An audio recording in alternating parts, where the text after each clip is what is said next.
reason why we went ahead with the request of change relocation to the ICC for the G20 World Cup that Bangladesh not to travel to India. However, ICC have been reporting it a couple of weeks. ICC did a assessment by an independent agency, and no identifiable threat or danger from to Bangladesh traveling to India was identified.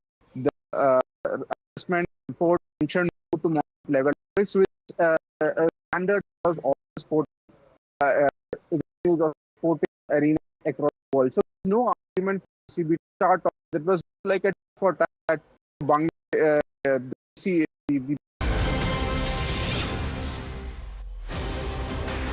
Hello everyone, you're watching News 18 with me, Kaveri Gupta. A lot of things happening at the top of this hour, but first the headlines. News 18 exclusive. ISRO begins work on India's own space station, Bharatiya Antariksh Station, to take shape by 2028. India and EU set for mother of all deals. EU chief in India for public celebrations says very close to signing the FTA. Tharoor skips party meeting to attend literature festival, but Congress defends him, denies rift speculations. After the 3 meetings of the Congress parliamentary strategy, Shashi Tharoor has attended only one. After Prime Minister's CMC attack on opposition, DMK and Congress unite, hit back at Prime Minister with Dappa engine attack. Prime Minister Modi slams state government over Kartavya Deepam Rao in Madurai, calls DMK the biggest enemy of Tamil Nadu's culture. JUIF Chief Maulana Fazlur Rahman launches direct attack against Pakistan's Shehbaz Sharif government, accusing the leadership of prioritizing the appeasement of US President Trump over religious and national principles. Ousted Bangladesh Prime Minister Sheikh Hasina's first recorded interview takes on Yunus government, raises alarm over trampling of human rights. Bangladesh opts out from T20 World Cup after ICC snub over India travels Scotland to replace Bangladesh. Official announcement likely shortly.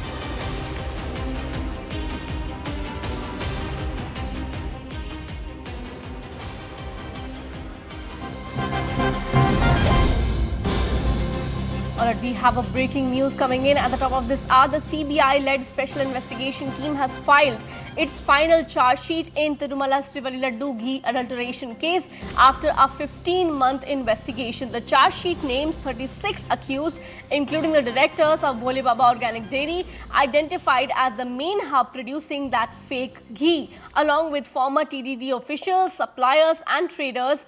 The SIT alleges that nearly 68 lakh kgs of adulterated ghee made using palm oil and chemical additives entered the TDD supply chain between 2019 and 2024, involving transactions worth about 250 crores. The case, which sparked nationwide outrage after CM Chandrababu Naidu's 2024 revelations, was transferred to the CBI under Supreme Court orders and investigated across 12 states. Latest with that is my colleague Arunima.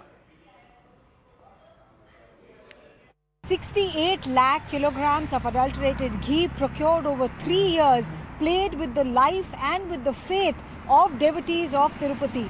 That is what the special investigation team led by Central Bureau of Investigation officials have concluded after a 15-month-long investigation in a Nellore court, in the Nellore ACB court. The SIT has filed its final charge sheet accusing 36 people of entering a conspiracy to provide adulterated ghee for manufacturing of the prasadam, the Laddu prasadam at Tirupati. What the SIT has found as per its charge sheet is that there was a deep-rooted conspiracy. Delhi-based chemical traders, procurement, GM, the general manager in charge of procurement, other experts were all involved, including board members. They were all part of a conspiracy. There were multiple dairies. Uttarakhand-based Bhole Baba Dairy has been named as one of those primary conspirators who supplied synthetic ghee. CNN News 18 was the first to report that, SIT has completed its investigation and it has found a deep-rooted conspiracy. Now, what the SIT's charge sheet says is that this was perhaps one of the biggest procurement scam that the Tirupati Tirumala Devasthanam board had seen, the TTD had seen over many years, where even rejected samples were brought back through circuitous route because the experts who were hired for sample testing, for lab testing of the raw material, they too were part of this conspiracy. The allegations were that in return, these dairy owners provided kickbacks by way of gold coins, by way of luxury items like expensive mobile phones, and the SIT has named, like I said, 36 people, saying that they were all part of this huge conspiracy. You were not just playing with the lives of people, because as per SIT, what was being supplied as ghee was actually 80% just chemical, and there was barely any ghee left in it. So you were not just playing with the faith of people, but also lives of people, health of people was at stake, is what the charge sheet has said. Now the charge sheet will be produced, has already been filed. The ACB court will decide whether to take cognizance or not. But a 15-month investigation has definitely put the cap on this huge controversy that had begun. As like CNN News 18 had reported, as far as allegations of finding animal fat in the laddu samples was concerned, it was a charge made by the incumbent government against the previous government of Jagan Mohan Reddy. That charge has not been substantiated by the SIT. They have not found enough evidence to support that charge. But definitely this was, playing with the faith and health of people, the way this conspiracy targeted the Tirupati Laddu Prasadam.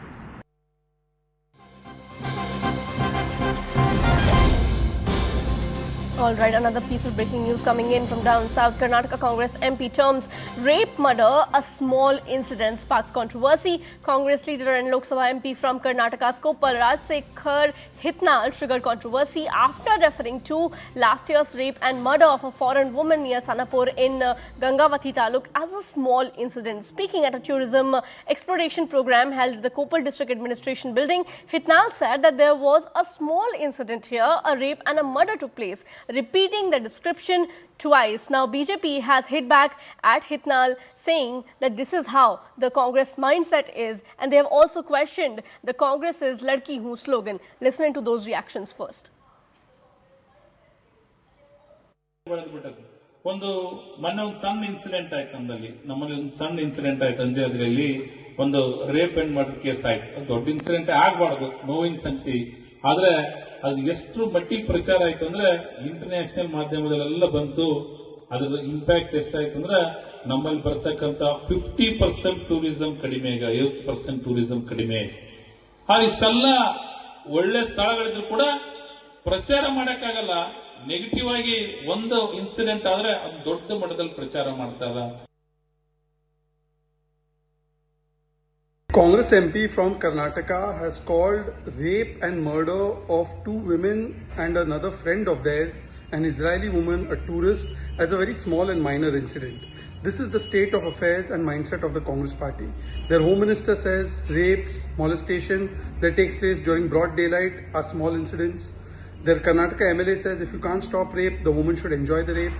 Shanti Dhariwal, who was a minister in the Rajasthan government, said rapes happen because it's a Mardon ka Pradesh. We have seen the instances of how Congress has backed rapists, and now this. Where is Ladki Hu Lad Sakti Hu Kehne wali Priyanka Vadra?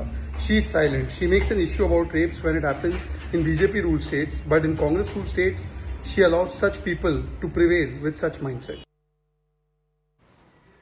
All right, a political storm has erupted after Congress leader and Lok Sabha MP from Koppal, Hitnal, has made those comments. This is just another Congress Neta, another day, another Congress Neta making such remarks. First, it was about 6 days ago, it was Phul Singh Baraiya making such comments that women distract man. That was the kind of misogynistic comment that was coming from Congress Neta 6 days ago. And now another Congress MP, Hitnal, saying that rape and murder of a woman, of a foreign tourist in Karnataka, it was a small incident. That is what he is referring to. And in fact, in his opinion, that affects the tourism of the state. We are being joined by Afreen Hussain. Afreen, please take it and explain it to our viewers. Such kind of comments, another day, another comment coming in by the Congress Neta. Clearly, they do not learn from their mistakes. Well, absolutely. This is an outrageous comment that was made by Congress MP and leader from Karnataka's Koppal, Rajshekhar Hitnal. He goes on to say this occurred during a tourism event. He goes on to say that a small incident that happened there led to negative impact and 50% reduction in tourism in Koppal. He says that despite having beautiful tourist spots in Koppal, small negative news that was covered widely by media, not only by national media but also by international media, has led to 50% reduction in tourism. He also mentions that, you know, it is extremely sad and this incident should not have happened. However, this has impacted tourism. Now, trivializing an incident like rape and murder by a politician is extremely outrageous. It has sparked a controversy. There have been there are reactions coming in from the opposition, and they're hitting out at the Congress MP for making such remarks. Remember, this incident happened in March 2025 when an Israeli woman tourist and an Indian homestay operator were raped and a man was killed by a group of people near Sanapur in Koppal. Right, Afreen, thank you so much for all of those inputs. We'll keep coming back to you for more, but right now we're shifting focus. In the run-up to the Kerala Assembly elections, Congress MP Shashi Tharoor has skipped yet another key party strategy meeting, fueling talk of internal discontent. Sources say that Tharoor is upset over repeated attempts to sideline him and particularly Rahul Gandhi's failure to acknowledge his presence at a Kochi event last week. His absence has added to speculation of a rift, especially as he has attended only one of the 3 parliamentary strategy meetings and joined just one of 4 party protests in the Lok Sabha. However, Congress leaders have downplayed the controversy, insisting that Tharoor had prior commitments at the Kerala Literature Festival in Kozhikode. However, Kerala LOP and Congress MLA VD Satishan has denied those claims. Take a look at all of those reactions. No, I don't think so. If any problem, he is having any problem, we will, the leaders, discuss with that. We will settle the matter amicably. No, I don't think so. If any problem, he is having any problem, we will, the leaders, discuss with that. We will settle the matter amicably. क्योंकि उनको पहले बुलाया था, वो हम सबसे बात किया था, उसके बाद उन्होंने ये तय किया था कि उसमें जाना। नाराज नहीं है? नहीं, कोई नाराजगी नहीं। Now there seems to be a Mahayudh in Kerala Congress, with Shashi Tharoor ji planning to boycott the other meetings with the leadership. This was bound to happen. Congress has become tukde in probably every state that it operates in. The cardinal sin of Shashi Tharoor ji is that he spoke for national interest and party interest above parivarik interest. So after that, Congress has started treating him like persona non grata, insulting him, humiliating him. This shows the kind of intolerance that is there in the Congress for anybody who puts nation first or party first above parivar. Congress is heading for a maha split in Kerala. Well, Congress MP Shashi Tharoor, amid reports that he is upset with the senior party leaders Rahul Gandhi over a lack of due respect when the latter visited the Kerala last week, has skipped a key meeting to prepare for the assembly elections this year. Now, confirmation did not Tharoor did not participate in the meeting. Now, sources said that Tharoor was only unable to be physically present because of a prior commitment, which was that he was supposed to attend the Kerala Lit Fest. So, this is a major controversy that has now erupted in the Congress, with Tharoor yet again skipping another key Congress meeting. And remember, this is not the first time that Tharoor has skipped a Congress meeting. However, those Congress leaders have downplayed the controversy, stating that Tharoor had prior commitments, and even the Kerala LOP we just heard saying that if there are any issues, they are going to be resolved amicably. So, in the run-up to the Kerala Assembly elections, Congress MP Shashi Tharoor has skipped yet another key party strategy meeting. We are being joined by Neetu Raghukumar. Neetu, please take it away. Another controversy stirring now, Tharoor skipping another important meeting by the Congress, citing prior commitments. But this is not the first time this has been done. See, this was a meeting which the Kerala leaders, including opposition leader, the CWC members from Kerala, KPCC president, all of them had in Delhi, called by the High Command.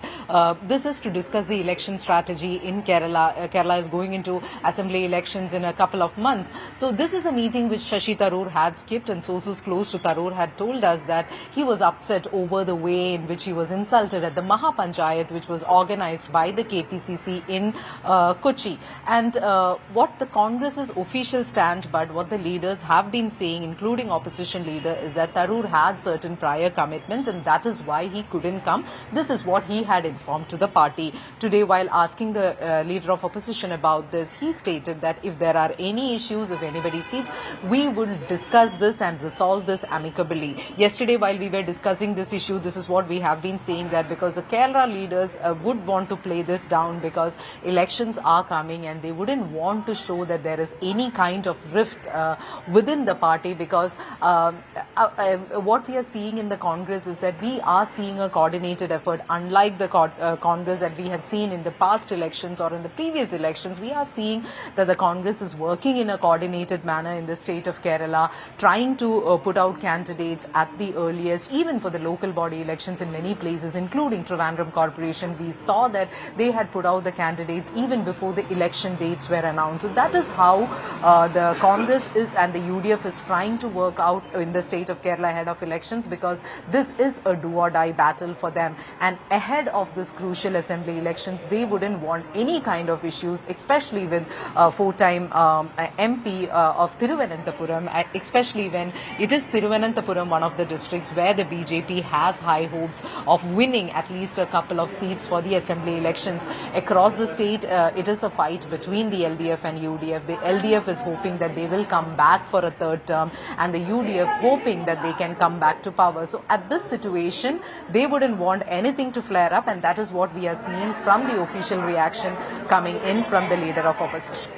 Right, Neetu, but also the sources are telling us that Tharoor was miffed with Rahul Gandhi and that's why he skipped that meeting. And also in the past, Tharoor has attended only one of the 3 Congress strategy meetings. He has joined only one of the 4 Congress protesters' parliament. So isn't that an indication? See, Tharoor has always, in the past there has been issues between the Tharoor and the state leadership and the central leadership also. So this has been the stand, but if you look at the Congress party also, the leadership doesn't really want to take any kind of action against Tharoor also, because they wouldn't want, then it would be mostly like Tharoor having a martyr kind of a status there. He was forced to move out of the party and stuff like that. So that is something which the Congress wants to avoid, and they would be avoiding at least ahead of this crucial elections, is what we are understanding. Now, when we are talking about this, 2 weeks back, there was a meeting in Wayanad where we saw pictures and videos of Tharoor, Organizational Secretary KC Venugopal, LOP, VD Satishan and KPCC President Sunny Joseph, all of them sharing a light moment, and Tharoor coming out and saying, I have never stood against the party position. You can check my speeches in Parliament. It is you guys who have tried to make it like this. So this is how Tharoor and his relation with the party has been for quite some time. But ahead of this crucial elections, we don't think that there will be any extreme measures coming from either Tharoor or the party leadership. That is what we are learning from both sides. Thank you so much. Please stay on with us. We have a piece of breaking news coming in at this moment. At the Kerala Literature Festival in Kozhikode, the Congress MP denied any rift within the party, saying he has not violated the Congress positions in Parliament. He said that the only difference of opinion was over Operation Sindoor, where he took a firm stand. Referring to the Pahalgam attack, he said that he had argued publicly that the incident could not go unpunished and required a strong kinetic response, adding that he remains unapologetic about his view. We have a latest bite from Shashi Tharoor. Political question. I was here to discuss the constitution and not politics. But let me say very clearly, if you look at any of my public statements and record, I have at no stage violated any of the party's positions in Parliament. The only issue on which there's been a public disagreement on principle has been about Operation Sindoor, where I did take a very strong stand. Let me say to all of you that I remain unapologetic about that, because after Pahalgam happened, I myself, as an observer and commentator, which I also am. In Parliament, we have lawyers, we have doctors, we have business people. We also have some writers, and I'm one of them. And as a writer, I had written a column in the Indian Express, the North Indian Express, which I think I gave the title after Pahalgam. They gave it the title, Hit Hard, Hit Smart. And what did I advocate in that article? I said, number one, this cannot go unpunished. There has to be a kinetic response. In other words, we have to hit them. I said, equally, we are a country focused on our development. We do not want to be dragged into a prolonged conflict with Pakistan. And I said, we are a country dependent on external investment. Investors don't like war zones, so we can't take a step that will turn India into a war zone.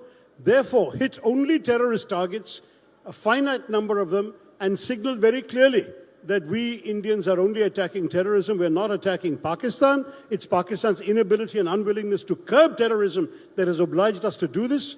And I said, don't give Pakistan any further excuse for escalation. This is what I wrote. It's in black and white. You can Google me. Hit Hard, Hit Smart, Shashi Tharoor, Indian Express. Now, you can imagine my astonishment and frankly joy when 10 days later or whatever it was, the government of India did exactly what I recommended. Now, how do you expect me to criticize what I myself have recommended? I supported it fully throughout Sindoor and afterwards. Now we are being joined by Pallavi Ghosh on the latest input. Pallavi, this is Shashi Tharoor making it clear, stating it, there is no grey lines there, saying that I stand with the party. I have not violated any party lines, but I stand with what I say on Operation Sindoor. There was a deviation in my point of view from the Congress party, but I stand by it and I am not going to apologize for it. When there was a discussion on the Operation Sindoor, he refused to speak. I mean, he did not want to speak on the topic because the party line was very clearly anti-government, anti-Modi. If you would have heard Rahul Gandhi's speech on Operation Sindoor, he kept on taking pot shots at the PM, accusing him of selling out, and also the ceasefire being called under pressure from America, that America was the one which negotiated. Now, Shashi Tharoor, who headed one of those delegations, which was sent by the government globally to put forward India's point of view, had made it very clear, I cannot speak because one, I'm a part of the delegation, and second, my point of view is very different from that of the party, and therefore I'm not going to sit on the floor of the House and make a comment which is going to be against Operation Sindoor or raise questions over the government. This, of course, did not go down very well with the Congress. And in fact, I would say, Kavli, the Congress was very upset about the fact that why did he even agree to go for the delegation and head it without first getting a clean sheet from the party? Their party is saying that he should ask them that, look, I've got this offer and should I go or not? That is what the Congress made the larger point. But then his point was different. I can't say no. It was about representing the government. And also very quickly, he has always made this point publicly that there are some things which are beyond party politics. You have to put the nation before the political party you belong to. And that's exactly what I've done. And also to correct Shashi Tharoor, if I may, he has taken a different line from the Congress party, not just on the Operation Sindoor issue, but also on this jibe of a dead economy. He had laughed it off when he was asked this question that Rahul Gandhi seems to be agreeing with Donald Trump. Right, Pallavi, as you rightly said, this is not the first time Shashi Tharoor is deviating from the Congress party line, but that's we have to shift focus from the story right now. That was Mr. Shashi Tharoor.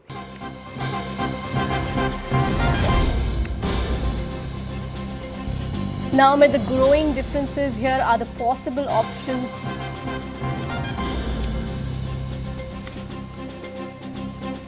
All right, we have a breaking news coming in on the Noida techie story. Now, video of the Noida techie Yuvraj Mehta's rescue footage has been accessed by CNN News 18. Two new videos have surfaced from the scene of the night of Noida engineer's death in Sector 150. The videos are said to be from the moment the engineer stopped speaking after falling into that 70-foot ditch. And the person who shot this video is raising questions about the rescue operation, and the authorities which were not able to save him. The video shows the fire department, police, ambulance and other equipment present at the scene, as you can see on your screens. The person who recorded this video said the car fell into the ditch at 11:45 p.m. and claims to have been at the scene since 12. We are being joined by Simran Babbar. Simran, please take us through all the details of this latest video that has been accessed by CNN News 18, where clearly all the officials that were present at the incident site have failed to save Yuvraj Mehta. Well, in fact, this is the video evidence that has now come forward from the very same spot where Yuvraj Mehta died on the very tragic and unfortunate night when exactly the authorities were present at the site with the SDRF, and even in the visuals we can show to our viewers how exactly this person recording this entire crime scene is an eyewitness. He's also referring to the person, the Flipkart delivery executive who had saved or attempted to save the life of Yuvraj Mehta. He's also narrating the audio of when exactly the car plunged into that ditch, and in fact when exactly the authorities came in after the call was made, and just moments after when there was an alert within the authorities that Yuvraj Mehta is no longer in fact being saved, and they had deployed the boats onto that ditch, and they had also hour later put out the ropes for in fact Yuvraj Mehta to get that rope and also through that to be saved. The person is through all these visuals and showing us around how exactly there are equipments. There is the bus of the fire department, there is an SDRF bus. The visibility is very low, but at the very same time now there is an entire gathering around that location where exactly the alert was sounded as well. Right. And these videos are a big testament how exactly the last and the final moments of when Yuvraj Mehta died were shot. The blast at the house of Alam Jan Mashood has left at least 5 people dead, including Commander Jigri, with casualties expected to rise. Tension erupted in Tarana area of Ujjain after a bus was set on fire during a clash between two groups. Police have arrested over 15 people so far, with Ujjain SP saying that CCTV footage is being examined and more arrests may follow. Oshiwara police have officially arrested Kamalar Khan in connection with the Oshiwara firing case. The accused will be produced before the court today, where police are expected to seek custody. Remember, he fired 4 rounds at a residential building in Andheri, Mumbai. Despite over 30 hours passing since his controversial remarks against the Election Commission, no FIR has been registered against TMC MLA Manirul Islam, where he has submitted a written apology and claimed his actions were for the people. The district election officer has only directed the SDO to initiate an inquiry so far. Well, that's all the time we have in this edition. We'll be back with lots more. Stay tuned to CNN News 18.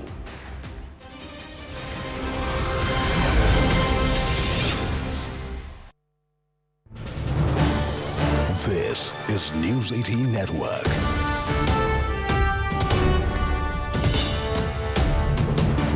India's largest news network.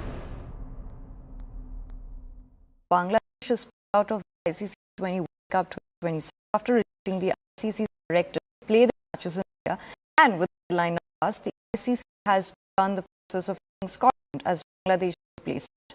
Yes, you heard that right. Sources again official announcement is imminent, making Scotland the 20th team in the tournament.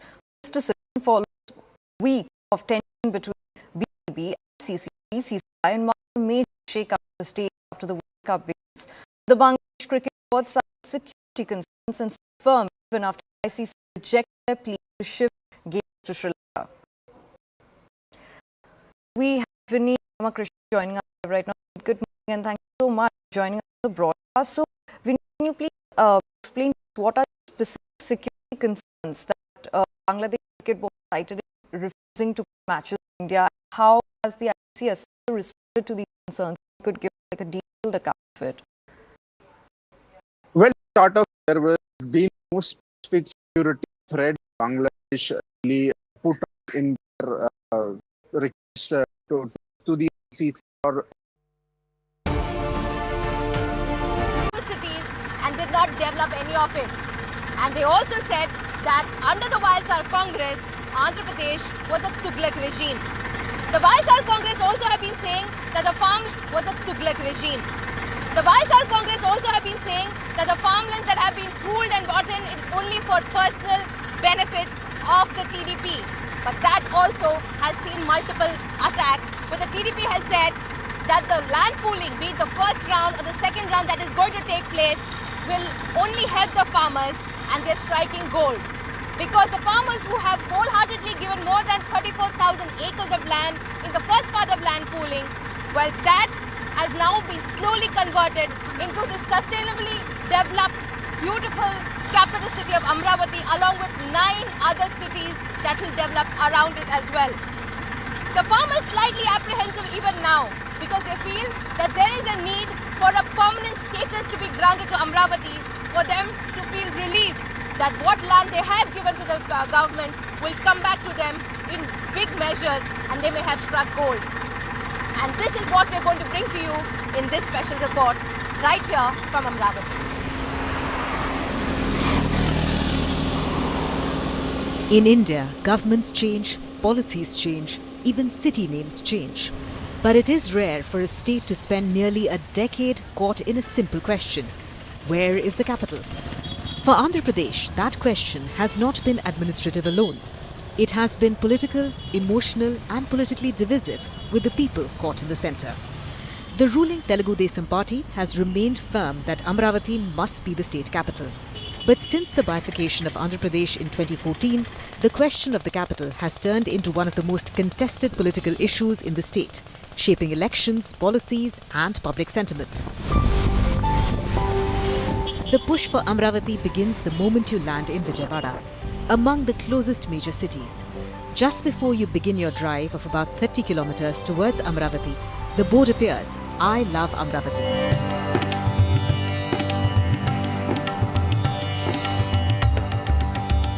This is what the government wants, investors and people to see. A capital in the making. A city imagined as green, spacious and well-connected, with planned infrastructure and modern design.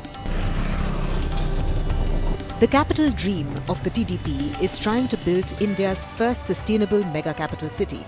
Green, well-connected global city with smart planning and infrastructure, designed along the floodplains of the fertile Krishna River. And that is why Amravati is not just a construction of a capital city story, it is a trust story. 4,026 offices buildings are under construction. They will be completed by March, this coming March 2026. Okay. And within 2 years we are going to complete the trunk roads. Within 2.5 years we are going to complete the layouts roads.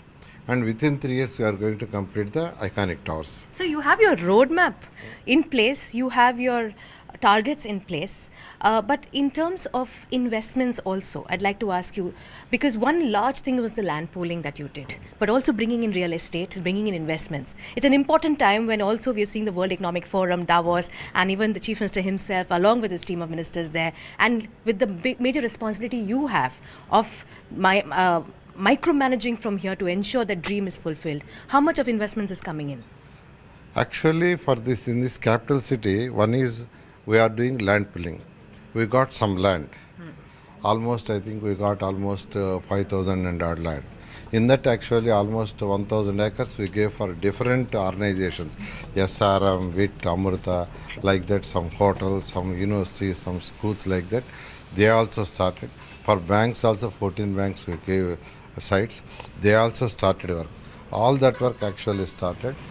That is for economic growth. That is all we gave lands for to make economic growth. Now we are concentrating on tourism projects like that. Actually, for economic growth we are giving high priority. In addition to that, our CM wants to develop an international sports city, one international airport, and one smart industries area. That is why actually we are going for land pooling. Recently our cabinet gave approval for 16,667 acres of land. In fact, when we done the master plan, as you rightly said, it is built around 9 theme cities. And for every theme city, we have earmarked a place. And when we done so, idea is that that particular portion which has been earmarked for that particular theme city, not exactly the whole theme is going to be focused there. If you look at the health city, the anchor facility of the health will be positioned in the health city so that it attracts a lot of traction and ecosystem around it. But health kind of institutions required through the capital city. So maybe this tertiary kind of things, about tertiary kind of things, will be focusing in health city. But up to the tertiary, that's be the primary, secondary, up to the tertiary, the kind of institutions that require for the health, that will be positioned all across the capital city, because we've got almost 29 townships. So this health is important facility which we need to really make available for all the people that are there in the capital city. The question is, can Amaravati be built and sustained amid a political merry-go-round between the TDP and the YSRCP? The YSR Congress criticized the move to build Amaravati as insane, financially inviable, and driven by vested interests. They allege that the first phase of Amaravati remained undeveloped, with farmers left distressed and no visible progress due to a lack of funds. They also allege that buggling along the floodplains spells disaster. So why is the Amaravati issue important now? The Union Home Ministry has approved Amaravati as Andhra Pradesh's sole capital and has in principle approved legislation seeking to declare Amaravati as the only capital city of the state. The centre is also working on the legal framework required to provide long-term uncertainty to Amaravati's status. For the TDP, this is a political and administrative reset, proof that the capital question is being settled. For the YSRCP, the project remains a target of criticism, financially, geographically and politically. In the initial first phase, you said you wanted 50,000 acres and you need 2 crores per acre to lay these roads, give electricity, give in water, connect them with sewerage system. And to provide for this, according to your own DPR, you said it requires 2 crores per acre. Probably because of your scams, or probably because of reasons known to you alone.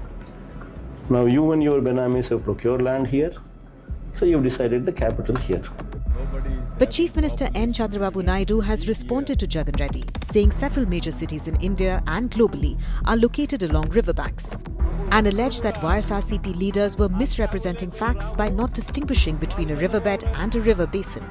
He also said that Andhra Pradesh would not compromise on its rights over river water, while ensuring there should be no conflict between the two Telugu states on water sharing. To air planning, there is a huge involvement from public, and also there is a lot of interest all over the world. We wanted to build at far latest standards. Even you can name anything. It will be blue and green capital, and also it will not only administrative capital, it will create employment, economic activity, revenue for the government, and also so many lakhs of people, they will get employment also. Now to the politics of Amaravati. The tussle between the TDP and the YSRCP is an old one, but it has become sharper and more aggressive in the past decade. YSRCP chief Jagan Mohan Reddy has argued that building the capital in the Amaravati region is risky because of its location, as it is along the floodplains and would submerge if there were floods and putting people in danger. He raised concerns that the area is flood-prone, being part of the river basin, and has questioned the feasibility of the project itself. Chief Minister Chandrababu Naidu countered those remarks, claiming that the YSRCP has been peddling misinformation. Major cities across the world like London, Rome and more are built on riverbanks, and the world's largest civilizations were built along floodplains. Naidu also said that YSRCP leaders do not understand the difference between a riverbed and a river basin and insist that there should be a fight over water sharing between the two states, Telangana and Andhra Pradesh. The TDP counters YSR Congress's allegations, saying, "This is a self-sufficient project actually. As on today, in the actually total capital city master plan, 30% of the land is green and blue. Green and blue area we kept. And international stand, everything, all underground drainage, drinking water, even electricity lines also underground. Like that actually we designed. The value at that time when we took the land pulling, the land cost per acre it is simply 10 lakhs to 35 lakhs. Now the cost is almost 6 crores to 8 crores. Like that actually the landlords who gave the land, they benefited actually. Jagan Mohan Reddy ji की सरकार के आने से पहले TDP सरकार थी। जब वो सरकार थी तो तब उन्होंने जो है अमरावती जो है कैपिटल के नाम से ये लैंड एक्वायर किया था। तकरीबन जो है उस वक्त 50,000 फर्स्ट फेज़ के नाम से 50,000 का लैंड एक्वायर किया, उसको डेवलप करने का बताया था। तो जब उनकी सरकार थी तो कुछ डेवलपमेंट बताया नहीं, नाम तो बहुत कुछ किया इन्होंने, मतलब हम करेंगे करके, लेकिन जब लैंड एक्विजिशन हुआ किसानों को जो वादे किए वो पूरे नहीं कर पाई। सरकार जो है पूरे फुलफिल नहीं कर पाई। उसके बाद जो है जनता ने हमें मैंडेट दिया। तो क्योंकि इनका जो डेवलपमेंट है एक सिर्फ ग्राफिक्स था, जो दिखावा था, जिस तरह आप देख रहे हैं यहाँ पे ये मिट्टी का ढेर है, वैसे ही नज़र आ रहा था, जब भी नज़र आ रहा है, अभी भी नज़र आ रहा है। तो अभी 50,000 लैंड एक्वायर करने के बाद अब जो है सरकार हमारी हम जो है कुछ चुनाव में पीछे हो गया, फिर से दोबारा ये लोग सत्ता में आए। तो दोबारा सत्ता में आने के बाद इनका जो कारण था कि और एक 50,000 सेकेंड फेज़ के नाम से जा रहे हैं। तो पहला चरण जो है ख़त्म हो गया, उसमें कुछ डेवलपमेंट उन्होंने बताया नहीं, और दूसरा चरण फिर से शुरू कर दिया। इसमें क्या डेवलपमेंट बताया आपने? The YSRCP has also alleged that land was selected after Naidu and his Benamis acquired property in the region, and claims that the first phase remained incomplete, with farmers distressed and no visible progress due to a lack of funds. In a state where the capital has been a decade-long political battle, Amravati's future may ultimately depend on whether it can rise above politics and become a city that actually works and becomes a global city. That is not required. Even otherwise also, when things are happening the way, in another 3 years' time, everything will be in shape. So they can't do anything. And actually, this is a foolish idea of 3 capitals and all that.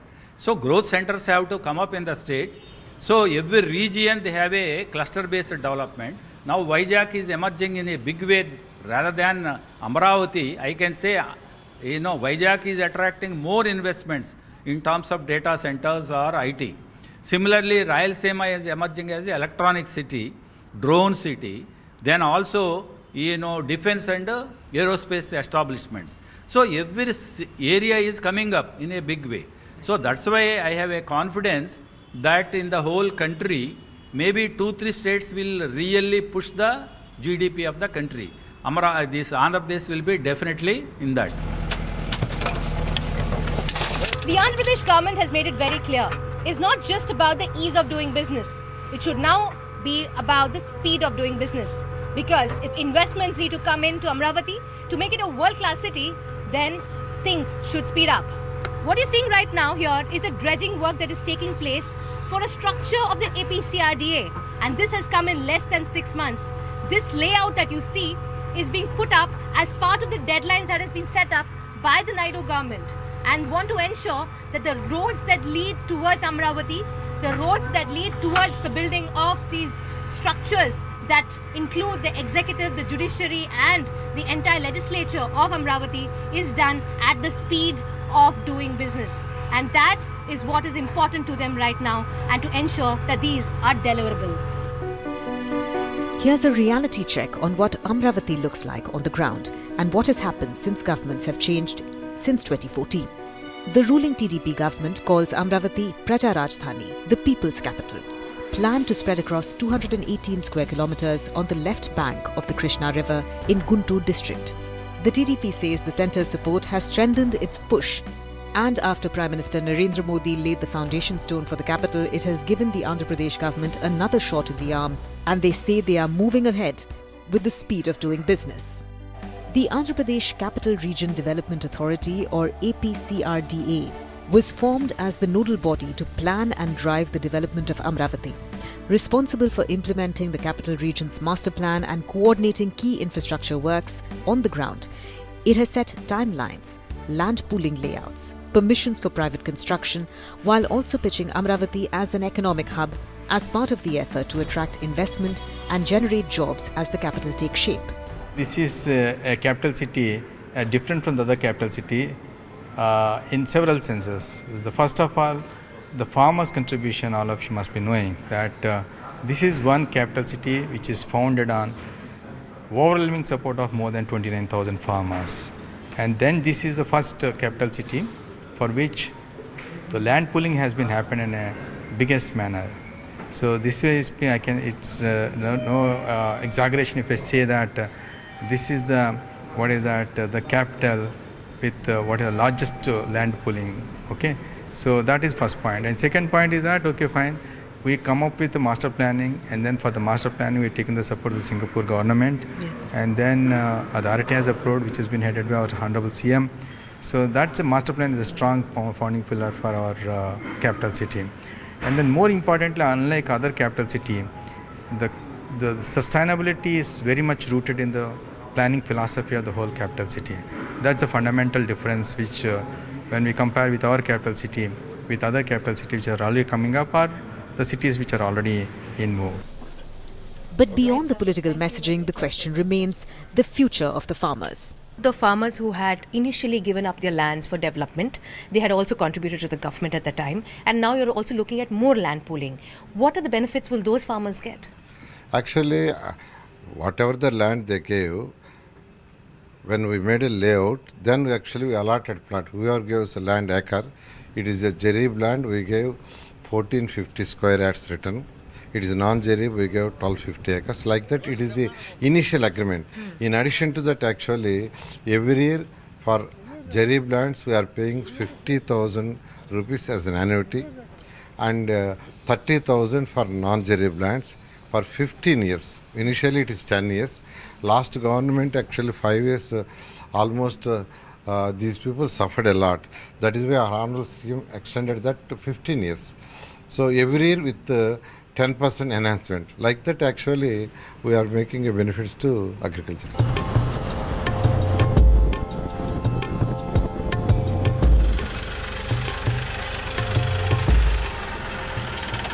Amaravati అనేది 2014 నుంచి 19 వరకు బాగానే ఉందండి.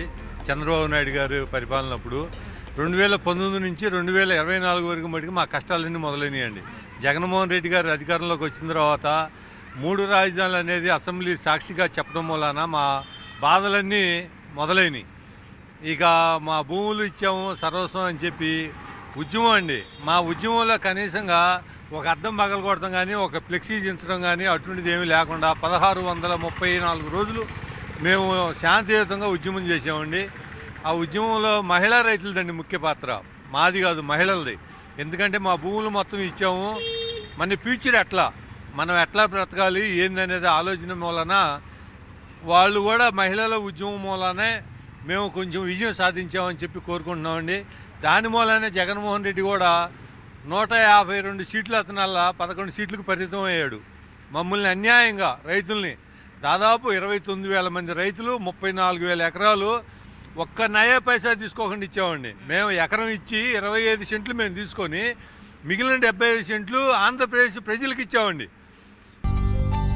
So what has come up in Amravati so far? Targets have been set to complete key government complexes, including the High Court, Secretariat buildings and residential complexes for ministers, MLAs, MLCs and staff within a 2-year time frame.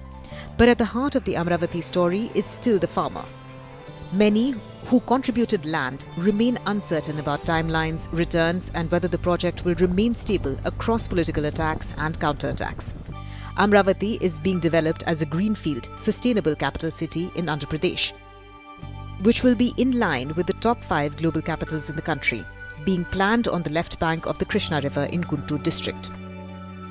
A capital city of 9 cities planned, including the seat of governance, justice city, health city, finance city, knowledge city, electronic city, sports city, media city and tourism city, aiming for comprehensive development across different sectors. With the residential area coming up first, we take you through how the MLA quarters look from the inside.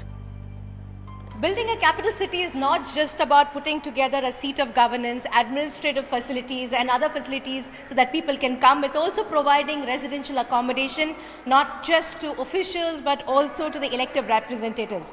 What we're giving to you here is an exclusive access to the area which is known as the MLA and MLC quarters. It's around 3,500 square feet in total, and what we are going to see here is this is the place which is very accessible to the different cities that is being built around Amravati as a capital city.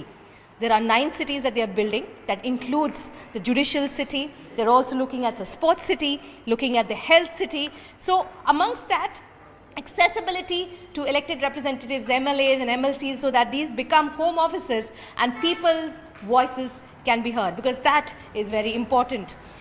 The AP government says that the entire effort of providing residential facilities to judges, IAS officers and IPS officers, all in the vicinity of the seat of governance, is also for the ease of doing business, not just of the speed of doing business, because the AP government feels, and they say that they want to be the direct connect with Praja, and this is how they connect with the people.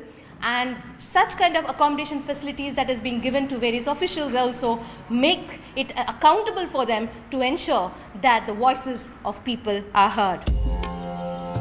Land pooling is progressing, and the government says permissions for private building construction will be issued once layouts are completed.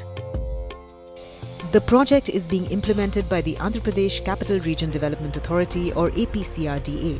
As per the master plan, Amravati is proposed across 217.23 square kilometres, and it is designed as a capital made up of 9 theme cities around the core government zone.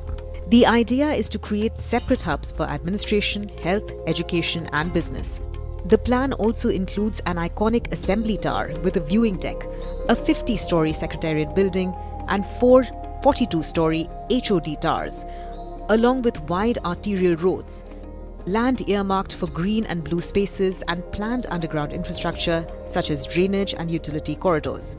Amravati's development is based on a land pooling model, under which farmers pooled over 33,000 acres in return for developed plots and annuity support, as well as additionally 15,000 acres to attract investments. The second round of land pooling is expected to begin soon for another 50,000 acres, as the AP government says it is necessary to build an internal sports city, a greenfield airport, among other plans. The government is also pitching Amravati as an economic hub, with land being allotted to bring early activity into the region. Sites have been given to 14 banks, along with space earmarked for universities, hotels and other institutions, as part of the effort to attract investment and generate jobs as the capital takes shape. The wheels of administration are already in motion. The centre, in principle, has decided to give legal sanction to Amravati as a state capital and also move for a central legislation in the parliament.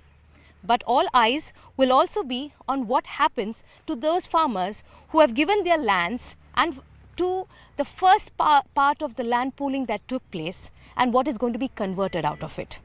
Because the focus is what Amravati is being seen, is being envisioned, and the Andhra Pradesh government saying that will be a sustainable development city, how that will be converted and how these acres of land will, they say, will turn into pure gold.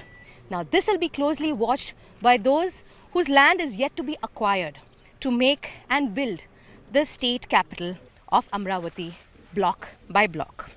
The farmers have certain kind of apprehensions. While some of them are happy that their land has been acquired, some of them also feel that these are agricultural lands, fertile green lands, and if they go, their source of livelihood will be taken away from them. So what about that? The question always will rise above their heads like a dagger. But the government says that they have enough and more that they can provide back to those farmers who selflessly gave more than 33,000 acres of land to the first part of the land pooling to develop Amravati. But the second part of the land pooling is where they're seeing a lot of pushback from farmers. Whether they'll be convinced or not is a very big question, because end of the day, fertile land, green land that is being converted, whether that will be turned into gold, where they'll be provided back in terms of property, is something that the government will have to convince the farmers. But building a capital is not just about towers and master plans, it is also about land, livelihoods and trust. The government admits there are constraints. Officials say investor demand exists, but land availability and fragmentation remain issues.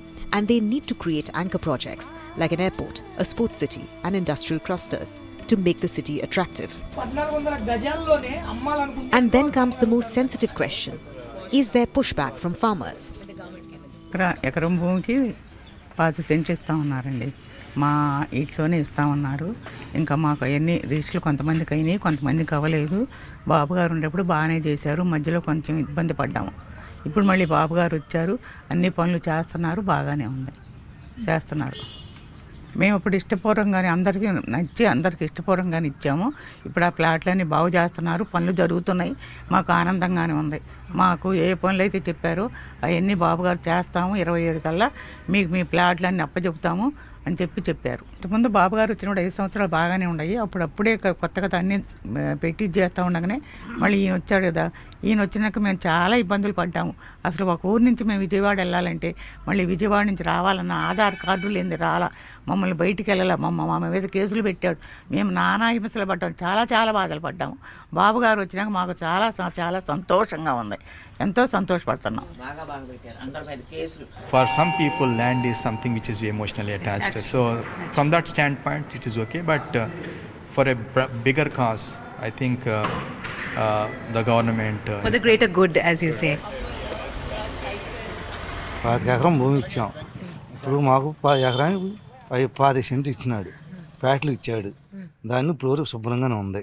అది మాకు ఇప్పుడు వరకు మునుపు జగన్ వచ్చినప్పుడే ఆగం చేశాడు, మళ్ళీ ఈయన వచ్చిన కానీ శుభ్రంగానే ఉంటుంది. అమరావతి బాగానే శుభ్రంగా చేస్తున్నాడు ఇప్పుడు వరకు. ఈ మళ్ళీ వస్తే ఈయన బాగు చేస్తాడు, మళ్ళీ వచ్చి ఆయన వస్తే మళ్ళీ కుంపు పడిపోద్ది. బాధలు పడ్డాము, కేసులు పెట్టించుకున్నాము, తన్నులు తిన్నాము, కోర్టులు పోయాం, కోర్టులో వేశారు, అన్నీ చేసాం. ఇప్పుడు ఈయన వచ్చినాక అన్నీ పోయినాయి. మాదేదో మరి గవర్నమెంట్ వాళ్ళకే తెలియాలా, గవర్నమెంటే పోషియాలి మరి మమ్మల్ని. ఎందుకంటే మేము అంతకుముందు పొలం చేసుకొని బతుకుతాం కదా, మరి ఇప్పుడు పొలం తీసేసుకుంటే మాదేంది, మా భవిష్యత్తు ఏంటి? మరి డాక్రాలని, ఇంట్లో కుటుంబం జరగటం అని, మరి పిల్లల చదువులని అన్నిటికి కావాలి కండి. మరి ఏం చేస్తారా గవర్నమెంటు, మాకే అర్థం కాదు. Although there was a 5 years issue which has gone into 3 capital and other issues, so right now things are progressing very well, because end of the day, if the economy has to be pushed, one mega metro city is required for Andhra Pradesh. So if you see, Hyderabad is contributing almost 60 to 70% of the state income to the Telangana state. Similarly, Bangalore is around 70%. So one mega metro city is required here. Fortunately, Amaravati is decided as a capital place, and Chandrababu Naidu has started seeing this not as a capital. It is to create one mega metro city around capital area. With Rohini Swami and Vijay Venkatesh in Amravati, Anusya Kumar for CNN News 18.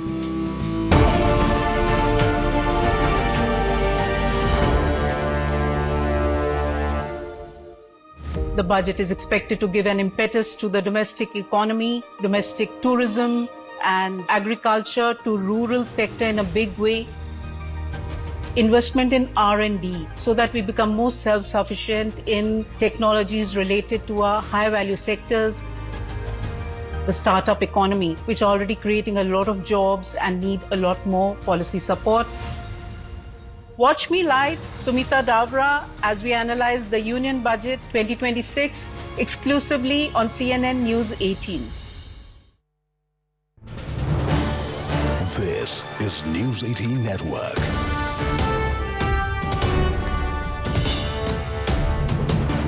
India's largest news network.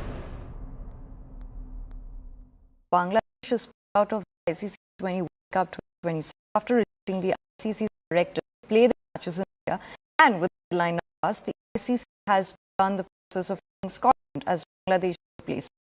Yes, you heard that right. Sources say an official announcement is imminent, making Scotland the 20th team in the tournament. This decision follows a week of tension between BCB, ICC, BCCI, and marks a major shake-up of the state after the World Cup begins. The Bangladesh Cricket Board cited security concerns and stood firm even after ICC rejected their plea to shift games to Sri Lanka. We have Vinny Ramakrishnan joining us right now.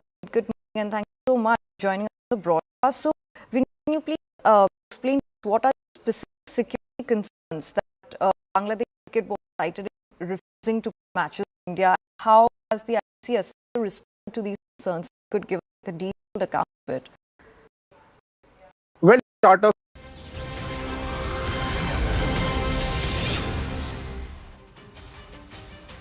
Hello and welcome. You're watching CNN News 18 with me, Kaveri Gupta.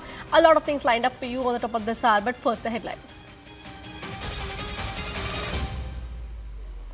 Tharoor skips party meeting to attend literature festival, but Congress defends him, denies drifted speculations. Meanwhile, Tharoor says the only time he broke ranks with party was on Operation Sindoor. After Prime Minister's CMC attack on opposition, DMK and Congress unite, hit back at Prime Minister with Dappa engine attack. PM Modi slams state government over Karthikai Deepam Rao in Madurai, calls DMK the biggest enemy of Tamil Nadu's culture. CNN News 18 exclusive, ISRO begins work on India's own space station, Bharatiya Antariksh Station, to take shape by 2028. India and EU set for mother of all deals. EU chief in India for Republic Day celebration says very close to signing the FTA. JUIF chief Maulana Fazlur Rahman launches direct attack against Pakistan, so Sharif government accuses the leadership of prioritizing the appeasement of the US President Trump over religious and national principles. Ousted Bangladesh Prime Minister Sheikh Hasina's first recorded interview takes on Yunus government, raises alarm over trampling of human rights. Bangladesh opts out from T20 World Cup after ICC snub over India travel. Scotland to replace Bangladesh, and our official announcement is likely to be shortly.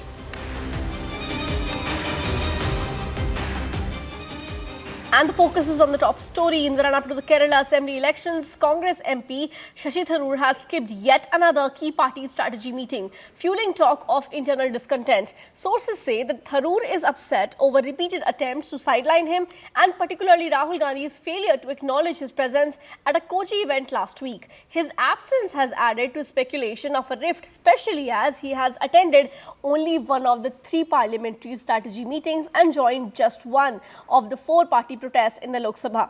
However, Congress leaders have downplayed the controversy, insisting that Tharoor had prior commitments at the Kerala Literature Festival in Kozhikode. However, Kerala LOP and Congress MLA V.D. Satishan has denied claims of any risk.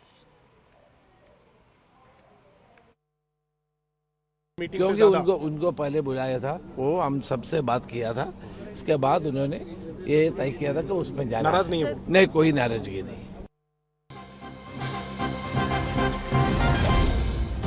Now we're getting in a latest reaction from the Congress MP Shashi Tharoor, who has now said that he has told the High Command what needed to be communicated and it's not to be discussed publicly. He also denied speaking on the rift rumours and added that some speculations may be right, some may be wrong. Listen into that reaction.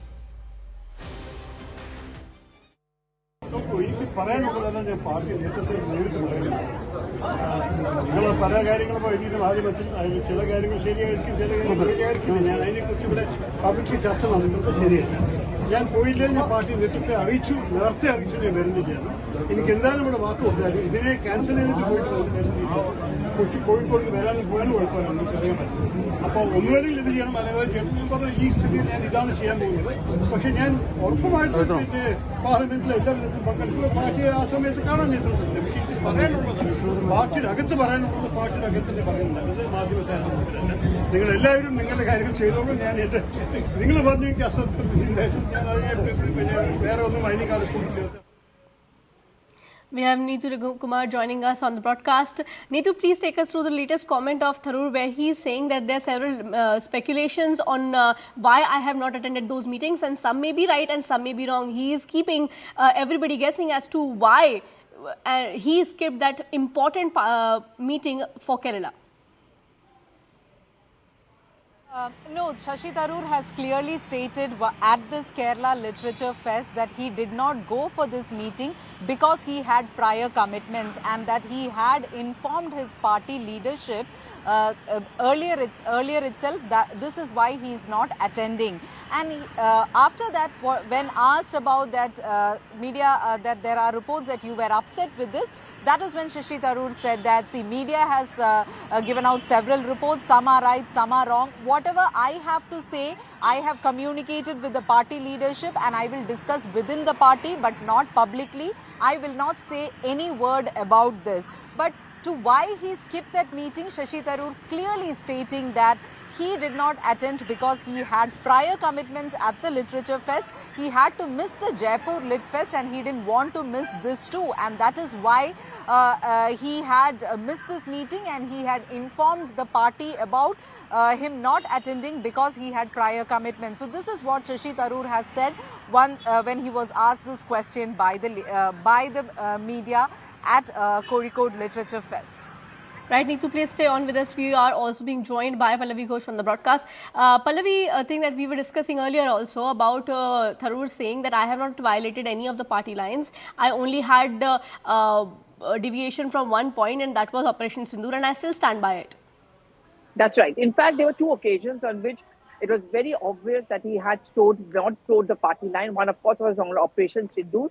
And that's the reason why he decided that he's not going to speak on the floor of the House, because Rahul Gandhi had clearly taken an anti-op Sindoor and anti-Gubbin line, and he didn't want to be a part of it. The second was, I remember that comment by Donald Trump earlier when he had said that India was a dead economy and Rahul Gandhi had endorsed it. We had asked this question of Shashi Tharoor and he had laughed it off by saying that I don't agree. I think both these 2 points where openly seemed to be defiant of a line taken by Rahul Gandhi has killed the relationship between Tharoor and the Congress party. On Operation Sindoor, on issues of nationalism, he's always been clear that while it's important to be a part of a political party, you don't have to put the nation before the party. The nation comes first. And he's always said that when it comes to national interest, some issues beyond the party, I am ready to stand by it. And that is also the undoing of the relationship he has with the Congress, because Congress feels that when he takes on the Congress party, he toes a line which seems favorable to the BJP. He's actually damaging the efforts of the Congress and of Rahul Gandhi to ask some tough questions of the Prime Minister. Right, Pallavi, in fact, BJP is also taking on the Congress, in fact, mocking Congress, saying that Congress party has always punished people in the party, whoever has chosen the national interest above the party interest. Well, it's not just Shashi Tharoor. There was a time when Manish Tiwari was completely left out in the cold. He again was not given a chance to speak on Operation Sindoor. He again was a part of one of those delegations which went to plead India's case or put forward India's case post Operation Sindoor. And we saw how he was sidelined when it came to discussions taking place on the Punjab issue and so on and so forth. So, the BJP feels, and in many cases rightly so, that those who toe a different line, which need not necessarily be in sync with the party interest, but more in sync with the national interest, they often get a cold shoulder. And we've seen that happening. And the latest case, of course, is that of Shashi Tharoor. Right, Pallavi, thank you so much for all of those updates. We'll keep coming back to you for more. But right now, we have some more political reactions on the story. No, I don't think so. If any problem, he is having any problem, we will, the leaders, discuss with that. We will settle the matter amicably. No, I don't think so. If any problem, he is having any problem, we will, the leaders, discuss with that. We will settle the matter amicably. Now there seems to be a Mahayudh in Kerala Congress, with Shashi Tharoor ji planning to boycott the other meetings with the leadership. This was bound to happen. Congress has become tukde in probably every state that it operates in. The cardinal sin of Shashi Tharoor ji is that he spoke for national interest and party interest above parivarik interest. So after that, Congress has started treating him like persona non grata, insulting him, humiliating him. This shows the kind of intolerance that is there in the Congress for anybody who puts nation first or party first above parivar. Congress is heading for a maha split in Kerala. We are being joined by Neetu. Neetu, in the backdrop of all of that happening, we also had Prime Minister Modi in the state yesterday, where he took pot shots at the LDF and the UDF, saying that their flags are different, but the agenda is the same.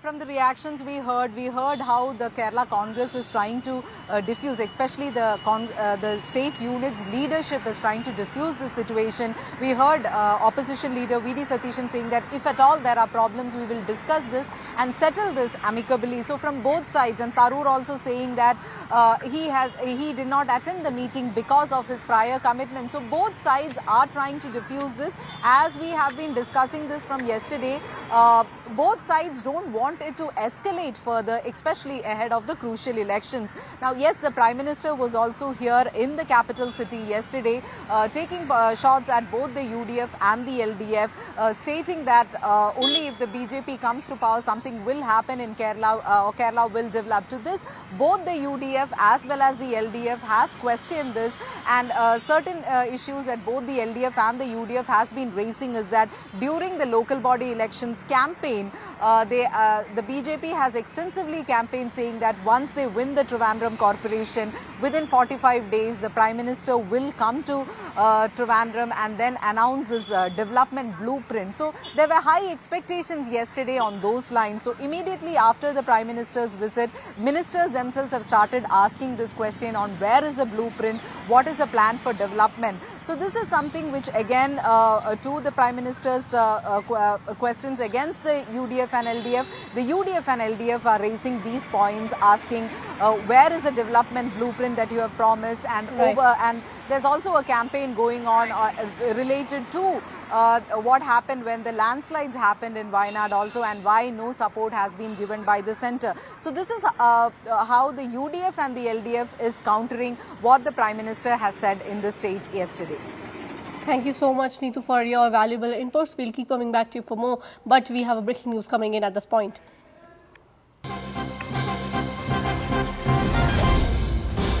News 18 has accessed the secret notification issued by Muhammad Yunus's office.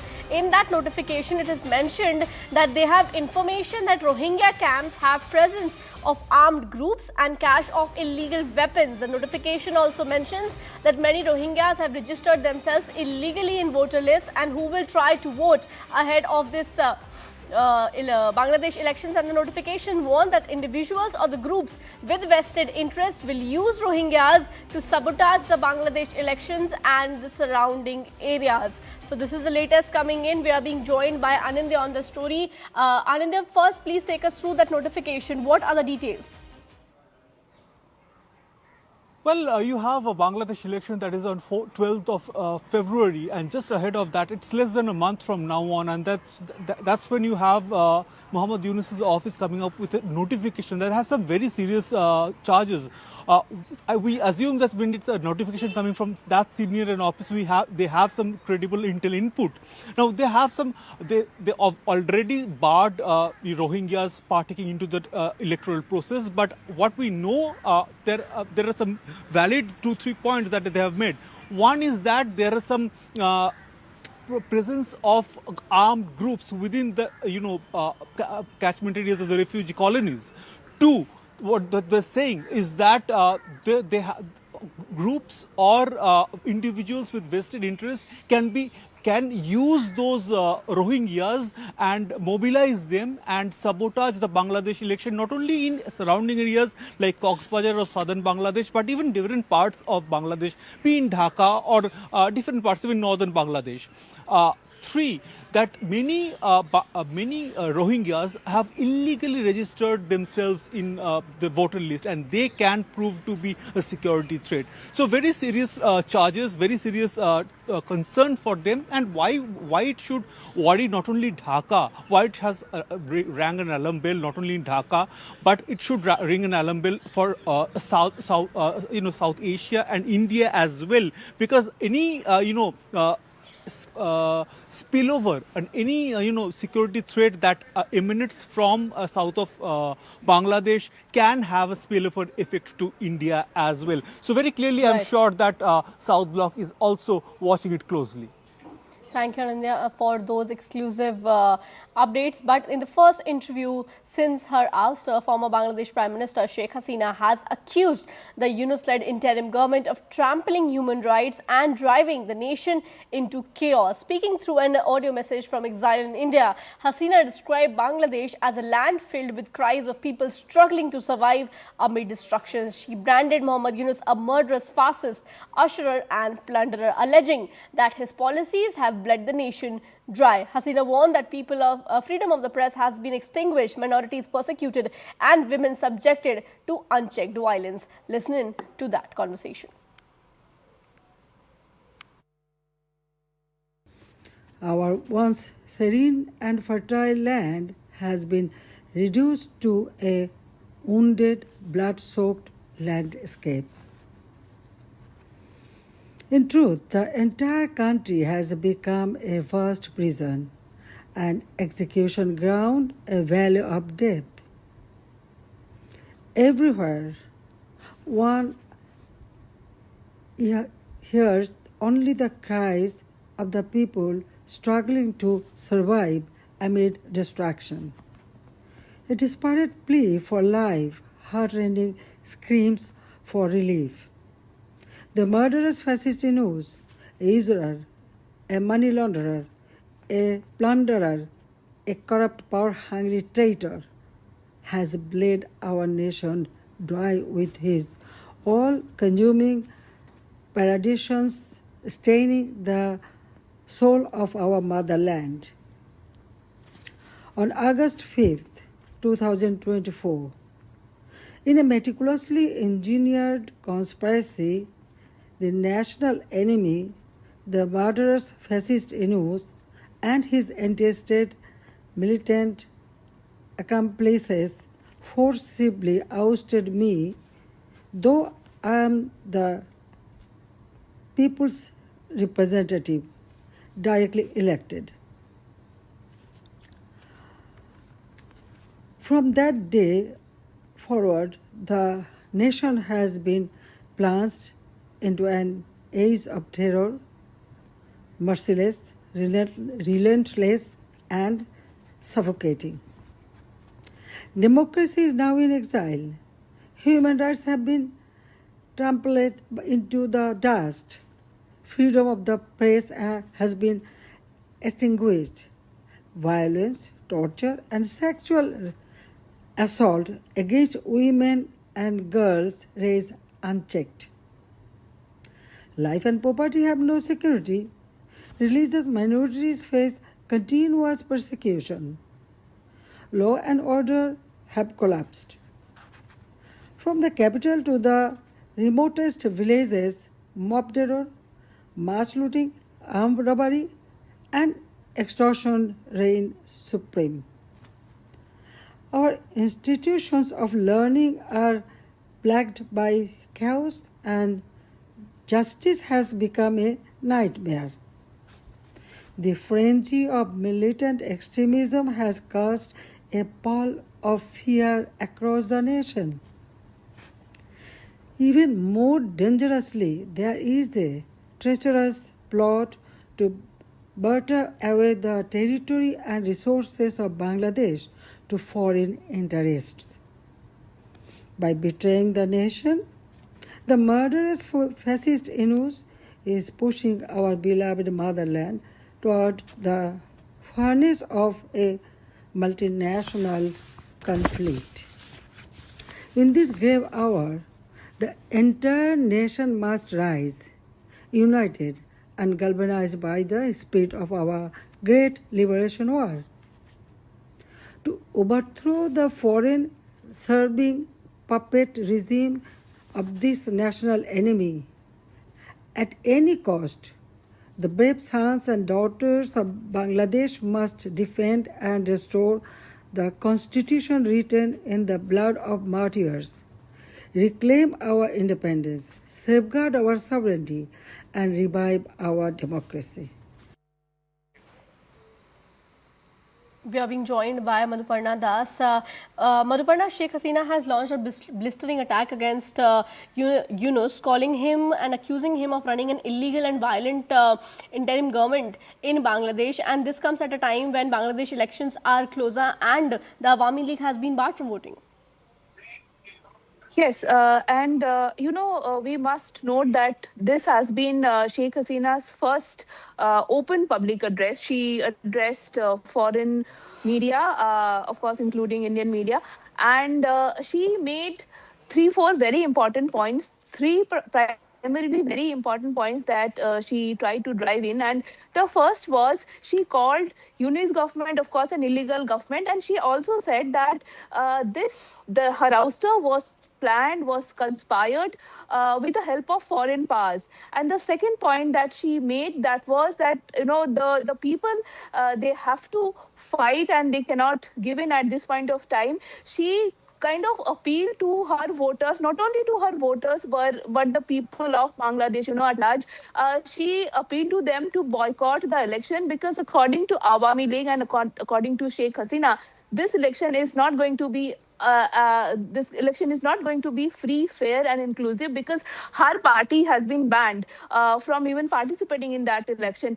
And the final point that she was trying to make was she was seeking support, help, and intervention from global fraternity. She was appealing to neighboring countries. She was appealing to all nations to intervene in this kind of a situation because according to her and her party, if Bangladesh plunges into terrorism and in an environment of fear, then it is not only going to be confined in the border of Bangladesh. It's going to spread and it's going to go beyond Bangladesh borders. So these are the fine points that she was trying to make, and she appealed to the government. She appealed to everybody to support her party, and she was just trying to put forward that her party should at least be given a chance to participate in that election. Kaveri. Thank you, Madhuparna, for all of those details, but that's all the time we have in this edition. We'll keep coming back to you for more. Thank you. We're shifting to a very short break.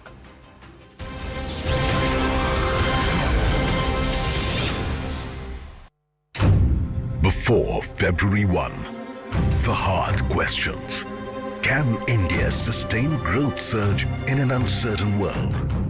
Here, India's sharpest takes, reading the budget as it's written. Here, India's leading analysts, what the budget can and cannot fix. Budget 2026, Reforms Reloaded, only on CNN News 18. This is News 18 Network.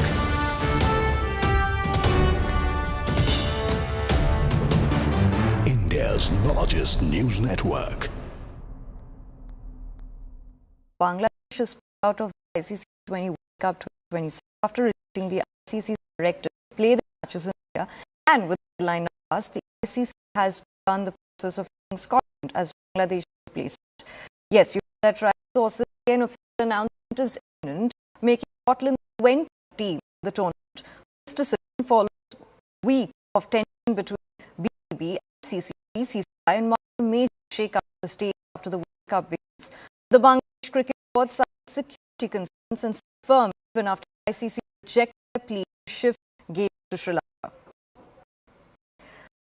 We have Vineet Ramakrishnan joining us right now. Good morning and thank you so much for joining us on the broadcast. So, Vineet, can you please explain what are the specific security concerns that Bangladesh Cricket Board cited in refusing to play matches in India, and how has the ICC assessed to respond to these concerns? If you could give us a detailed account of it.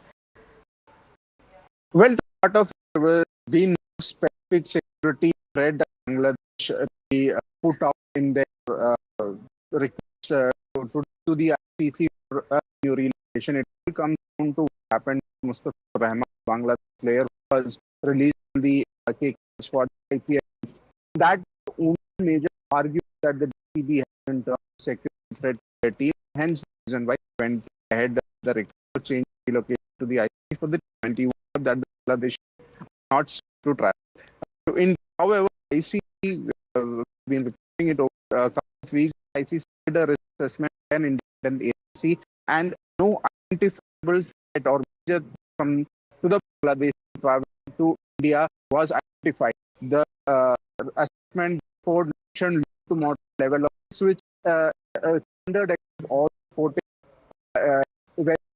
sporting arena across the world. So there was no argument for BCB to start off. It was more like a Bangladesh, the BCI, the release figure and we are going to take a stand. So they made it a political stand in many ways, and the comparison with what happened in the domestic league, which was done by the BCCI private league, what would happen in an ICC global tournament is different. It is like apple and orange. So that basic place of CB tournament, which is quite to start off with, and ICC saying, logically it is possible because we are 2 weeks or 3 weeks close to the tournament, reaching the entire schedule.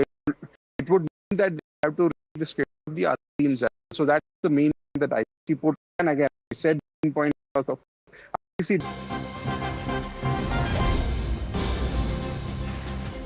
Now we have a CNN News 18 exclusive input by Manoj Gupta. Gulf investors have taken Pakistan to arbitration over K Electric and sought $2 billion in damages. We have now decoded why a failed China deal has pushed Gulf investors to sue Pakistan over K Electric. According to the sources, the trigger was a failed 2016 deal to sell control of K Electric to Shanghai Electric Power for $1.77 billion. This transaction was on hold for 8 years before collapsing under regulatory delays and missing clearances. Now, investors allege the Pakistani state repeatedly changed the rules mid-game, blocking the sale while allowing the unpaid tariff subsidies. According to the top sources in the New Delhi, the K Electric arbitration shows a long-held concern. Pakistan continues to undermine investor confidence through policy inconsistency and weak regulatory discipline. We are being joined by Aman Sharma. Aman, can you please explain to us what was the trigger and what exactly led to this deal between the 216K Electric and Shanghai Electric Power fail? Well, Kaveri, what top intelligence sources are telling our group security editor Manoj Gupta is that there is rampant Pakistan political interference in commercial contracts. This is essentially what is spoiling the show there. Indian intelligence agencies see the dispute as a part of a broader pattern where Pakistan's energy sector liabilities have also been increasing. And in fact, New Delhi believes that the long legal battles that Pakistan is fighting with Saudi and Kuwaiti investors will ultimately strain Islamabad's ties with Gulf capitals. As we know, the story is where Gulf investors have taken Pakistan to arbitration over K Electric and are seeking $2 billion in damages. So a failed China deal has pushed the Gulf investors to sue Pakistan over K Electric, and this foreign investment has now turned into a serious diplomatic and legal flashpoint. Saudi and Kuwaiti investors dragging Pakistan to international arbitration clearly shows that Islamabad's ties are strained with Gulf capitals. Thank you, Aman, for all of those inputs. But right now, we're shifting into a very short break. Stay tuned to CNN News 18.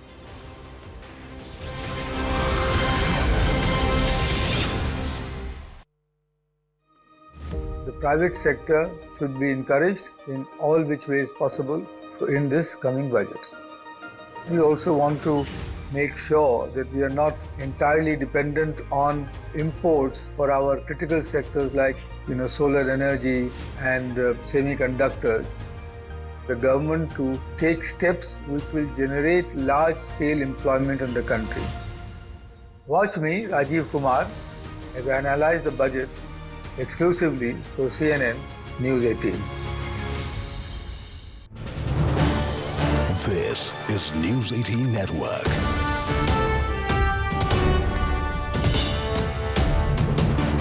India's largest news network. Bangladesh rolled out the ICC T20 World Cup 2026 after rejecting the ICC's directive to play the match in India. And the deadline now passed, ICC has begun the process of naming Scotland as Bangladesh's replacement. Yet heard that rights also say an official announcement is imminent, making Scotland the 20th team in the tournament. This decision follows weeks of tension between ECB, ICC and BCCI, marks a major shake-up just days after the World Cup begins. The Bangladesh board cited security concerns stood firm even when the ICC rejected their plea to shift games to Sri Lanka. So we have Vineet Ramakrishnan joining us live. Vineet, good morning, and thank you so much for joining us on the broadcast. So, Vineet, can you please explain to us what are these specific security concerns that Bangladesh cricket board cited in refusing to play matches in India, and how has the ICC test responded to these concerns? If you could give us like a detailed account of it.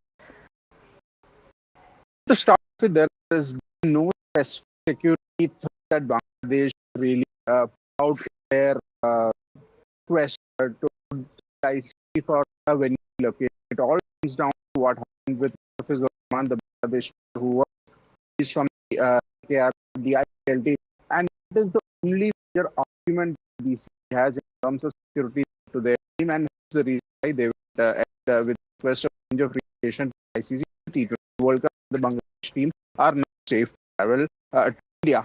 However, ICC we have reported over the couple of weeks that ICC did discuss and why independent agents identify threat or major threat to the Bangladesh team traveling to India. Identified the assessing the reported low moderate level of risk, which is standard across all the sporting venues as the world. There was no argument for BC to start off with. It was more like that Bangladesh, the BCCI or IPL, we are going to take a stand. They've made a political stand in many ways. In the comparison, what happened in a district which is run by the BCCI appropriately to what would happen in ICC global tournament, it's two different things. There's apples and oranges. That was the basic premise of this argument, which was quite weak to start with. ICC pretty much seeing that.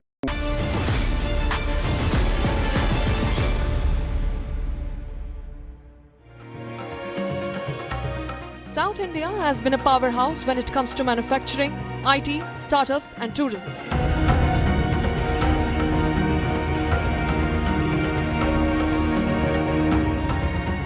But most states south of India have fell short, changed by the union government in the recent years, with several opposition ruled states demanding a bigger and fairer share from the union government in devolution of taxes and an allocation of incentives or funds in the budget.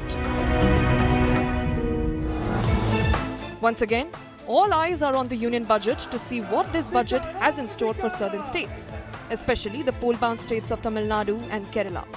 Policymakers are eager to know if there will be any special announcement made, keeping the polls in mind. Tamil Nadu has been at the receiving end of the Trump tariff war, with textile and manufacturing industries in the state taking a hit.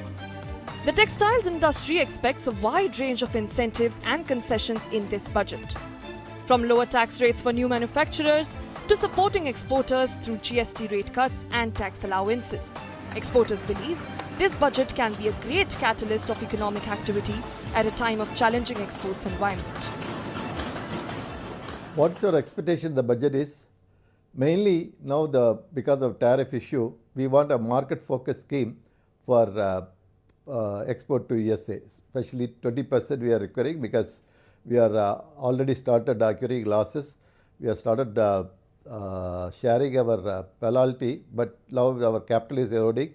So its immediate requirement is 20% scheme, market focus scheme for US exports. The second thing is we are competing with the internationally and our interest rates are higher. We need 5% IES intercircular scheme for all the manufacturer and merchant exporters, but there should not be a cap. Now the cap of 50 lakhs will be really will not beneficial for us. So without the cap, we want 5% intercirculation scheme. Regarding GST, what we want for the domestic is, now we have kept the 18% above 2,500, but it is really minimum amount. We want 10,000 rupees per garment and it should be 18%, above 18%. And for the job worker unit, there should be a uniform rate. Some chemical processing we have kept 18%, but we want 5% across the job work. Other than this, we have asked for some fund for the EAG, that is Environment Social Governance, because that is a requirement of the nation or internationally they require it. So we want a EAG fund with a lesser interest rate, maybe 3 to 4%. God's own country, Kerala, too is heading into polls, and the state has argued that its tax revenue has gone up, but central grants down. The neighbouring state of Karnataka has a lot of expectations from the budget, right from the policy push that would help businesses in the state to fund allocation for various projects in the state. Karnataka Digital Economy Mission, which acts as a knowledge bridge between the government of Karnataka and industry to accelerate growth and investments in the field of information technology sector, is urging the union government to provide incentives to BPOs setting shops in rural parts with women workforce. The state is showcasing its own initiative to highlight the success rate. Sir, a lot of expectations from the budget, both in terms of how the budget could help companies and startups and GCC and others, and the incentive, if any, that they could provide. What is your expectation, sir? Yeah, first of all, digital economy is gonna be the backbone of the Indian economic growth journey. And obviously, Karnataka is a leading state, and we have done so many different things and experiments and policy, shaping up programs and initiatives. My expectation from the budget would be in three different areas. One would be towards looking at the MSME industry. Currently, MSME industry contributes around $1.5 trillion of GDP contribution with a CAGR of 10%. What I see is that if we intervene a tech into the MSME industry, and these are coming from tier 2, tier 3 towns, if we enable a tech inside this, looking at how they can revisit their product line, services line, new customers, new market, new innovation that can add into this, I think we can have a CAGR of 15 to 18%. And if it happens, it will be at least $4 trillion by 2030. We can expect that. Now, today they are employing around 30 crores of employment opportunities. If this happens, then it can go to 90 crores. Imagine the potential of job opportunities in tier 2, tier 3 towns by just a technology innovation. What we have done here is we started a program called Local Economy Accelerator Program. And I think this could be looked into as the program which, a model where India would like to adopt those models and stimulate the tech innovations in the MSME industry. So that's one expectation, that something should be come out for a tech side for the MSME industry. The second, my summation would be, or expectation would be, towards the tier 2, tier 3 towns are bubbling zones now. But these bubbling zones require a very specific attention towards creating something called as digital economy zones. In my view, what digital economy zones is that we have every state can identify 2 or 3 locations in the state which they want to promote a digital economy in those regions and attract fresh investments. These digital economy zones can be then set up by the state government and the union government in partnership with that. Union can provide a lot of, if you remember, IT industries got a lot of tax benefits long time back, and look what India is today, right? Imagine if we replicate these tax benefits on the digital economy zones created in selective, let's say 100 locations in the country. And then any industry coming to that location, and we define those terms and conditions for that, I think we can boost a lot of attraction and attraction of investments towards those zones. This digital economy zone will look like just not a real estate. It will have a placement for a small data center. It will have an industries coming up there. It could have a center of excellence of knowledge hub, a talent supply. We can make a very nice hub which is creating a growth engine by themselves, right? And it could be various domains also, right? We can have multiple domains of technology, aerospace, energy, pharma, healthcare, medtech, so many. We can have different economic zones of those. From citizens to policymakers, all want both state and union government to attract investment and jobs and to tier 2 and tier 3 towns. Karnataka's port city Bengaluru, with a long coastline and world-class educational institutions, wants to emerge as the Silicon Beach of India. The region, which has produced some of the finest entrepreneurs, actors and beauty queens, wants a budget to set up a fund or a mechanism that will help new-age deep tech startups to flourish in the coastal region. Since you're so closely involved in innovation and incubation, how do you think the government or government's policy could handhold these smaller companies to then go ahead and really become big, and perhaps not just India level, even globally? If you look from the mature ecosystems that are there across the globe, right, like the Silicon Valley, the San Francisco ecosystem, etc., you would see that there is a proper seamless pipeline that is being created, right from educational institutions, which kind of provides the fresh talent. If you look at what the new sort of ideas comes in the age group of 25 to 30, right, and then the 35 comes with enterprise level solutions and startup ideas. So if you can create a huge pipeline from the institutions all the way till mature founders who are coming and repeatedly founding startups, there needs to be a seamless integration of funds, market access, mentors, etc., right? from a of course, the ecosystem that is there, that themselves can create, the foundational, resources. Founders who are already working in organization can come as mentors. But I think the real necessity is how government can plug in their resources back into these local ecosystems. Mangalore is a tier 2 city, but has got tremendous potential. So if we can have access to this Bharat growth story, right? So the defense is a very closed room. But if we can have Mangalore startups connecting to the defense opportunities that is there from the government, and some of the large projects that the government is planning to do it from the central. So if there are Mangalore startups that can get into there, and the kind of funds that is accessible for them for experimentation. We are talking about deep tech, etc. So these are not small budgets that can drive large, unicorns from Mangalore. So you need to have that kind of patience capital, that kind of a size of the capital where people can experiment, fail, and then even eventually emerge as the startup stories that we look at. So if we are to create some sort of a fund from the central government, we would be happy to see can it be integrated into the local ecosystem. Again, when we are saying this, we are not saying that everything has to be done by the government. The regional ecosystem itself is putting money. We have founders who have got exits recently who are coming and chipping in their money. So there is a trust that is built by the local ecosystem. Government has to kind of join hands and amplify this kind of support that is given. Karnataka also wants to be the quantum capital of Asia, and policy experts hope that this budget will push government department to embrace ecosystem in a big way. Biggest challenge that most of our startups face is that in India, the employee stock option program, when the stock options are given to the employees, it is meant to keep them with the company for a long-term basis. And that's why it's called employee stock option. But the challenge that I see is that in India, the employee stock options get taxed twice. Okay. One, when they actually are given the stock and it gets vested, and one, when they actually sell the stock. While all over the world, the taxation is done at the time of sale of the stock. See, when stocks are vested, let us say I hire 10 people and I tell them 2 years later, you'll get so much stock, but it'll get vested. You don't need to sell it at that time. It gets vested to you. It is yours. Okay. But at that time, the startup, the employees don't have the cash flow to pay for the tax. Right. So it gets taxed then, which is totally wrong. This is something that I think the government must correct. Right. Because it discourages employees to stay with startups. The government must start adopting quantum technology in all the networks of the country. Right. Because we are seriously can get impacted if a Chinese quantum computer appears.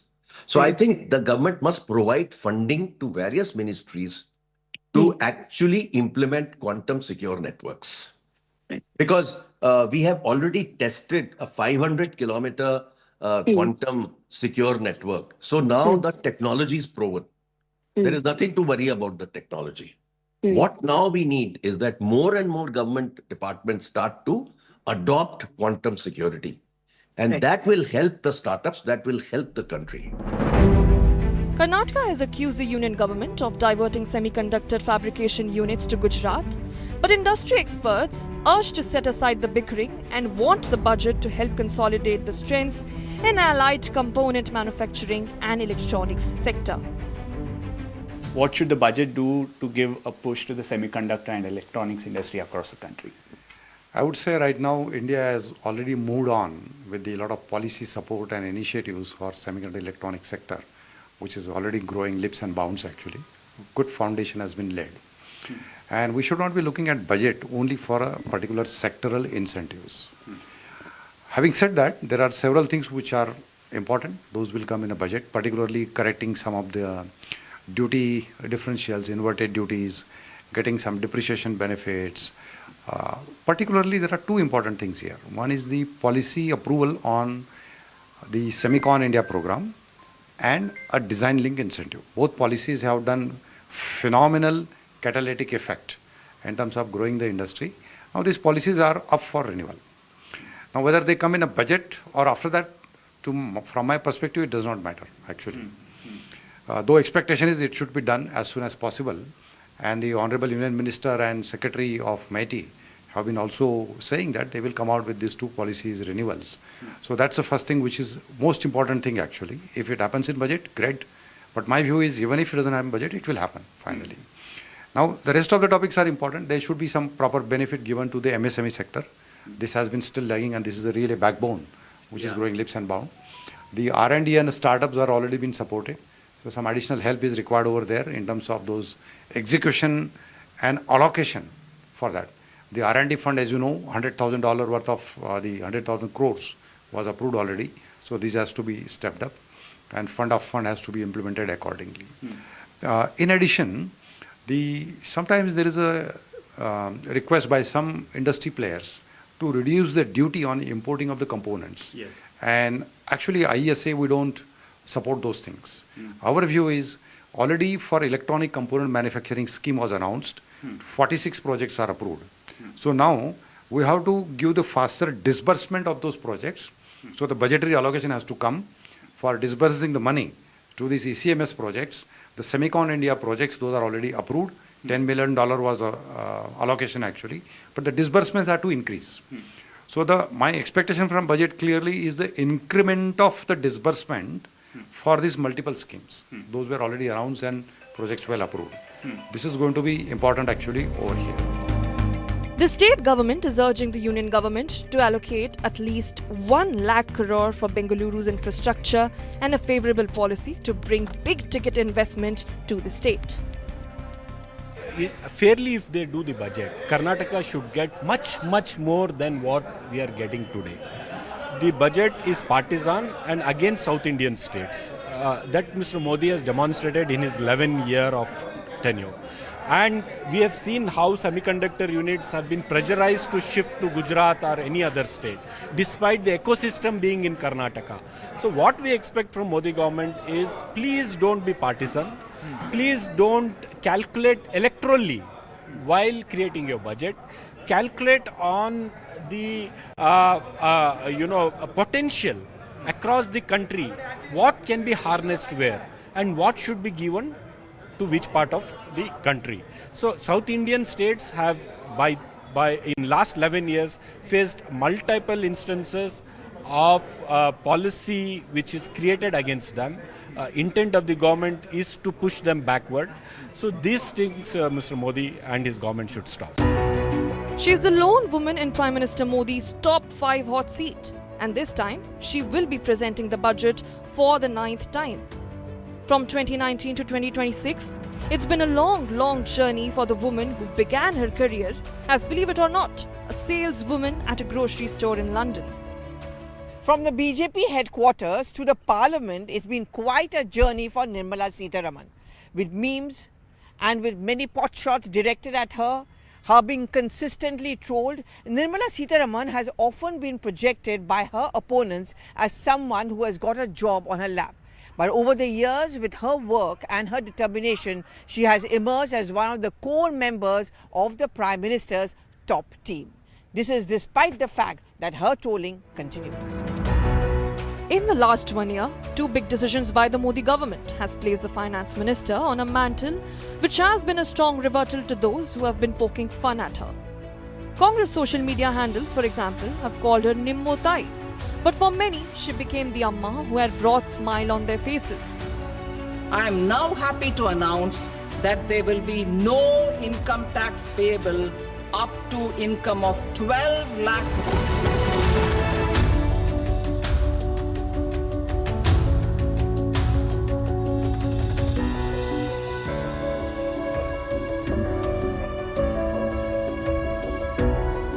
Her background as a tough BJP spokesperson has come in handy. She has been a firefighter for the government while wearing many hats. As Defence Minister, she fended off Rahul Gandhi and Congress's attacks on the Prime Minister over affair. As Finance Minister, she has ably manoeuvred the government post-COVID-19, even countering the attacks on the Prime Minister. Prime Minister chose her to replace Arun Jaitley as Defence Minister, a first-time full-time Defence Minister after Indira Gandhi. The message to be conveyed was clear: women are tough. Known to break conventions, she replaced the colonial briefcase to Bahi Khata. Again, women in her life have played a role in this. Designed by her grandmother, the cloth used for the budget, Bahi Khata, was from her mother's sari. She now wears the attacks against her comfortably, not so ruffled, even smiling on it. As she gets ready to present yet another budget amidst tough times globally, the tough woman who stood up to a male bastion will be firefighting.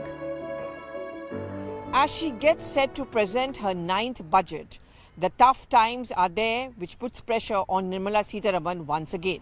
But she's been a woman who has proved herself, who has withstood all the storms.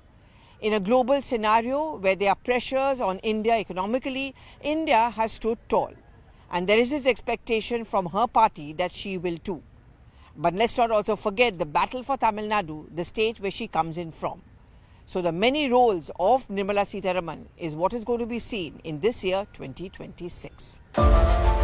With the Union Finance Minister elected to the Rajya Sabha from Karnataka, it remains to be seen if she will be able to balance the budget calculations alongside aspirations and demands from the state. Today we have a very special guest with us, astronaut Sunita Williams. Welcome, ma'am. So, thank you. How does it feel to be back in India, and how is Kerala? Yeah, it's great to be back in India. I've been looking forward to coming here to see people for a long time. I was a little bit occupied with a couple other things going on, both on the planet and off the planet, getting ready for my last flight. So unfortunately, I haven't been here for a number of years. So it was great to be able to come back. I was pretty excited. And Kerala is one of the places my father had talked about quite a bit, so I was really excited to be able to actually see Kerala for myself and experience, of course, the wonderful food that's here and the wonderful people. So this is your first visit, and food is something which is, that has stuck out for you in Kerala. Of course, yes, of course. I haven't experienced everything yet, but I had a little taste of it when I was at a literary book festival in Sharjah in UAE, and some of the same people, same players were there, and I went to a restaurant there that was incredible. So I was excited to know that this is the birth of it, and I'm coming back here. And what's your favorite so far that you have tasted? Oh, I don't know. The little peppers that are in yogurt, I had those for the first time today. Those are pretty hot, but they're pretty awesome. But I know there's more to be had. I just got here last night, and I've been at the hotel, but I know there's other places in town that I need to check out. And then by the end of the week, I'll have a favorite. Going to your last mission, started off for 8 days, went on for 9 months. How was its situation at that time, and how did you cope with it, both mentally and physically? Yeah, so, me and the gentleman that I flew with, Butch Wilmore, both of us like to work out. So we had planned from the very beginning, as soon as we got there, we were going to start working out. And I'm really glad we did that, and under the anticipation of, we'd just be home pretty quickly, but we just wanted to, that's part of both of our routines. It set us up for a longer routine just to make sure that we were physically okay up there for 9 months. And I think that's always one of the best parts of the day, when you have the opportunity to get on the treadmill and get on the bike or lift weights, as we do every single day, to maintain our bone density and muscle mass. But it's just a nice time to actually have a little bit of a mental break of things that are going on. Obviously, needed a mental break. There was a lot going on last summer. The figuring out whether or not we were coming or going, that took a little while. We knew we were going to be up there longer than 8 days, pretty much as soon as the second day started, and we started having a little bit of problems. We knew those were problems that needed to be solved. We didn't know exactly how they were going to be solved or how they could be solved, and so that was the process over the summer. And it was fun at first, obviously, because I love being in space. That was great. But then, I wouldn't say indecision, but the decision-making process is very intricate. A lot of people have to understand the problem. A lot of people have to then understand the solution and whether or not that could happen or not. And as that process was playing out, of course, we're dragging along all of our family as well. And so just keeping them in the loop. We all had plans to come back and, go on vacations or do things with, Butch's kids or my mom, who's getting older. And so all of that sort of started weighing on, I think, both of us. I was actually relieved when the decision was made, and my family and friends were all super supportive. Made the phone call. I was a little bit nervous about it, like, okay, I think we're not coming back for another 6 months. They're like, okay, have a good time. Just, come back on a safe spacecraft and keep us informed. On my previous flights, I had written a journal like every week, so updated people on what's going on, and I was missing that I wasn't going to be able to do it this time, but obviously I got to be able to do that. At any point, did you feel helpless there? Not necessarily helpless, because there's hundreds, if not thousands, of people who are working on solutions. This problem is much bigger than ourselves. You know, the whole space station program is much bigger than just me and Butch. We just happen to be the ones who are on that spacecraft in this time. So, you know, how all of those spacecraft, as they're coming and going, interplay into the International Space Station's roles and responsibilities to our international partners, that's huge, right? So that's a lot of dedication by so many people, a lot of money, obviously, too. So we want to make sure all of that is being upheld. We knew that we were along for the ride with all of this, and we would be fine. You had said that once you went there to the International Space Station, first thing was to look for home, basically India and Slovenia, the homeland of your parents. Mm-hmm. So how did seeing Earth from space shape or reshape your relations back home with your family? How was it? Well, I think the best thing to do is share it, and to share it in such a way that people understand. One of the concepts I mentioned earlier today was like, this is a planet, 71% of it's water. We only occupy the little 28 point something whatever percent that's left as people, and some of that is pretty harsh environments to live in. And it's sort of surprising to me that, where we live in an area around the equator, we all can't just sort of get along. And so having, the experience to not only see where people come from, but then picture all of the people and friends and family that I know down there, but then also thinking about globally about the rest of the population on the planet, and how my experience is very unique, and I'd like to share that with people so everyone could sit back for just a second and think about their role on this planet and how we should get along together. India is preparing for its Gaganyaan mission. How are you seeing India's space missions? Yeah, I think everything is up and coming. I'm so happy for the things that have happened just recently with the Axiom 4. Captain Shukla was the pilot on that mission, so awesome. Our partnerships with the Indian Space Agency for sensors and spacecraft, getting ready to go back to the moon, that's awesome. So I think the Indian space program, the imagination is the limits, right? So whatever they want to do, it's great. I'll be happy. I'll be cheering them along. I think partnerships with other agencies is just incredible. It allows us to do things that we never thought we could do on our own. So that's also part of all of this as well. And I hope the United States and India space programs will work together.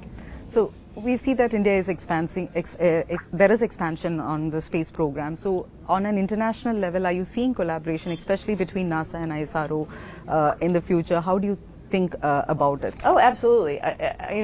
We have 5 major agencies that contributed to the International Space Station as we were doing the all the agreements and then in the building of the space station.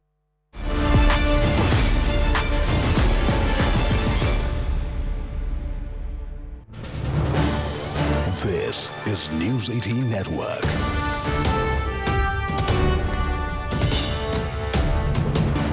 India's largest news network.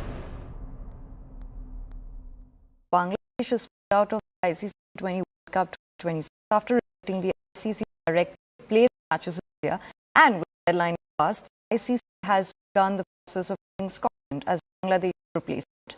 Yes, that right. Sources say an official announcement is imminent, making Scotland 20th team in the tournament. This decision follows weeks of tension between BCB, ICC, BCCI, and was a major shake up state after the World Cup wins. The Bangladesh Cricket Board said its security concerns and firm even after the ICC rejected their plea to shift games to Sri Lanka. We have Vinny Ramakrishnan joining us live right now. Good morning and thank you so much for joining us on the broadcast. Can you please explain to us what specific security concerns that Bangladesh Cricket Board cited refusing to play matches in India? How has the ICC responded to these concerns? You could give us like a detailed account of it.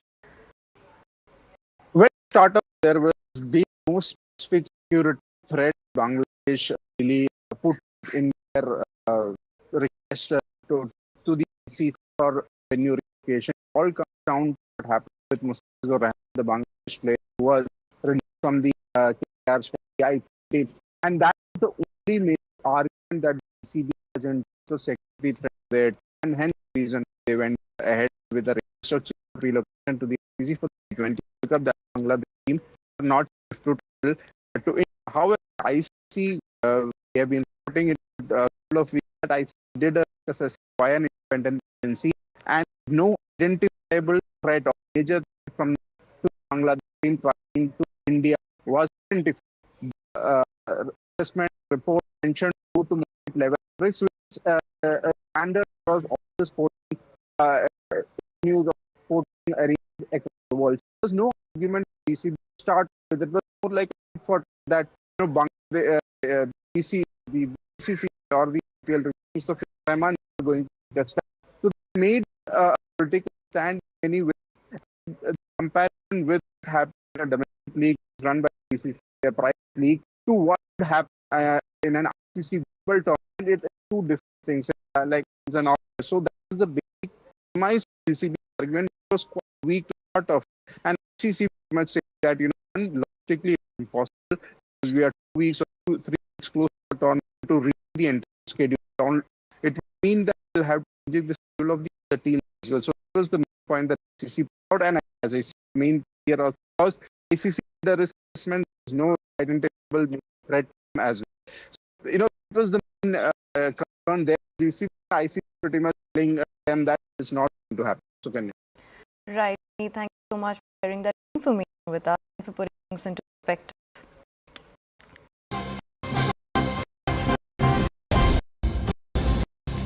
We have breaking news coming in that GP.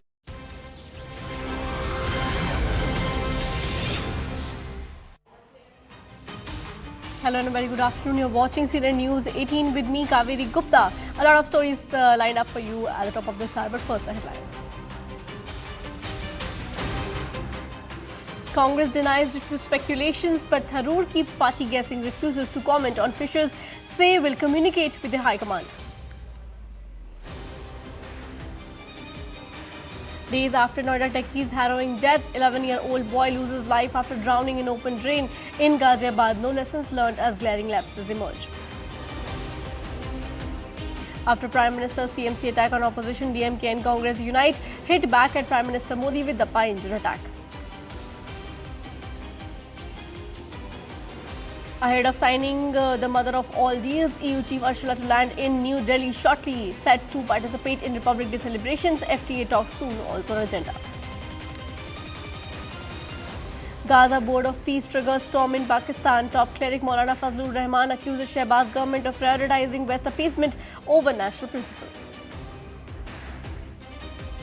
Ousted Bangladesh Prime Minister Sheikh Hasina talks on Yunus government in her first recorded interview, raises alarm over trampling of human rights. Bangladesh opts out from T20 World Cup after ICC snub over India travels. Scotland to replace Bangladesh. Official announcement soon. Well, the top story of the day, the controversy over Congress MP Tharoor skipping the party meeting for discussing the strategy for poll-bound state of Kerala continues to spiral, with Shashi Tharoor issuing his first statement over the speculations of rift. In a very interesting answer, Mr. Tharoor did not deny the possibility of an existing conflict brewing between him and the party. However, he clearly said that with the discussions have taken place with the top leadership, he won't comment on them publicly. Now, this comes after a full-blown controversy erupted over speculations that arose from Tharoor's absence in the recent meeting held by the Congress top brass for Kerala election. Remember, Tharoor is the Congress MP from Thiruvananthapuram, which was all the more a reason for speculations of Congress sending a signal to the MP. However, Tharoor also commented on this aspect, saying that him not attending the meet was simply because he was in Delhi, which is very far away from Kozhikode, while the BJP had lashed out at the Congress party for snubbing those who take a stand for the right cause. Congress leaders denied all the claims of that rift. If you look at any of my public statements and record, I have at no stage violated any of the party's positions in Parliament. The only issue on which there's been a public disagreement on principle has been about Operation Sindoor, where I did take a very strong stand. Let me say to all of you that I remain unapologetic about. You can imagine my astonishment and frankly joy when 10 days later or whatever it was, the government of India did exactly what I recommended. Now, how do you expect me to criticize what I myself have recommended? I supported it fully throughout Sindoor and afterwards. പറയാനുള്ളതെല്ലാം ഞാൻ party നേതൃത്വത്തെ നേരിട്ട് പറയുന്നു. നിങ്ങൾ പല കാര്യങ്ങളും എഴുതിയിട്ടും ആദ്യമത്തിൽ അതിൽ ചില കാര്യങ്ങൾ ശരിയായിരിക്കും, ചില കാര്യങ്ങൾ ശരിയായിരിക്കില്ല. ഞാൻ അതിനെക്കുറിച്ച് ഇവിടെ പബ്ലിക് ചർച്ച നടത്തുന്നത് ശരിയല്ല. ഞാൻ പോയില്ലേ, ഞാൻ പാർട്ടി നേതൃത്വത്തെ അറിയിച്ചു, നേരത്തെ അറിയിച്ചു ഞാൻ വരുന്നില്ല. എനിക്ക് എന്തായാലും ഇവിടെ വാക്ക് കൊടുത്താലും ഇതിനെ ക്യാൻസൽ ചെയ്തിട്ട് പോയിട്ട് കോഴിക്കോട് വരാനും പോകാനും കുഴപ്പമില്ല, നമുക്ക് അറിയാൻ പറ്റും. അപ്പോൾ ഒന്നുവേണമെങ്കിൽ ഇത് ചെയ്യണം, അല്ലെങ്കിൽ ചെയ്യണം. ഞാൻ പറഞ്ഞ ഈ സ്ഥിതിയിൽ ഞാൻ ഇതാണ് ചെയ്യാൻ പോകുന്നത്. പക്ഷെ ഞാൻ ഉറപ്പുമായിട്ട് പിന്നെ പാർലമെന്റിലെ എല്ലാ വിധത്തിലും പങ്കെടുക്കുക. പാർട്ടിയെ ആ സമയത്ത് കാണാൻ നേതൃത്വത്തില്ല. പക്ഷേ ഇത് പറയാനുള്ളത് പാർട്ടിയുടെ അകത്ത് പറയാനുള്ളത് പാർട്ടിയുടെ അകത്ത് തന്നെ പറയുന്നത്, അത് മാധ്യമത്താരല്ല. നിങ്ങളെല്ലാവരും നിങ്ങളുടെ കാര്യങ്ങൾ ചെയ്തോളൂ. ഞാൻ എൻ്റെ നിങ്ങൾ പറഞ്ഞു എനിക്ക് അസംതൃപ്തി ഉണ്ടായിട്ടും ഞാൻ അതിനെ പിന്നെ വേറെ ഒന്നും അതിനേക്കാൾ കൂടി ചേർത്ത് പറയാൻ ആഗ്രഹിക്കുന്നില്ല. എൻ്റെ ഓരോരോ ചിന്തകളെക്കുറിച്ച് എനിക്ക് ആ പുസ്തകത്തിനെ പ്രകാശിപ്പിക്കാൻ വലിയ ആഗ്രഹമുണ്ടായിരുന്നു. ജയ്പൂർ ലിറ്റററി ഫെസ്റ്റിവൽ എനിക്ക് ഒരിക്കൽ മുടക്കേണ്ടി വന്നു, രാഷ്ട്രീയ ചടങ്ങിൻ്റെ കാര്യം. അതുപോലെ തന്നെ ഇതിനെയും മുടക്കേണ്ട പറഞ്ഞ് ഇവിടെ വന്നതാണ്. അത്രയല്ലോ. നിങ്ങളത് പറഞ്ഞോളൂ, നിങ്ങളുടെ അഭിപ്രായം പറഞ്ഞു. No, I don't think so. If any problem, he is having any problem, we will, the leaders, discuss with that. We will settle the matter amicably. No, I don't think so. If any problem, he is having any problem, we will, the leaders, discuss with that. We will settle the matter amicably.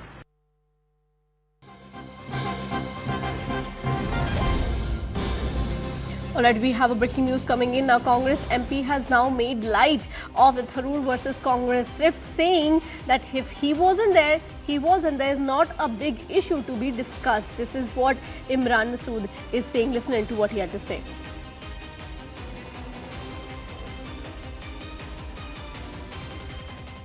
Shashi Tharoor जी कोई इतना बड़ा part नहीं है, नहीं दिखे तो नहीं दिखे, ऐसा कुछ है नहीं. शशि थरूर जी कोई इतना बड़ा पार्ट नहीं है, नहीं दिखे तो नहीं दिखे, ऐसा कुछ है नहीं. We have Pallavi and Neetu joining us on the broadcast. Pallavi, my question to you first. This is a statement now coming in from Imran Masood, who is saying that that Shashi Tharoor is not a big part of the Congress. There's nothing to be discussed. But clearly he's a big part of the Congress, since there are long pending discussions over rift. In fact, all the Congress leaders that we have listened in the recent bites, they've been saying that whatever the rifts are, they're going to be resolved. Whatever the issues are, Shashi Tharoor is going to solve it with the party. Even Shashi Tharoor has now openly said that I'm not going to make a public comment about it. Whatever I have to say, I will go to the High Command and say it. Well, it's a do or die election, certainly in Kerala. See, Kerala, like many other states like Punjab and Himachal, has a pattern, a cyclical pattern. So in the last time round, the left parties broke that pattern and they came to power. So they have been in power consecutively for 2 terms, and the Congress-led UDF has lost out. So which is why for the Congress, it's a prestige battle. And there's also one reason why the Congress doesn't want to upset the cart, doesn't want to alienate Shashi Tharoor at this point of time, because one, he belongs to the very influential Nair community. Second, he's very articulate. A large number of young voters are within his area. And Thiruvananthapuram is one area of the 14 assembly seats. The UDF had only 1. For the Congress, Shashi Tharoor is someone who they cannot do without.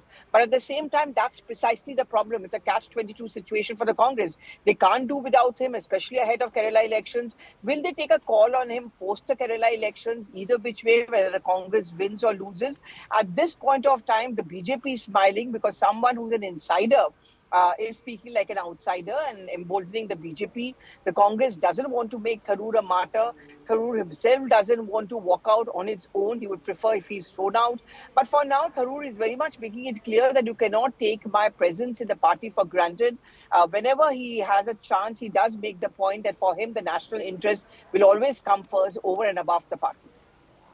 Right, Pallavi, please stay on with us. I'm also being joined by Neetu. Neetu, Pallavi was right now making a point that Kerala is a do or die elections, and Shashi Tharoor is a very important part of Congress. They cannot do without him. Let's also talk about, not just for the BJP, why is this election so important for the LDF and the UDF? See, for the Congress, it is actually a do-or-die situation in the state of Kerala, because Kerala traditionally had given 5 years opportunity to LDF and the next 5 years to UDF. That's how it was. But the second Pinarayi Vijayan government, when it came in 2021, it had created history. And for the Congress, it was a great shock. So this election, the 2026, is a do-or-die battle for the Congress. And they have been trying their best. The local body election results have given a boost in the arm for them. One thing that I have to say that I have been noticing of the Congress in Kerala after covering Congress in Kerala for long, that this time they look more united, the leaders look more united among themselves. Though there are several factions, all of them looks like understand that this is a huge situation ahead of them. They need to win these elections. Even in the local bodies, including in Thiruvananthapuram, we have seen that even before the election dates were announced, Congress had announced their candidates. This was unheard of in the Congress because there would be many contenders to one seat, people coming out and raising their opinion in the public. So all this was very common when it comes to candidature selection in the Congress. So now, even ahead of the assembly elections, the Congress is aiming to have this kind of a united front and even decide on the candidates much ahead. That is why this meeting yesterday in Delhi was also important. Senior leaders of the state, including the leader of opposition V.D. Satishan, KPCC President Sunny Joseph, Ramesh Chennithala, CWZ member, and the other CWZ member Kodikunil Suresh, they were all part of this meeting. Now, Shashi Tharoor, yesterday sources close to Tharoor clearly told us that he was upset over this. But in his first reaction after this public reaction, Tharoor says that he didn't attend this meeting because he had prior literary commitments and that is why he couldn't. And he had informed about this to the party leadership that this is why he cannot join this meeting. But when asked about saying that he was upset over this, Tharoor went on to say that media has made several reports. Some might be true, some might not be true. He is not going to comment on anything about this. Whatever he has to say, he will say to the Congress leadership and within his party, not outside. No public statements over this. Now, we heard opposition leader V.D. Satishan also reacting to this very mildly, saying that if at all there are any problems, we will discuss this and find an amicable solution. Because ahead of the elections, the Congress doesn't want a divided house and they are trying everything possible for that. And both sides doesn't look like they will be taking this further. Well, interestingly, none of them is denying that there are no rifts. But also a bigger question is that can Tharoor's disagreements with the party catalyze necessary introspection into the party, or will it deepen more divisions? We have much more reactions on the story. Take a look. Now there seems to be a Mahayudh in Kerala Congress, with Shashi Tharoor ji planning to boycott the other meetings with the leadership. This was bound to happen. Congress has become tukde in probably every state that it operates in. The cardinal sin of Shashi Tharoor ji is that he spoke for national interest and party interest above parivarik interest. So after that, Congress has started treating him like persona non grata, insulting him, humiliating him. This shows the kind of intolerance that is there in the Congress for anybody who puts nation first or party first above parivar. Congress is heading for a mass split in Kerala. क्योंकि उनको पहले बुलाया था, वो हम सबसे बात किया था, उसके बाद उन्होंने ये तय किया था कि उसमें जाना। नाराज नहीं है? नहीं, कोई नाराजगी नहीं।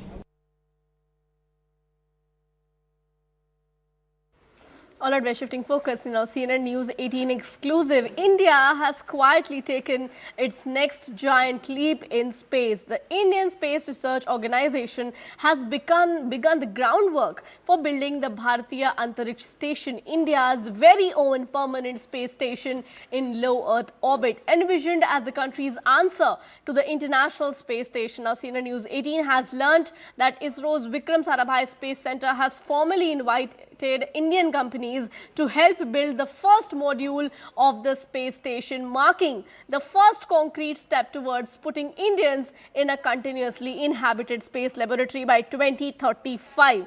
The first module is expected to be launched in 2028. So this is the latest CNN News 18 exclusive on India's very own Indian space station. We are being joined by Aman on the broadcast, who in fact has brought us this exclusive. Aman, please take it away.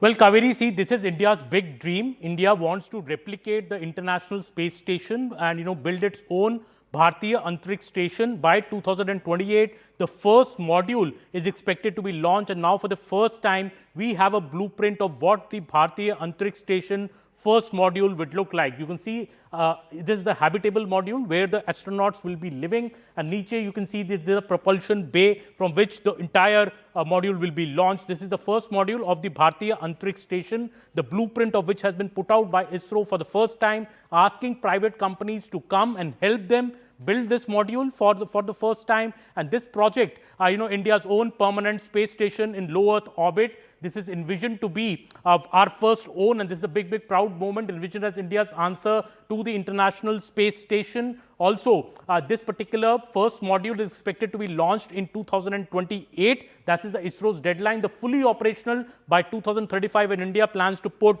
Indians on this Bharatiya Antariksh Station by 2035. There have been detailed specifications which have been put out for high-strength aluminum alloy is to be used. The size and the measurements of this Bharatiya Antariksh Station, how they will look like, have also been specified by ISRO for the first time. It must meet the same safety and quality standards as the Gaganyaan mission. The first unmanned Gaganyaan mission is also expected to be launched by ISRO this year. ISRO's vision is to have permanent human presence in space as well as key research that the ISRO is planning, and that is why it is inviting Indian companies to help build the first module of the Bharatiya Antariksh Station. The expression of interest has been issued for the BAS-01 structure. It's a landmark moment in India's space ambitions because now we are planning India is planning to launch its own Bharatiya Antariksh Station, which could be a big fillip to our abilities to watch the Earth from about 400 kilometers above the Earth's surface, and that is why the Bharatiya Antariksh Station is going to be game changer. ISRO for the first time saying that its particular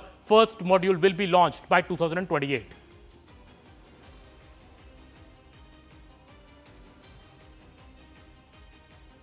All right, we are being joined by Shrishti on the broadcast. Shrishti, it's a big moment for India, a giant leap in space. Now we are going to have our own Bharatiya Antariksh Space Station.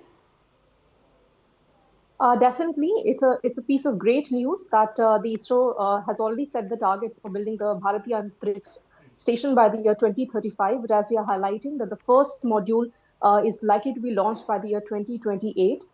If you remember, as per the Indian Space Research Organization, the entire plan is to send 5 modules into the space to build this Bharatiya Antariksh Station. Remember, as of now, we just have the International Space Station, which was put into orbit in the year 2000, and it's been almost 25 years.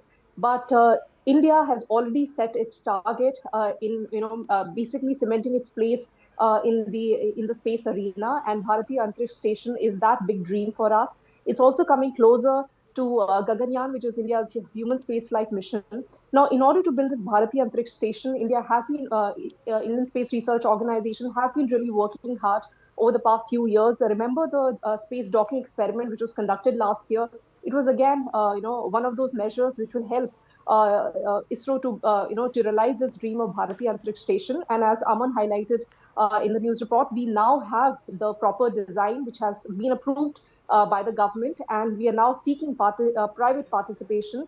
Remember, the government had opened the space sector to private participation, to private players in the year 2020. Over the last 5 years, we have over 300 startups in various parts of the country, and ISRO really wants them to take part in India's space journey, building rockets, building important space equipment. And now this expression of interest is also one of those ways to enhance their participation in even the Bharatiya Antariksh Station, which is going to be the big dream for India's space industry. It's also, it's coming at a time when Indian also plan to go back to the moon to collect lunar samples, and the first mission will be 2028. So the next 5 to 10 years are very crucial for the Indian Space Research Organization.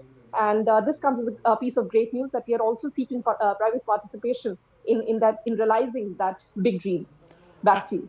And Srishti, first, as we correctly said, last year we saw the successful space docking experiment. Next, we are looking at an unmanned Gaganyaan mission. Do you think ISRO's target and its deadline of putting a man in space by 2035 on the Bharatiya Antariksh Station is a realistic one? Yeah, I would say ISRO is being very ambitious, but this is a target that the government has set for ISRO, and the scientists are very determined to realize this dream. See, in the next 3 years, ISRO has major milestones to achieve. We are already in 2026, and this is the year when the first uncrewed test flight of Gaganyaan is to be performed. This will actually showcase that we can actually take our rocket to the low Earth orbit and bring it safely back to Earth.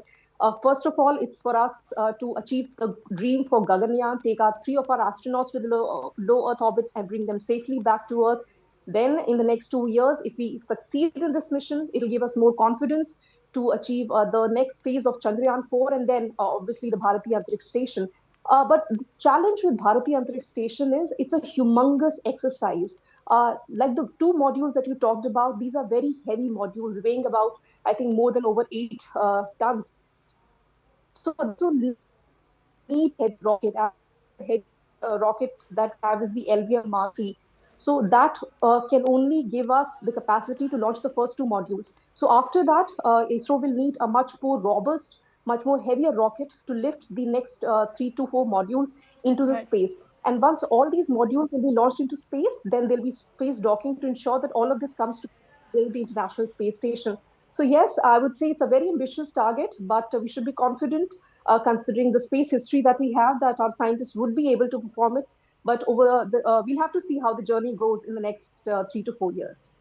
Thank you, Rishi and Aman, for bringing all of those inputs. Definitely, the next 5 to 10 years are very crucial for ISRO. But right now, we're shifting focus to a piece of breaking news coming in.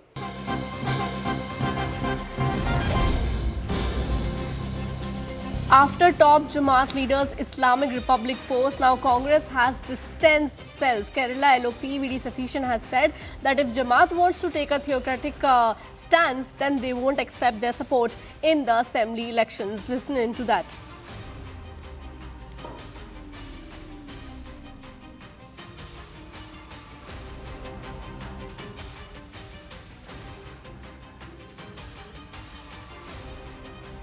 What happened, the secretary?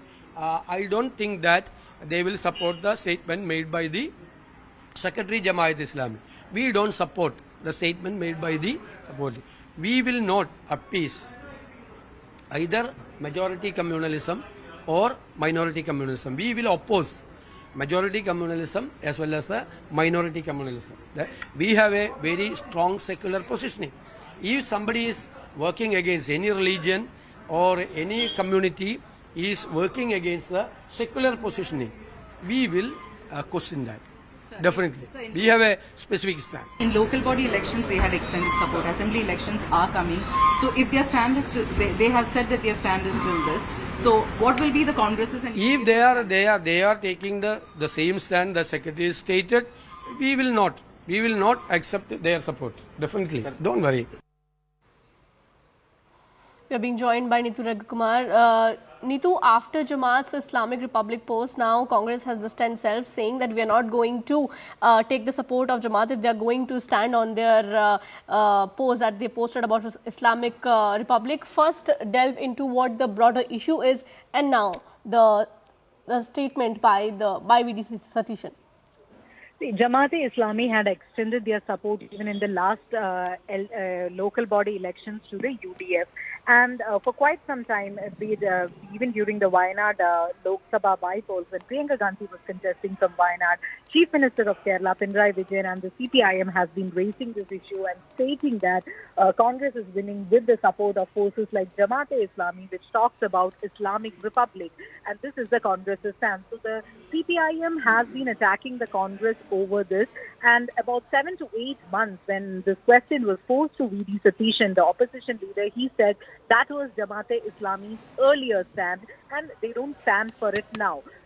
2 weeks back, A.K. Balan, a former minister and a senior CPIM leader, had come out and said if Congress comes to power in 2026, it would be the Jamaat-e-Islami handling the Home Department. That had again created quite a controversy. Now, 2-3 days back, a secretary of Jamaat-e-Islami had put out a Facebook post where he clearly says that their stand is still of an Islamic republic. So there has been huge criticism against this. CPIM raising questions to the Congress asking, you're taking support from an organization which says that they want an Islamic republic. The BJP has also been raising questions. So now it's after all this that V.D. Satishan, the opposition leader of the state, has come out and said, the Amir of Jamaat-e-Islami had earlier also said that this is not their position now, that they are not in for this Islamic Republic. Once he saw the secretary's post, he actually contacted the Amir, and the Amir also said that this is not their stand.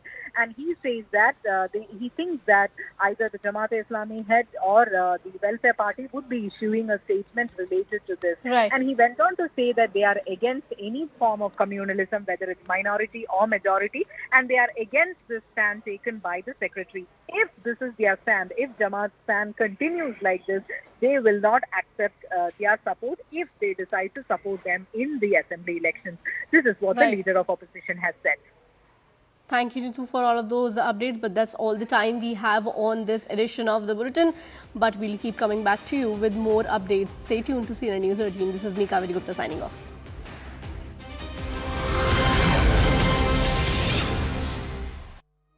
This budget should be a budget of consolidation, make expenditures more relevant for the economy and for the people of the country, and addresses these priorities, the priorities of unemployment, pollution and environment. I think that would be a great budget.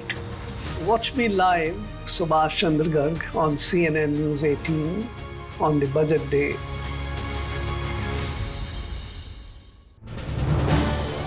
This is News 18 Network.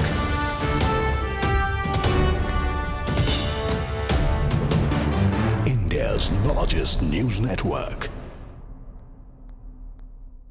Bangladesh is out of the ICC 20 World Cup 2026 after rejecting the ICC's directive to play the matches in India, and with the line of pass, the ICC has begun the process of playing Scotland as Bangladesh's replacement. Yes, you heard that right. Sources say an official announcement is imminent, making Scotland 20th team in the tournament. This decision follows a week of tension between BCB, ICC, BCCI, and marks a major shake up after the World Cup begins. The Bangladesh Cricket Board said its security concerns and firm even after ICC rejected their plea to shift games to Sri Lanka. We have Vinny Ramakrishnan joining us live right now. Good morning, and thank you so much for joining us on the broadcast. Can you please explain to us what specific security concerns that Bangladesh Cricket cited using play matches in India, and how has the ICC responded to the concerns? If you could give us like a detailed account of it. To start with, there was no specific security threat that Bangladesh really out their request to the ICC for a very relocation. It all comes down to what happened to Rahman, Bangladesh player, was released from the KRs from the ICC, and that is the only argument that ICC has in terms of security threat there, and hence the reason they went ahead with the request of relocation to the ICC for the T20 World Cup. The Bangladesh team are not safe to travel to India. However, ICC, we have reported over a couple of weeks that ICC did a risk assessment with an independent agency and identified or made threat to the Bangladesh team traveling to India was identified. The assessment report mentioned to moderate level of which standard all sport sporting arena across the world. So no argument to start off. That was like a for that Bangladesh, the BCCI or the IPL release of Rahman going to stand. So they made it a political stand in any way, and the comparison with what happened in the domestic league, which is run by the BCCI, private league, to what happened in an ICC tournament, it is two different things. It's like an orange. So that's the base nice of CB segment, which is quite weak to start off with. And ICC saying that, logically it's impossible because we are 2 weeks or 3 weeks close to tournament to reach the entire schedule. It would mean that you have to change the schedule of the other team. So that was the main point that ICC put out. And as I said, main here of course, ICC under assessment, there's no identifiable threat as well. So, it was the main concern there. We see ICC pretty much telling them that is not going to happen. So can you? Right. Thank you so much for sharing that information with us and for putting things into perspective.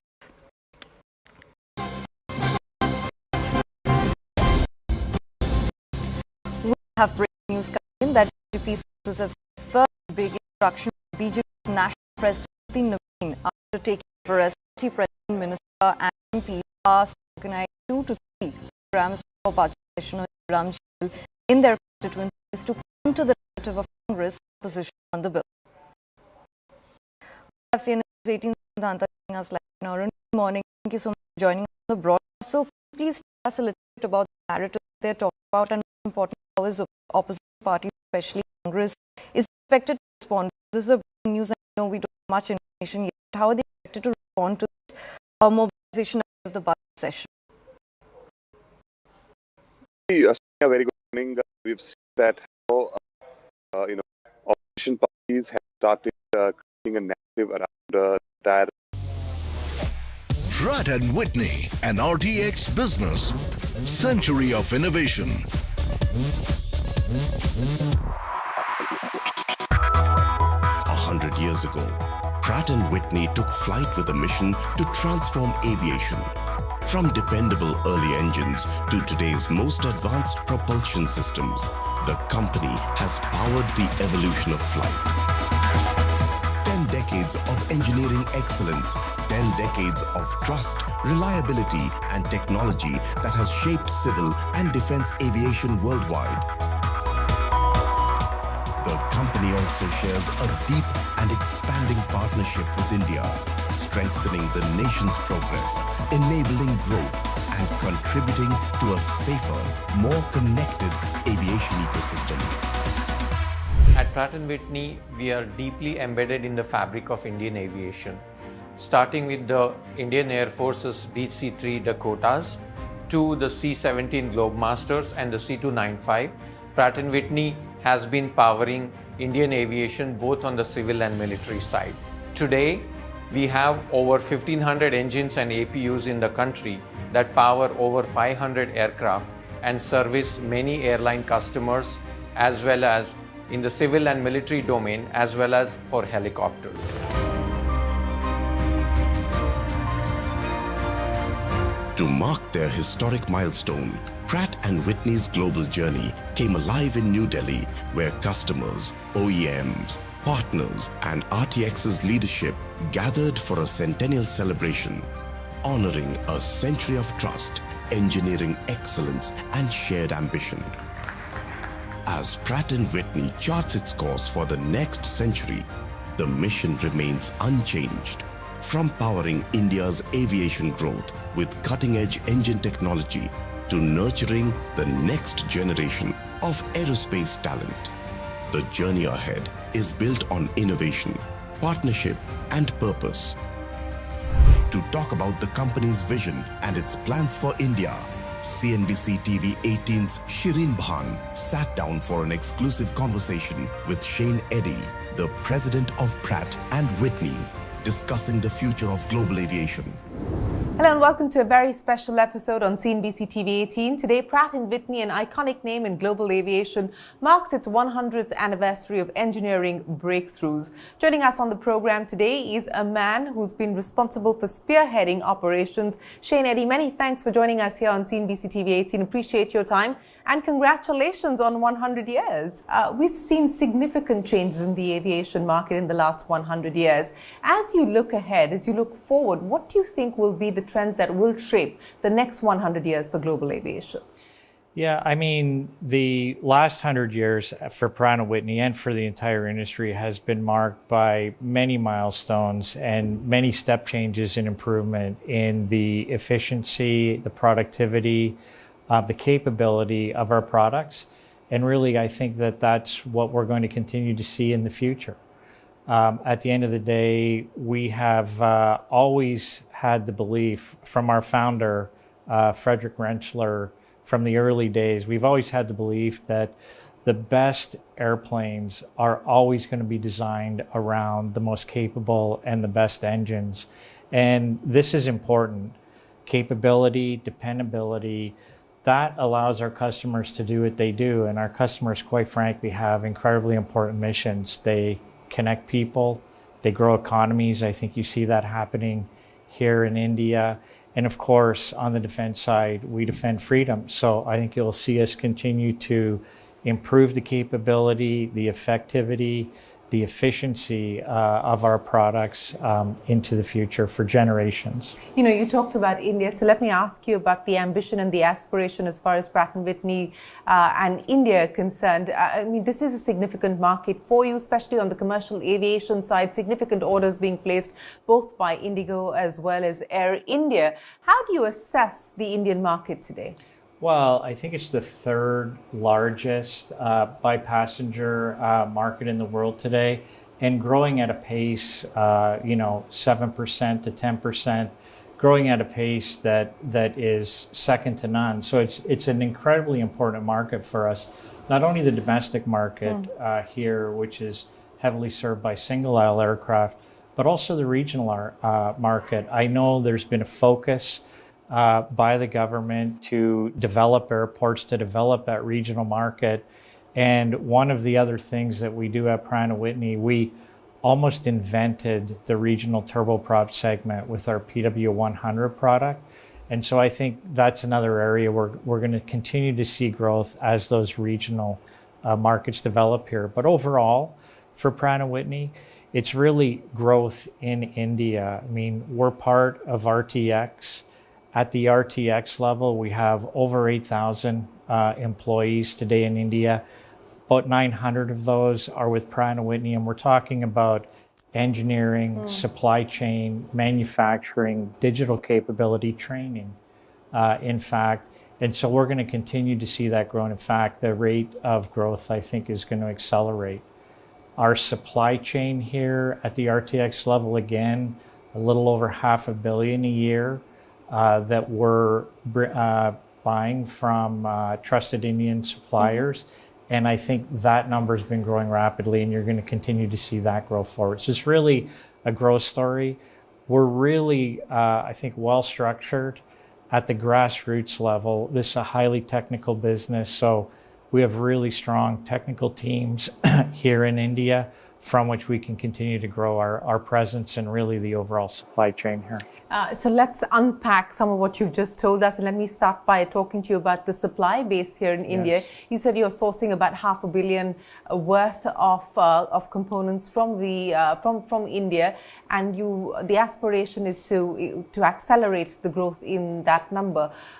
What have been some of the learnings from being able to develop the supply ecosystem in India, and what more do you believe needs to be done to ensure the robustness of that ecosystem as well? Yeah, that's a really good question. And again, that $500 million is at the RTX level. So between our three companies, Pratt & Whitney, Collins Aerospace, and Raytheon. And again, because of the technical nature of our products, I think having that foundational engineering presence, not only design engineers, but manufacturing engineers, quality engineers, having the presence here in the ecosystem is incredibly important to developing that strong supply base. But we have incredible suppliers here in India. We've been here, for almost 70 years on the product side, but we've been here for decades on the supply side as well. And I think the supply base here is really mature and facilitates that growth itself. Has it become more cost competitive?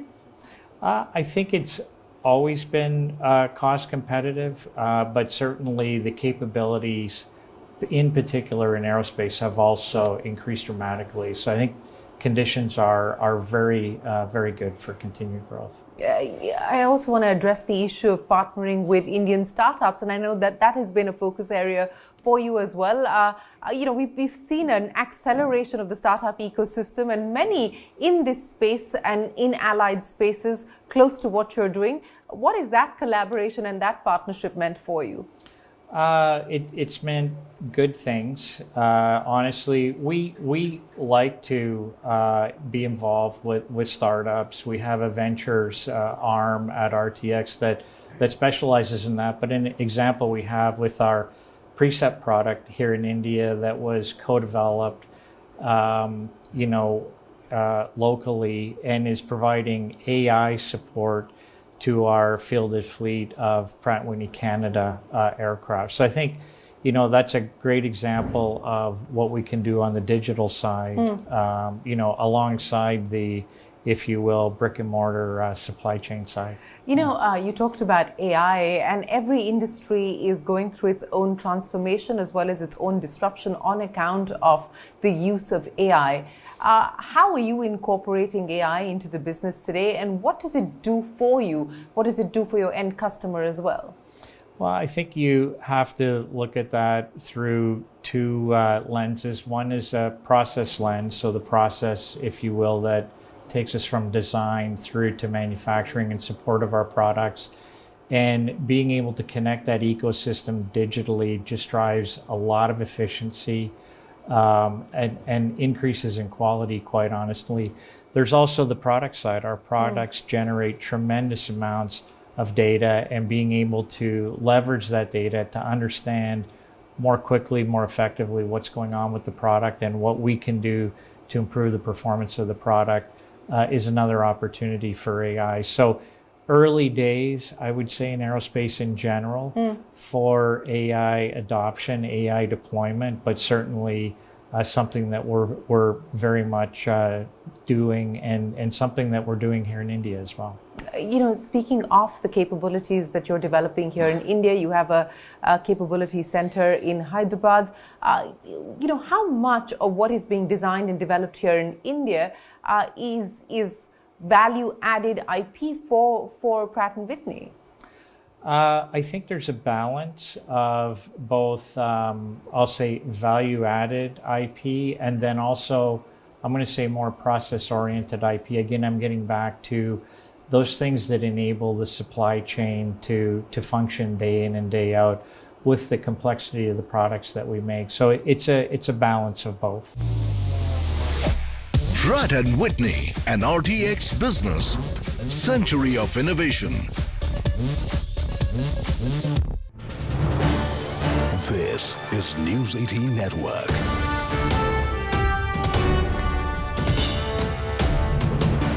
India's largest news network.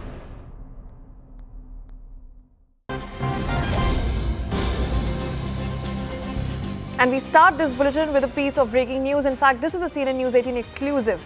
India has quietly taken its next giant leap in space.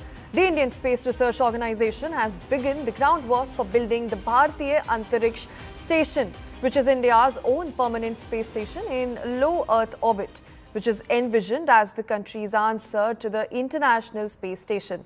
Now, CNN News 18 has learned that ISRO's Vikram Sarabhai Space Center is formally invited Indian companies to help build the first module of the space station, marking the first concrete step towards putting Indians in a continuously inhabited space laboratory by 2035. In fact, the first module is expected to be launched in 2018. For more on this, I'm being joined by CNN News 18's Aman Sharma. In fact, he's the one who has brought us this information. Aman, over to you. Well, thank you so much, Aisha. See, the big dream of India has been to have its own version of the International Space Station. India has been working to have its own, a space station in back up there in space, and ISRO finally is now beginning work on India's own space station. It is the Bharatiya Antariksh Station, which is supposed to take shape now by 2028, and this is quietly India taking the next giant leap in space. What we are bringing exclusively to our viewers is that ISRO has begun the groundwork for building the Bharatiya Antariksh Station, India's own permanent space station in low Earth orbit, envisioned as the country's answer to the International Space Station. CNN News 18 has learned that ISRO's Vikram Sarabhai Space Center has formally now invited Indian companies to help build the first module of the space station, marking the first concrete step towards putting Indians in a continuously inhabited space laboratory by 2035. The first module is expected to be Pratt & Whitney, an RTX business. Century of innovation. Pratt & Whitney has been powering global aviation for 100 years, and India is central to that journey. At the core of this partnership is innovation, much of it driven from right here in India, with thousands of engineers engaged in core engine design, digital development, and customer training programs, helping strengthen Pratt & Whitney's technology capabilities worldwide. We focus on India to make sure that we further the innovation that Pratt & Whitney is known for the last 100 years.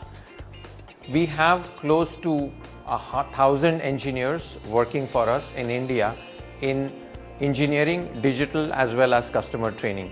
Our engineering center here does core engineering for engine technologies that develop state-of-the-art engine technologies for the future.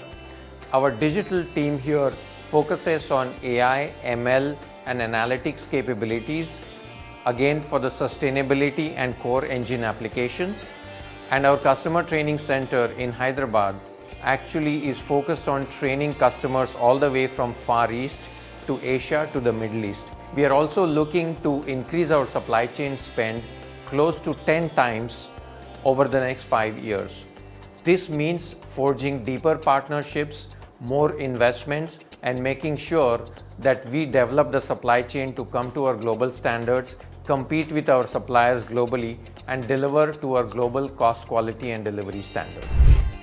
From engineering and innovation to supplier development and long-term partnerships, Pratt & Whitney is not just powering aircraft, it is helping power India's aviation future. You talked about the opportunities on the commercial aviation side here in India, but what about the defense opportunities? The government has made it very clear that it intends to increase the indigenization program. It's looking for partnerships. There have been many changes that have happened on the policy front. How do you look at the defense ecosystem today in India on the back of the changes that have come in? I think, again, there is strong demand and opportunity in the defense area, in the defense segment in India. And I think one of the things about being part of RTX is I've talked about this commercial industrial footprint that we have from engineering through supply chain and manufacturing within India. And I think we're able to leverage that on the defense side of the business. So I think it positions us really well going forward to be able to, meet the needs of the market here and the requirements of the procurements that are going to happen. One of the big opportunities that India is looking at today is positioning itself as an MRO hub. And we've just seen the first MRO developed by Safran coming up. Is that an eventual next step as far as your plans for India are concerned? Oh, yes. I think given the scale of the market and the rate of growth, as we talked about earlier, having an MRO, particularly for the single aisle segment for our engines, our GTF engines here in India, is definitely on strategy, and I think just a matter of time. What would you say are the big challenges for the aviation market today as you look at it? You talked about the skills issue, and that I think has been an issue that is being addressed here in India in partnership between OEMs as well as the government as well. Outside of that, what do you see as the big challenges that the aviation market needs to deal with? Yeah, I generally look at it more as opportunity. Yeah, as opportunity. Again, we've stabilized our GTF fleet. The AOG numbers are coming down, and we need to finish the work there. And then I think we have, in the meantime, been developing the next iteration or derivative of the GTF product. It's the GTF Advantage. The FAA certified it earlier this year. EASA has certified the engine this year, and we're in the process of having it certified on the A320 airplane. So for us, the next phase is having that go into production and deliver to customers next year.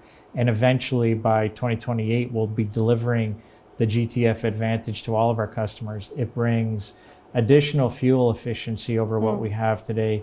It brings additional performance over what we have today. So it'll open up missions for customers that aren't available. More importantly, though, or equally importantly, it brings double the time on wing of the current engine today. And so one of the things that will really help going forward is that longer time on wing that's beneficial for our customers and beneficial for the industry. You know, as you look at the tech upgradation plan, as you look at what you intend to prioritize using technology, you just gave us an example of what the new engine is going to be capable of doing. What will drive innovation? What is driving innovation at Pratt & Whitney today? Well, I mean, the geared turbofan itself was a revolution for commercial aviation, delivering up to 20% fuel efficiency. We don't talk about it a lot, but 75% lower noise, which customers on the aircraft or, you know, people on the ground around airports enjoy.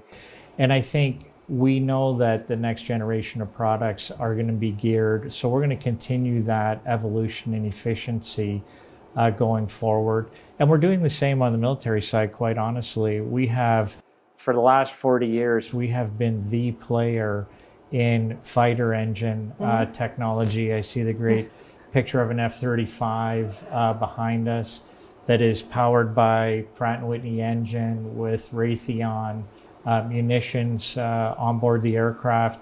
We're also doing a similar upgrade on the F-135 engine, known as the engine core upgrade, to bring additional capability to that aircraft so that it can do more capable missions. And so we're doing it on the commercial side in Singala with the GTF Advantage. We're doing it on the military side with the F-135 core upgrade.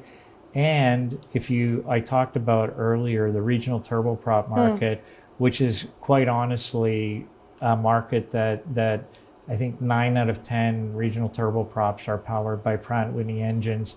What we're doing there is we're bringing in hybridization, so bringing hybrid electric capability onto the product. Several projects in flight now, and that'll make those aircraft more efficient and more capable in the future. So really, we have it going on in all areas of the business. You know, you talked about the electrification, and I want to also understand from you, when we talk about efficiency, the move towards sustainable fuel, aviation fuel, the move towards electric, I mean, what are we talking about 5-10 years on as far as some of the big changes or the big transformations on account of these trends?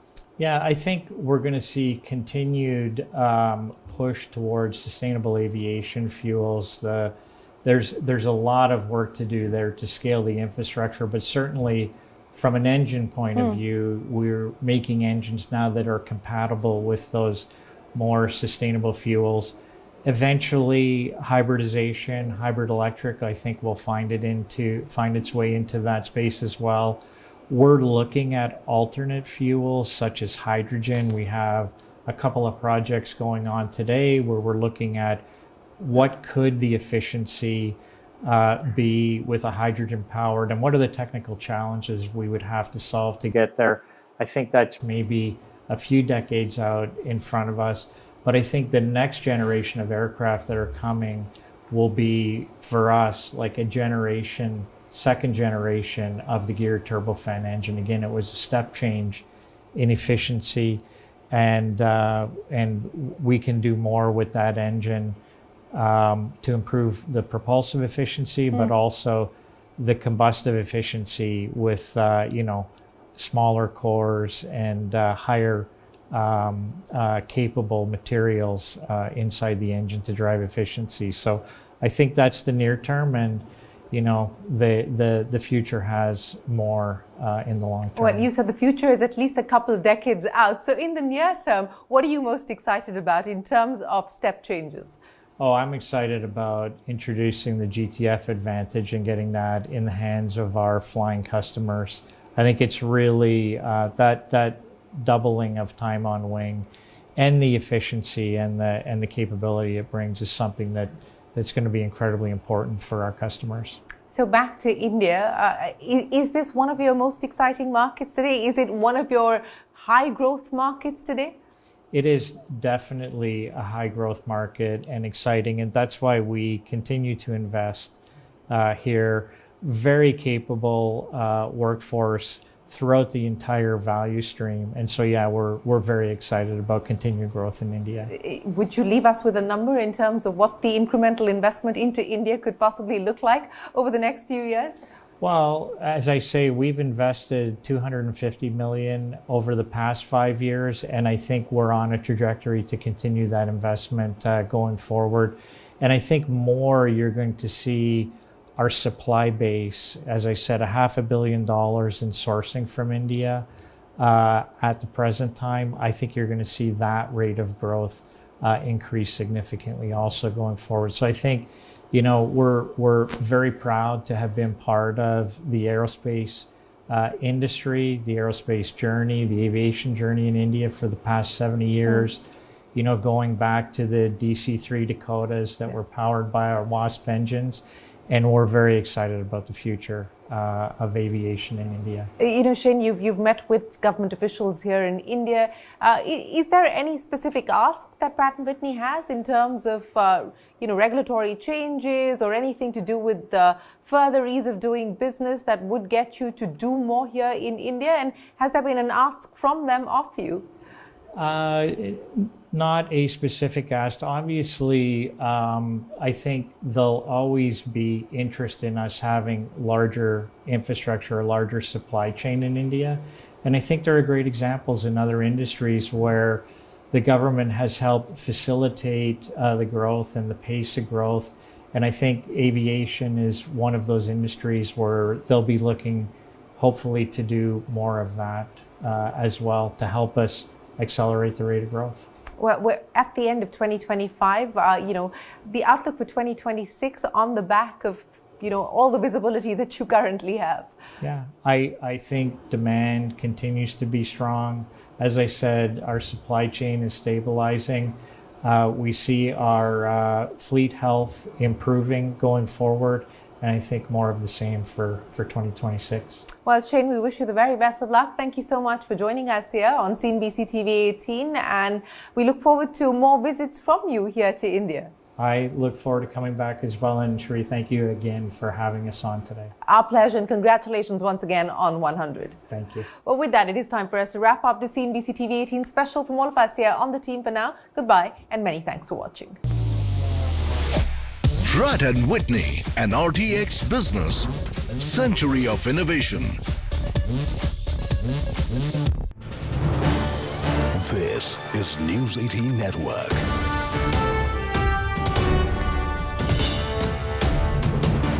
India's largest news network.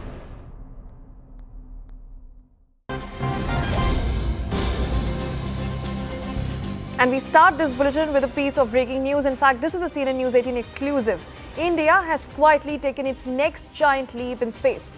The Indian Space Research Organization has begun the groundwork for building the Bharatiya Antariksh Station, which is India's own permanent space station in low Earth orbit, which is envisioned as the country's answer to the International Space Station. Now, CNN News 18 has learned that ISRO's Vikram Sarabhai Space Center is formally invited Indian companies to help build the first module of the space station, marking the first concrete step towards putting Indians in a continuously inhabited space laboratory by 2035. In fact, the first module is expected to be launched in 2018. For more on this, I'm being joined by CNN News 18's Aman Sharma. In fact, he's the one who has brought us this information. Aman, over to you. Well, thank you so much, Aisha. See, the big dream of India has been to have its own version of the International Space Station. India has been working to have its own a space station in back up there in space, and ISRO finally is now beginning work on India's own space station. It is the Bharatiya Antariksh Station, which is supposed to take shape now by 2028, and this is quietly India taking the next giant leap in space. What we are bringing exclusively to our viewers is that ISRO has begun the groundwork for building the Bharatiya Antariksh Station, India's own permanent space station in low Earth orbit, envisioned as the country's answer to the International Space Station. CNN News 18 has learned that ISRO's Vikram Sarabhai Space Center has formally now invited Indian companies to help build the first module of the space station, marking the first concrete step towards putting Indians in a continuously inhabited space laboratory by 2035. The first module is expected to be launched in 2028, and ISRO has now issued an expression of interest calling on Indian aerospace manufacturing firms to develop 2 complete sets of the BAS-01 structure, the first module of the Bharatiya Antariksh Station, and this module will form the backbone of the future space station, which ISRO sees as the next logical step after the Gaganyaan human spaceflight program. Here we are bringing you for the first time the exclusive blueprint of how this module 1 of the Bharatiya Antariksh Station will look like. That on the top you see is the habitable module of this particular Bharatiya Antariksh Station, which will be coming up, and below that you can see is the propulsion bay of that Bharatiya Antariksh Station, which will be coming up. This is the first time the blueprint of this Bharatiya Antariksh Station is being made available to our viewers through CNN News 18. The habitable module, as you can see, the exact dimensions, and the propulsion bay, the exact dimensions have been accessed by us from ISRO. This will be the blueprint of this entire program, and in simple terms, this is where India moves from sending astronauts to space to living and working in space. And according to ISRO, the Bharatiya Antariksh Station represents India's vision of a permanent human presence in space, and once operational, BAS will serve as a space laboratory for long duration experiments as well, which will be carried out in the habitable module. As you can see on this graphic, these will be long duration experiments enabling.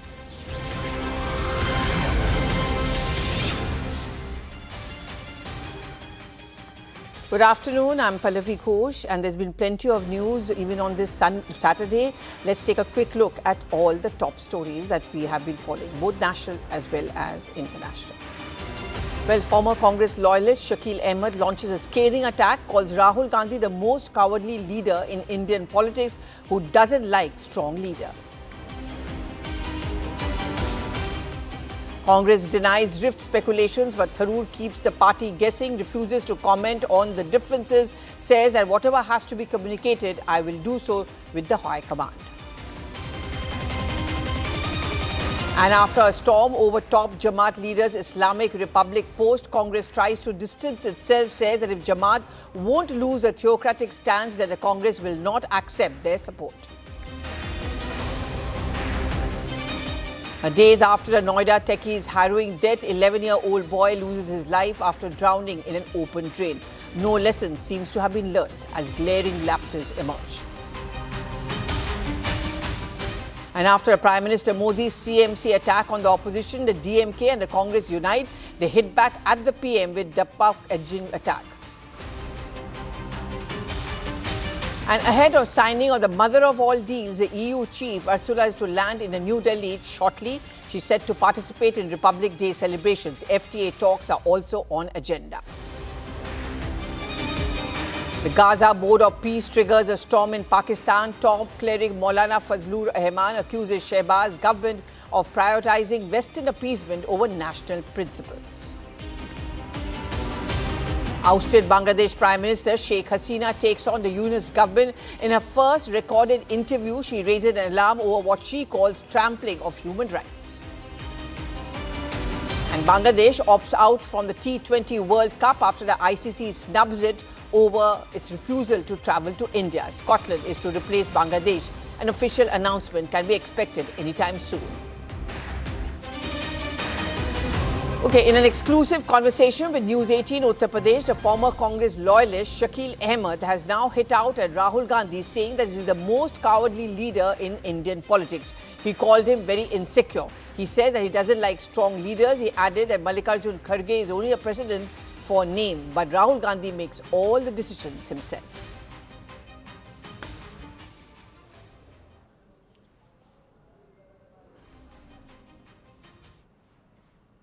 आखिर क्या राहुल गांधी ने किया लगातार जिससे आपको लगता है कि कांग्रेस इस हालत तक पहुंच गई है, आप जैसे वरिष्ठ नेता जो हैं वो पार्टी छोड़ रहे हैं? देखिए, राहुल जी के साथ एक अजीब विडंबना है। राहुल जी कांग्रेस को मजबूत करना चाहते हैं, मजबूत कांग्रेस वो पसंद करते हैं, लेकिन मजबूत कांग्रेस ही नहीं पसंद करते हैं।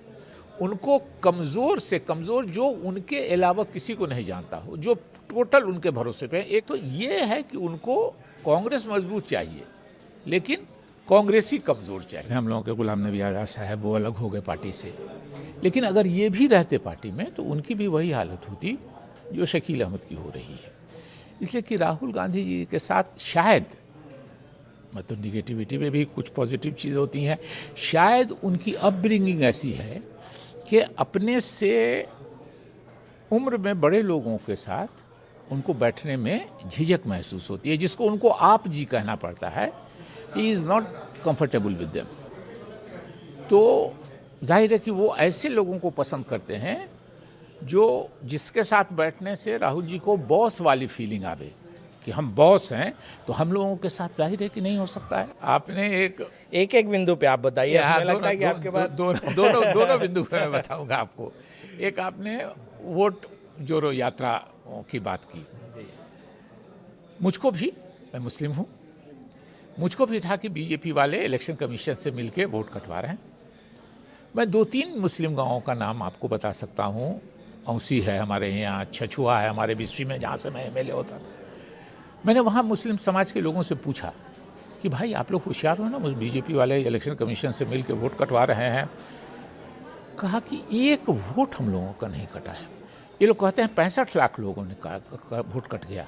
मुझको 65 आदमी पूरे बिहार में कहीं नहीं मिला जो एक जगह असेंबल करके प्रोटेस्ट कर रहा हो कि हमारा वोट, हम जिंदा है, हमारा वोट काट दिया गया। और मान लेते हैं वो इनोसेंट लोग थे, उनको नहीं मालूम कि क्या रजिस्टर में हमारा नाम काट दिया। तो हम जो पॉलिटिकल पार्टी के लोग हैं, कांग्रेस के, आरजेडी का, कांग्रेस का तो मान लीजिए ऑर्गेनाइजेशन नहीं है, आरजेडी के, सीपीआई, सीपीएम, इन लोग का रहता है। कांग्रेस के भी कुछ ना कुछ तो लोग हैं ही बचे हुए, कैडर हैं। इन लोगों को ऑर्गेनाइज करना चाहिए कि ये देखिए 500 लोग हैं, ये जिंदा हैं और इनका वोट काट दिया गया। एक जगह मैंने प्रेस कॉन्फ्रेंस में प्रेस के साथियों से, 100 से ज़्यादा प्रेस वाले साथी थे हमारे अपने ज़िला में मेरे, मैंने कहा आप लोगों ने कहीं प्रोटेस्ट होते देखा? नहीं देखा कहीं। राहुल जी अपने हाथ में एक संविधान की कॉपी लेके घूमते हैं, भाषण देते हैं। इधर नहीं देख रहे, बिहार रिजल्ट के बाद नहीं देख रहे, और ये संविधान बचाना है, इसी की लड़ाई लड़ रहे हैं। बहुत अच्छी बात है। हर जिम्मेदार आदमी को देश को संविधान बचाना का प्रयास करना चाहिए अगर कहीं कोई गड़बड़ी हो रही है तो। लेकिन संविधान किससे बचाने की बात करते हैं? बीजेपी से, आरएसएस के लोगों से।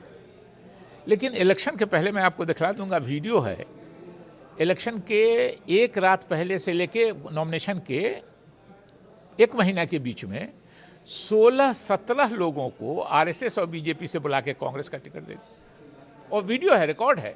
डरपोक एक शब्द है, बहुत अच्छा शब्द नहीं है मगर मैं इस्तेमाल कर रहा हूँ। अंग्रेजी में थोड़ा उसके लिए अच्छा शब्द है कि राहुल जी से ज़्यादा इनसिक्योर पॉलिटिशियन मेरी नज़र से आज तक नहीं गुजरा। इनसिक्योर, हिंदी में बोल दीजिए, ज़्यादा बढ़िया होगा। हाँ, वही कह रहा हूँ ना कि हिंदी का शब्द है डरपोक।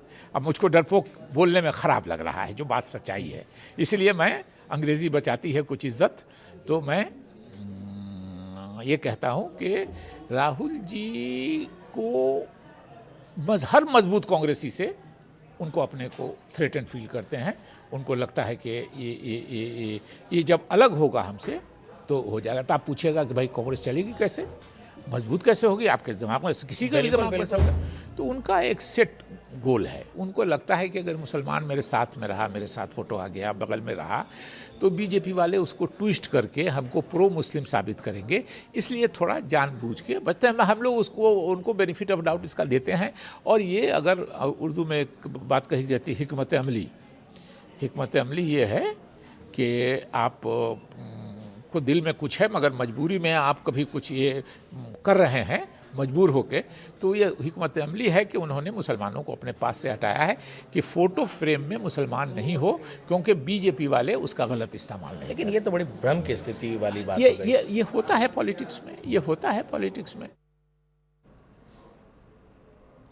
Okay, so that was Shakil Ahmed, at one point of time considered extremely close to the Congress top leadership, but today he's coming out with some bare truths about Rahul Gandhi. Aman is also now joining us from the newsroom. Aman, there is a common pattern. Everyone who's left the Congress party and has joined BJP or hasn't even joined say the same thing about Rahul Gandhi. Jyotiraditya Scindia, Jitin Prasad, RPN Singh, Shakil Ahmed, and of course Radhika Khera, just about everybody having to say the same thing. Well, yes, Pallavi, and that is why I think the claims of Mr. Shakil Ahmed also have to be taken with a certain pinch of salt. He's just left the Congress party a couple of months back, and now he's claiming, making all sorts of allegations of Rahul Gandhi. But, you know, some of these allegations are also true when you see the larger politics in the country, like when Mr. Shakil Ahmed says that the SIR narrative of Rahul Gandhi is finding no takers. The Samvidhan Khatre Mein Hai is not finding many takers amongst the voters. That seems to be true given the election results we have recently seen, especially in the state of Bihar or Maharashtra before that, or Delhi and Haryana. And the other things that he's speaking about, and I was hearing this podcast, which has been done by News 18 UK channel, you know, it's very clear that he's saying Rahul Gandhi is an insecure leader. He doesn't want any strong leadership to emerge around him, because whenever strong leadership emerges, he doesn't get that boss kind of a feeling. He's even calling him a darpok leader, you know, somebody who doesn't stick to his words in a way.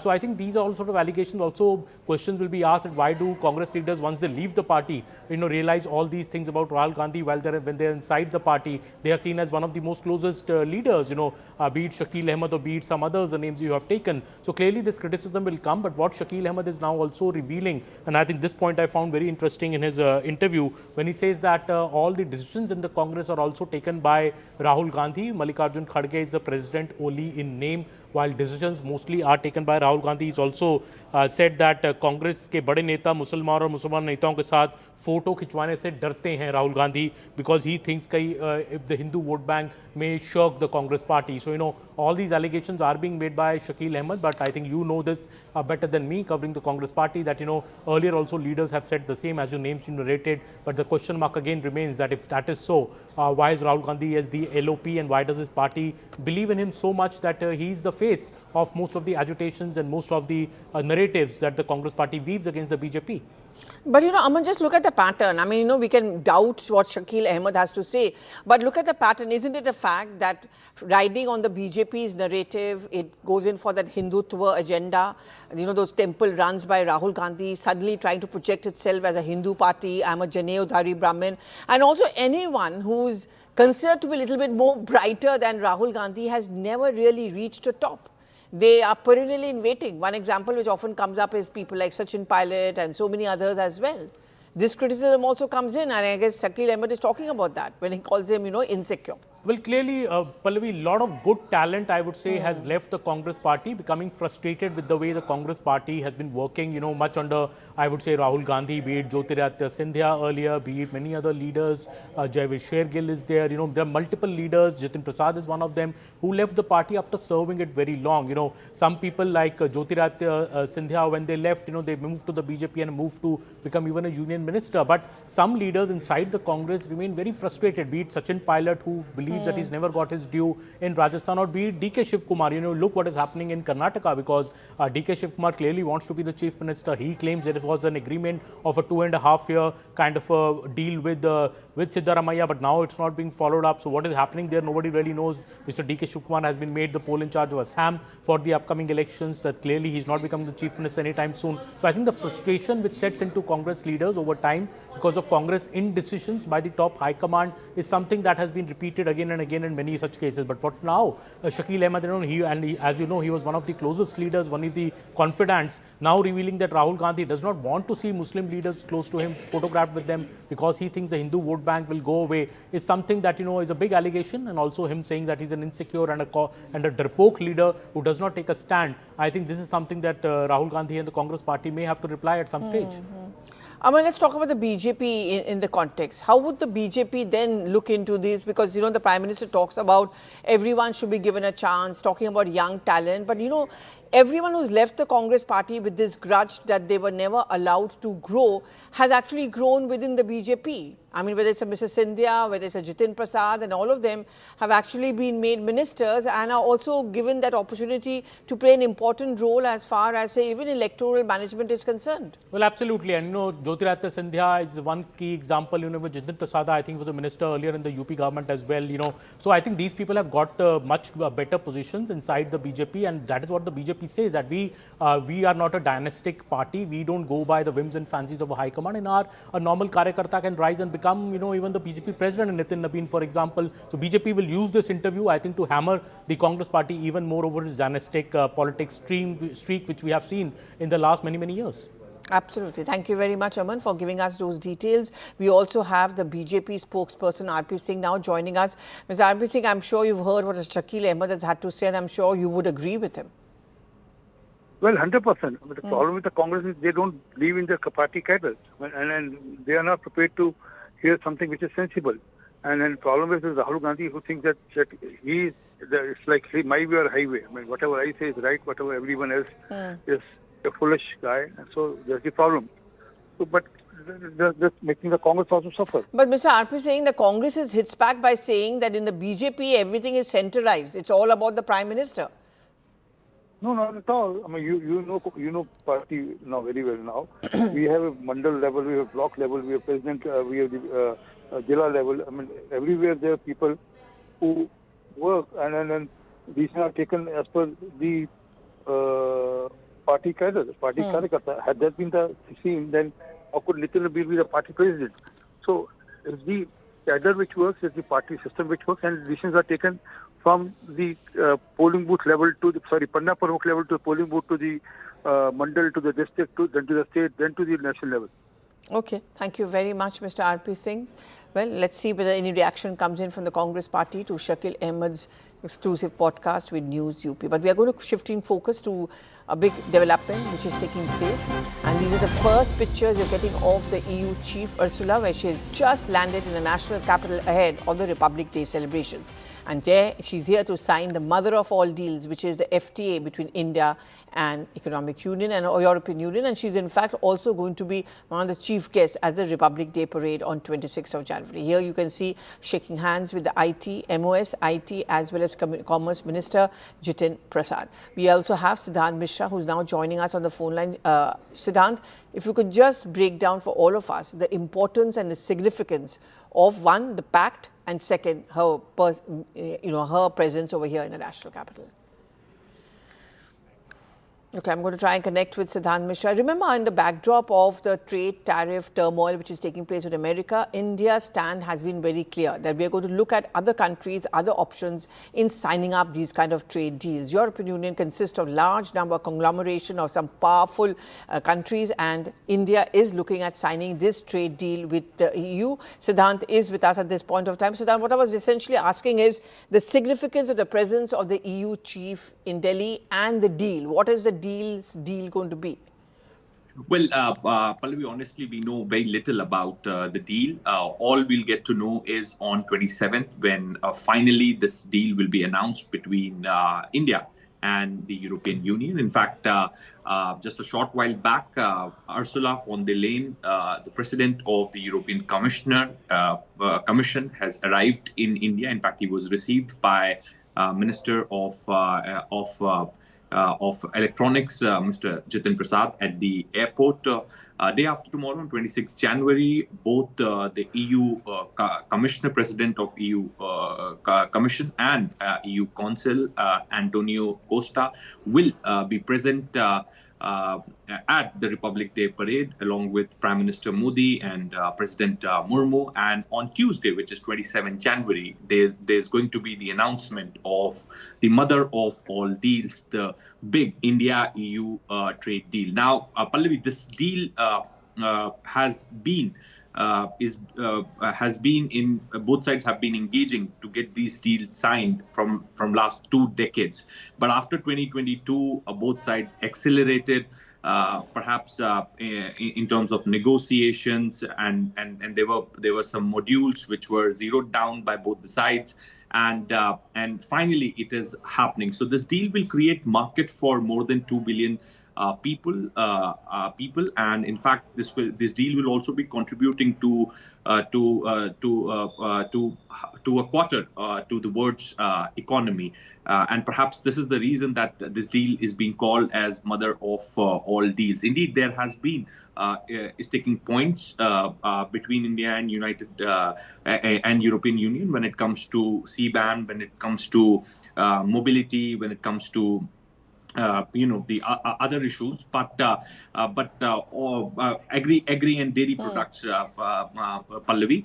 But right now we've been told that both sides have managed to navigate those differences, those sticking points, and the deal is going to be announced on 27th of January.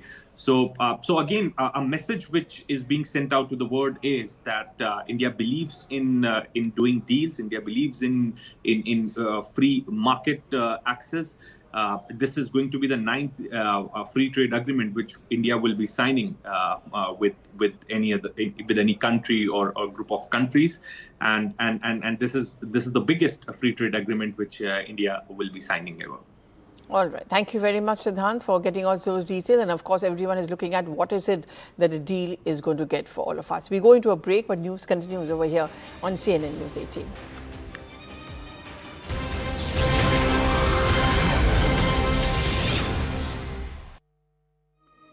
I would spend more money on health, on education, and on social transfers. It will help to revive jobs by focusing on manufacturing, and within manufacturing on micro, small and medium enterprises. Watch me, Professor Santosh Mehrotra, on CNN News 18 exclusively to analyze the union budget of 2026. This is News 18 Network.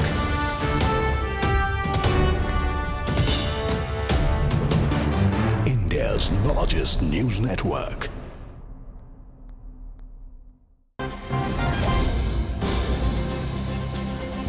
And we start this bulletin with a piece of breaking news. In fact, this is a CNN News 18 exclusive. India has quietly taken its next giant leap in space. The Indian Space Research Organization has begun the groundwork for building the Bharatiya Antariksh Station, which is India's own permanent space station in low Earth orbit, which is envisioned as the country's answer to the International Space Station. Now, CNN News 18 has learned that ISRO's Vikram Sarabhai Space Center is formally invited Indian companies to help build the first module of the space station, marking the first concrete step towards putting Indians in a continuously inhabited space laboratory by 2035. In fact, the first module is expected to be launched in 2018. For more on this, I'm being joined by CNN News 18's Aman Sharma. In fact, he's the one who has brought us this information. Aman, over to you. Well, thank you so much, Aisha. See, the big dream of India has been to have its own version of the International Space Station. India has been working to have its own a space station in back up there in space, and ISRO finally is now beginning work on India's own space station. It is the Bharatiya Antariksh Station, which is supposed to take shape now by 2028, and this is quietly India taking the next giant leap in space. What we are bringing exclusively to our viewers is that ISRO has begun the groundwork for building the Bharatiya Antariksh Station, India's own permanent space station in low Earth orbit, envisioned as the country's answer to the International Space Station. CNN News 18 has learned that ISRO's Vikram Sarabhai Space Center has formally now invited Indian companies to help build the first module of the space station, marking the first concrete step towards putting Indians in a continuously inhabited space laboratory by 2035. The first module is expected to be launched in 2028, and ISRO has now issued an expression of interest calling on Indian aerospace manufacturing firms to develop two complete sets of the BAS-01 structure. The first module of the Bharatiya Antariksh Station, and this module will form the backbone of the future space station, which ISRO sees as the next logical step after the Gaganyaan human spaceflight program. Here we are bringing you for the first time the exclusive blueprint of how this module 1 of the Bharatiya Antariksh Station will look like. That on the top you see is the habitable module of this particular Bharatiya Antariksh Station, which will be coming up. And below that you can see is the propulsion bay of that Bharatiya Antariksh Station, which will be coming up. This is the first time the blueprint of this Bharatiya Antariksh Station is being made available to our viewers through CNN News 18. The habitable module, as you can see, the exact dimensions, and the propulsion bay, the exact dimensions have been accessed by us from ISRO. This will be the blueprint of this entire program. And in simple terms, this is where India moves from sending astronauts to space to living and working in space. And according to ISRO, the Bharatiya Antariksh Station represents India's vision of a permanent human presence in space. And once operational, BAS will serve as a space laboratory for long duration experiments as well, which will be carried out in the habitable module, as you can see on this graphic. These will be long duration experiments enabling advanced research in microgravity, helping Indians master technologies needed for future deep space missions. And the long-term plan is to launch the first BAS module into orbit by 2028 and gradually expand it into a fully functional space station by 2035. And what Indian companies, Ayusha, are being asked to build is no small piece of hardware. Each module will be 3.6 meters in diameter, 8 meters tall, and will be built using high-strength aluminium alloy, the same material used for human-rated space missions. And these structures must meet the same safety and quality standards as Gaganyaan, since astronauts will eventually live and work inside them. And ISRO wants...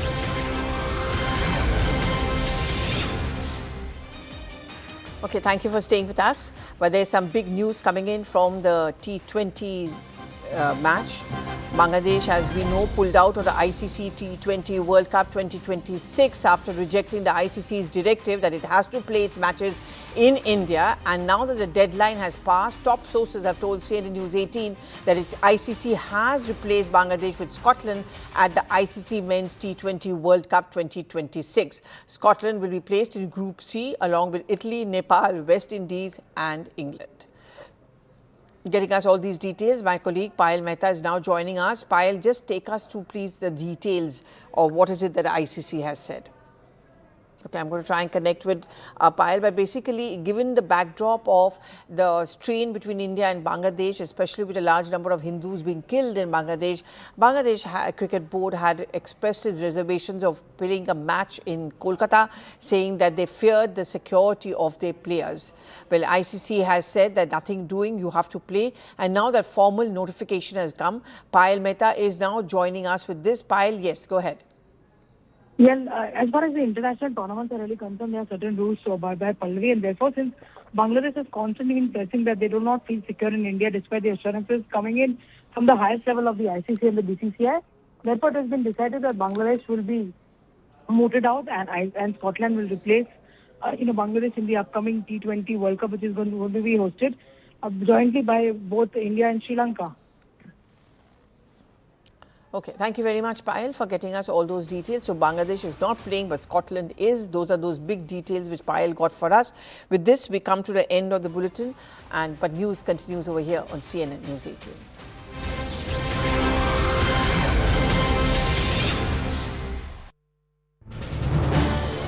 This is News 18 Network.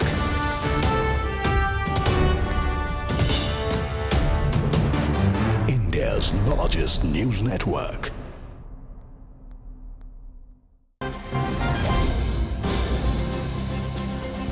And we start this bulletin with a piece of breaking news. In fact, this is a CNN News 18 exclusive. India has quietly taken its next giant leap in space. The Indian Space Research Organization has begun the groundwork for building the Bharatiya Antariksh Station, which is India's own permanent space station in low Earth orbit, which is envisioned as the country's answer to the International Space Station. Now, CNN News 18 has learned that ISRO's Vikram Sarabhai Space Center is formally invited Indian companies to help build the first module of the space station, marking the first concrete step towards putting Indians in a continuously inhabited space laboratory by 2035. In fact, the first module is expected to be launched in 2018. For more on this, I'm being joined by CNN News 18's Aman Sharma. In fact, he's the one who has brought us this information. Aman, over to you. Well, thank you so much, Ayusha. See, the big dream of India has been to have its own version of the International Space Station. India has been working to have its own space station in back up there in space, and ISRO finally is now beginning work on India's own space station. It is the Bharatiya Antariksh Station, which is supposed to take shape now by 2028, and this is quietly India taking the next giant leap in space. What we are bringing exclusively to our viewers is that ISRO has begun the groundwork for building the Bharatiya Antariksh Station, India's own permanent space station in low Earth orbit, envisioned as the country's answer to the International Space Station. CNN News 18 has learned that ISRO's Vikram Sarabhai Space Center has formally now invited Indian companies to help build the first module of the space station, marking the first concrete step towards putting Indians in a continuously inhabited space laboratory by 2035. The first module is expected to be launched in 2028, and ISRO has now issued an expression of interest calling on Indian aerospace manufacturing firms to develop 2 complete sets of the BAS-01 structure, the first module of the Bharatiya Antariksh Station, and this module will form the backbone of the future space station, which ISRO sees as the next logical step after the Gaganyaan human spaceflight program. Here we are bringing you for the first time the exclusive blueprint of how this module 1 of the Bharatiya Antariksh Station will look like. That on the top you see is the habitable module of this particular Bharatiya Antariksh Station, which will be coming up, and below that you can see is the propulsion bay of that Bharatiya Antariksh Station, which will be coming up. This is the first time the blueprint of this Bharatiya Antariksh Station is being made available to our viewers through CNN News 18. The habitable module, as you can see, the exact dimensions, and the propulsion bay, the exact dimensions have been accessed by us from ISRO. This will be the blueprint of this entire program, and in simple terms, this is where India moves from sending astronauts to space to living and working in space. And according to ISRO, the Bharatiya Antariksh Station represents India's vision of a permanent human presence in space, and once operational, BAS will serve as a space laboratory for long duration experiments as well, which will be carried out in the habitable module, as you can see on this graphic. These will be long duration experiments enabling advanced research in microgravity, helping Indians master technologies needed for future deep space missions. And the long-term plan is to launch the first BAS module into orbit by 2028 and gradually expand it into a fully functional space station by 2035. And what Indian companies, Ayush, are being asked to build is no small piece of hardware. Each module will be 3.6 meters in diameter, 8 meters tall, and will be built using high-strength aluminium alloy, the same material used for human-rated space missions. And these structures must meet the same safety and quality standards as Gaganyaan, since astronauts will eventually live and work inside them. And ISRO wants these 2 full sets of this module to be built on Earth before launch. And as I said, this is not ordinary manufacturing. The work demands extreme precision, and companies must develop specialized welding and fabrication techniques and ensure near perfect tolerances. Errors of even 0.5 millimeters are unacceptable, and that is why this entire model is specifying each and every dimension right down to every millimeter. Pressure tests will be conducted on this, leak tests will be conducted on this, and then once they are fit for human rated quality protocols, this will be one of the most complex aerospace manufacturing assignment ever offered to an Indian industry. Aman, notably, India is now moving from its space missions to now the permanent presence in orbit. So what do you think it signals about India's space vision? Well, I should say ISRO has made one thing very, very clear, that this is an Indian-only effort. Number one, made in India. It will Bharatiya Antariksh Station will be a made in India effort. There will be no financial assistance.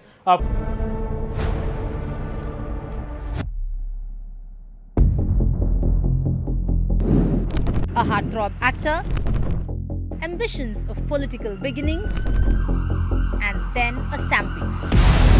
The Karur tragedy has put Vijay and TVK on the forefront of national consciousness. Was this a conspiracy to derail his rally, or did he miscalculate that on the real stage there is no retake, no way to bring thousands of fans under control? Is the CBI probe politically motivated, or an impartial quest for justice on behalf of the 41 lives? As Tamil Nadu gears for polls, Karur Stampede and Vijay are emerging as the X factor.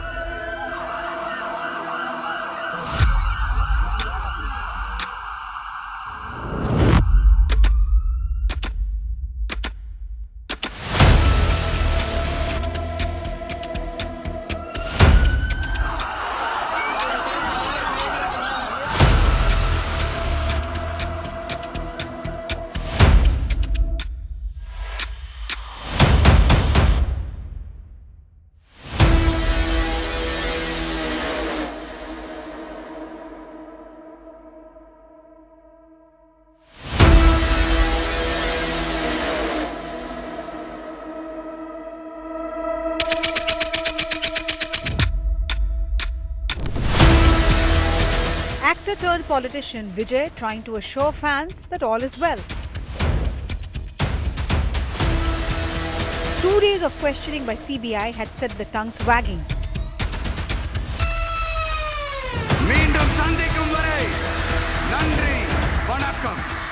Was this pressure tactics to get the TVK chief to the NDA fold?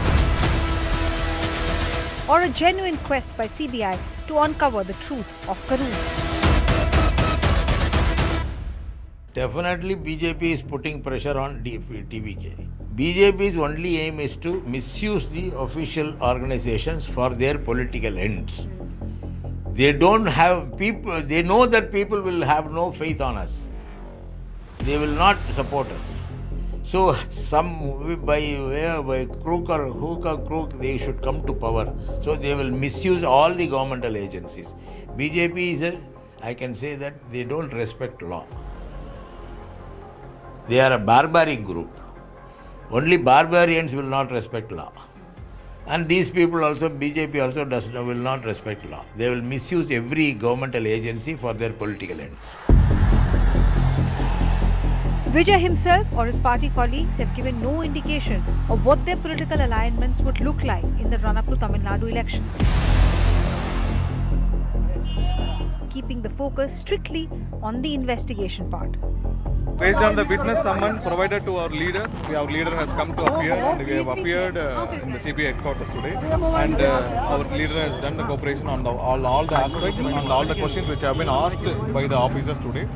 It will not be good because whatever happened, I will not be able to reveal, or my leader will not be able to reveal. But definitely we are here to cooperate on the investigation for further. Definitely we are here to cooperate on that. And from morning we are seeing a lot of rumors has been passed in the medias all over. That is the reason we called for this press meet today, so to address this, because lot of rumors starting from morning we are seeing that definitely nothing is true, and definitely our leader has come to cooperate the investigations here. We have done that, and we are ready to provide the cooperation. Again? No summon has been given for further. Vijay has emerged as a coveted ally for all contenders in Tamil Nadu except DMK. Congress was first off the block, with Rahul Gandhi coming out in support even as summons by CBI loomed large.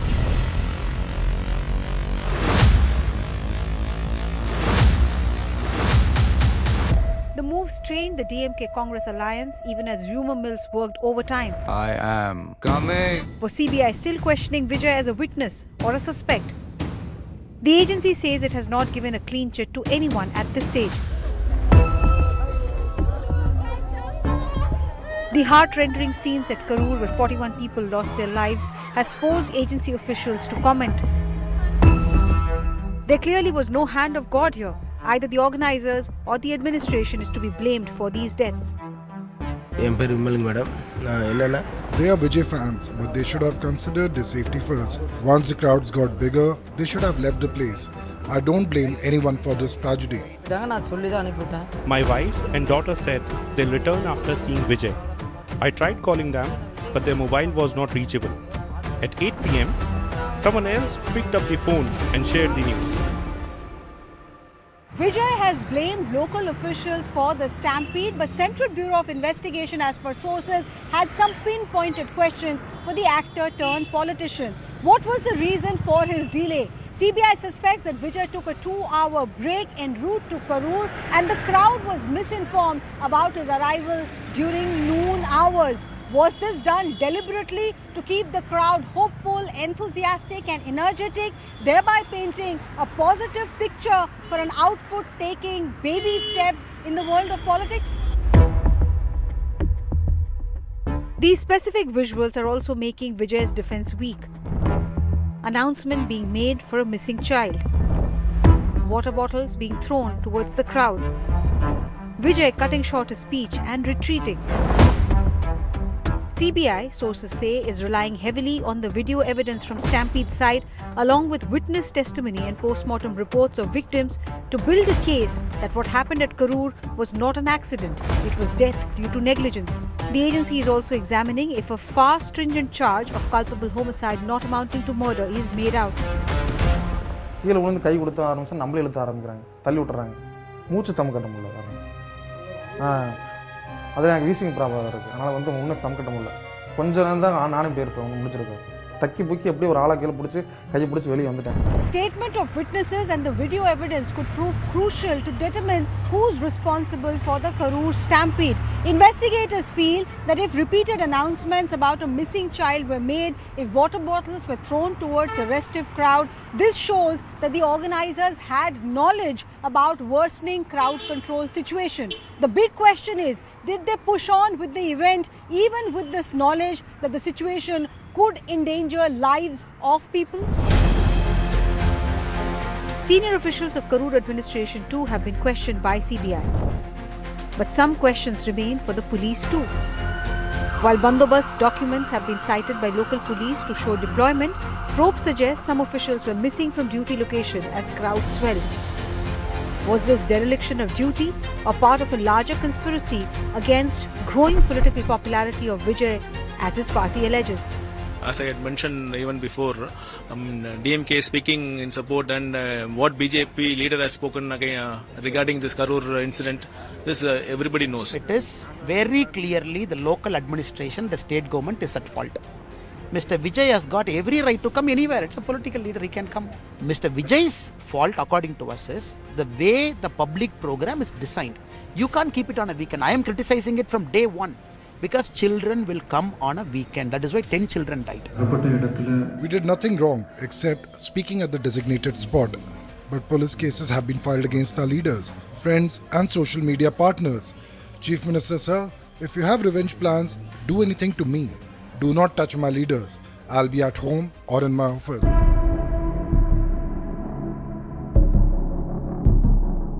TVK so far has remained tight-lipped on the ongoing developments as they have another issue to worry about. Vijay's movie Jananayagan, the movie which is seen as his political launchpad, hasn't received the censor clearance certificate just yet, and the court case is still pending. While the TVK is facing legal hurdles ahead of the 2026 State Assembly polls, the first party to come out in support of Vijay's Tamaraga Vetri Karagam was the Congress, including its leader Rahul Gandhi, who backed Vijay both when it came to Karur tragedy as well as the Jananayagan case. And this led to speculation of a possible TVK-Congress alliance. But the speculation and these murmurs were put to rest when the Tamil Nadu Congress leaders went to New Delhi and met with the Congress High Command and later said that the DMK-Congress alliance is very much intact and that will continue till the 2026 State Assembly polls.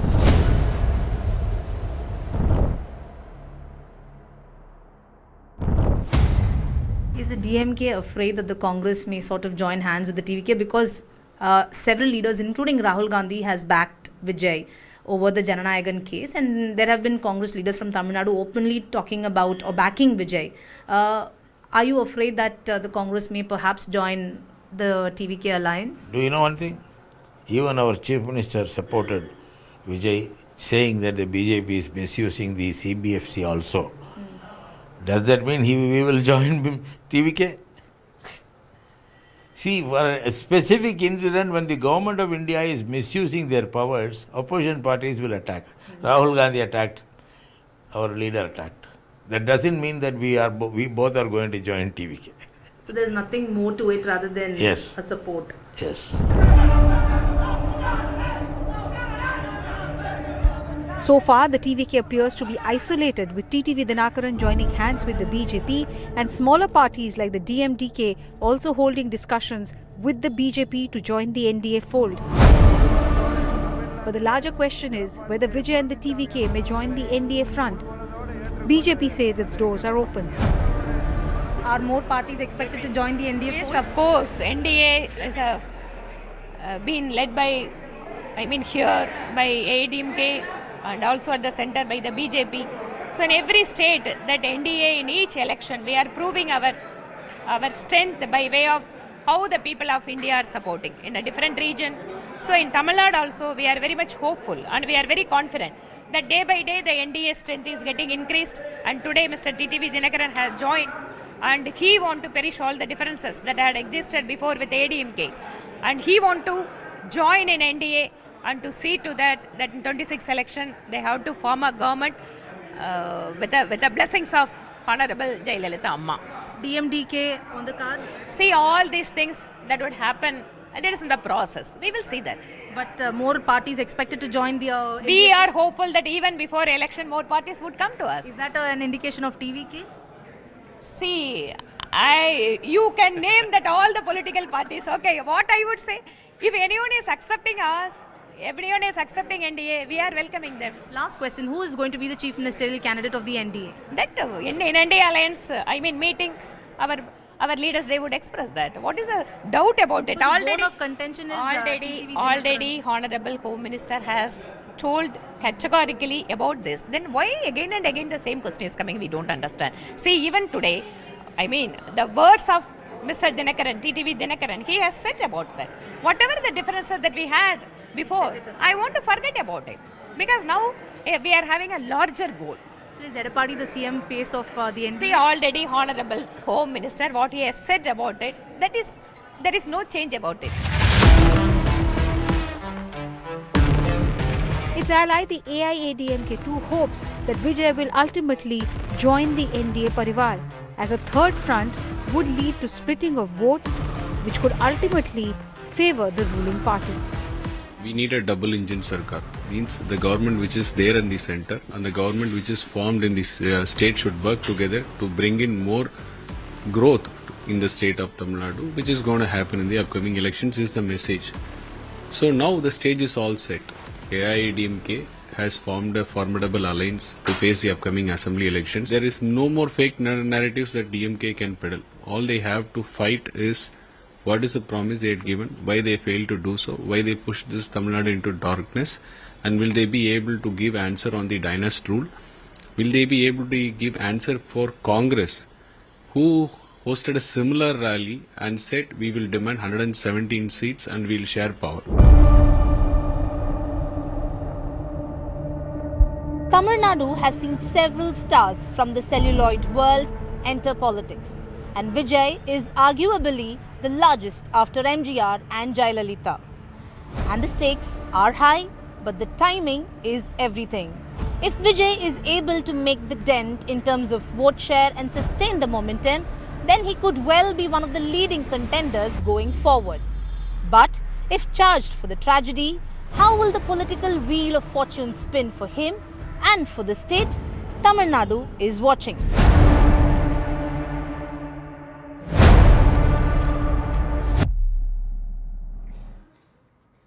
For more on this, I'm being joined by CNN News 18's Purnima Murli and Raj Gopalan, who is a senior journalist. Welcome to CNN News 18, both of you. Purnima, I would like to come to you first. Let's talk about the CBI probe first of all. What exactly really is the CBI trying to establish here? Are they saying this is a negligence? Is this a conspiracy? Or is it a culpable homicide? Because from what we understand, there are allegations that CBI is trying to put pressure on Vijay.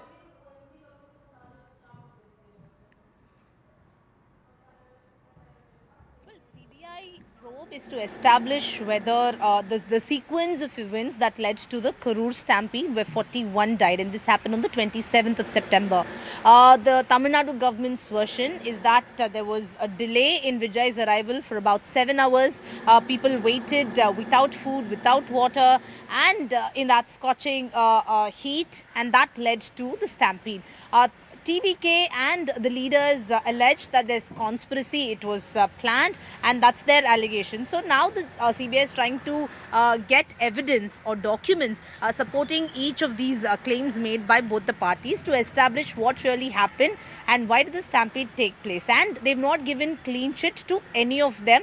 Both the Karur district administration and the TVK leaders and Vijay, they were also summoned and they were asked about a series of questions because they are trying to establish documents, evidence, video proofs to see to understand the sequence of events and who is responsible and who is accountable for the Karur stampede. And by the first or second week of February, CBI will be able to gather evidence and we'll get more idea as to who is responsible for the Karur stampede. All right, Purnima, do stay with us. We also have our Raj Gopalan, who's a senior journalist. Mr. Raj Gopalan, welcome to CNN News 18. Addressing the elephant in the room. Which way will Vijay finally lean? With, of course, Dinakaran also already joining the NDA. Is the BJP signaling that the alliance doors are open for Vijay too? My understanding is different. Tamil Nadu politics, you have to compare with cinema industry. Mr. Vijay is anti Udayanidhi and Udayanidhi is anti Vijay. So you have to develop the story from then. My point is, in the presence of Mr. Amit Shah, Union Home Minister, the Tamil Nadu BJP President Nayanar Nagendran said that Senthil Balaji is an accused person, and he, according to Nayanar Nagendran, that he was to be interrogated by CBI like that. So things are not that good. DMK is crushing Mr. Vijay's future, Vijay's growth, and they are pointing out to the BJP. But the internal things are very, very, very deep in nature. DMK wants to ensure that cinema industry should be with them, and they don't want to enlarge that with Vijay's coming into the one. And second thing, predecessors of Vijay, the cinema actors like Rajinikanth, Kamal Haasan, all of them have gone prey to DMK's strategies and conspiracies. Rajinikanth was to come into the fore, but he was withdrawn. Similarly, MK Stalin, DMK is trying to ensure that Vijay is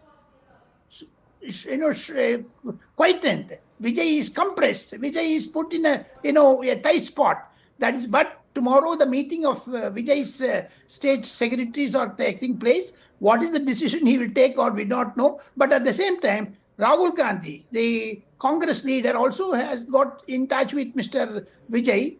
2 or 3 occasions he has spoken to him, and Praveen Chakravarti, this representative of Congress, also met Mr. Vijay. Therefore, Vijay wants to go with Congress, but DMK does not want to do that. There are confusion. DMK is in a tight spot. Yesterday, after Prime Minister Narendra Modi's visit to Tamil Nadu and addressing the one, the ADMK front is now sized up. They have come to an understanding. All differences have been trashed out. But another 2 months are there for Tamil Nadu elections. Vijay is a X factor, as you just mentioned in your story. Is absolutely correct. Vijay will make a statement tomorrow, day after tomorrow. That's what I get information from Vijay sources. Let us wait and watch. But DMK will definitely pressurize and crush Mr. Vijay's party. Because Tamil Nadu government, Tamil Nadu DMK is facing immense anti-incumbency. For that matter, Edapadi Palaniswamy has stood at least 200 constituencies in Tamil Nadu out of 234. And Vijay had a 5 best rallies. Suddenly, why this Karur happened? That is why it is Vijay who wanted CBI. It is Supreme Court gave SIT to him. It's not Tamil Nadu government. The Tamil Nadu government, especially this DMK persons, are sidetracking it. DMK is unnecessarily diverting the issue of Vijay towards BJP. They are camouflaging Congress issues with them. Congress wants extra power during the 2026 elections. After they want 6 ministry. So therefore, Congress is confused in Tamil Nadu. Like Bihar incident, Congress will derail Mr. DMK and ensure that they go with Vijay or DMK is defeated. Wherever the Congress goes, DMK gets defeated or regional parties get defeated like Tejasvi Yadav. In nutshell, I say, another 1 week's time, if Vijay or DMK do not take a proper position, Tamil Nadu politics will go one way because anti-incumbency is more in Tamil Nadu. Right. Thank you, Mr. Rajgopalan, for your inputs. Purnima, I would like to end this discussion with a simple question here. What do you think is, what do you make of Vijay? Is he a spoil sport or is he a kingmaker?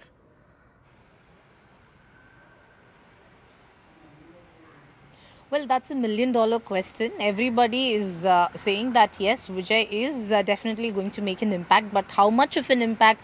Whether he'll be the kingmaker, whether he will, whether his party will contest alone.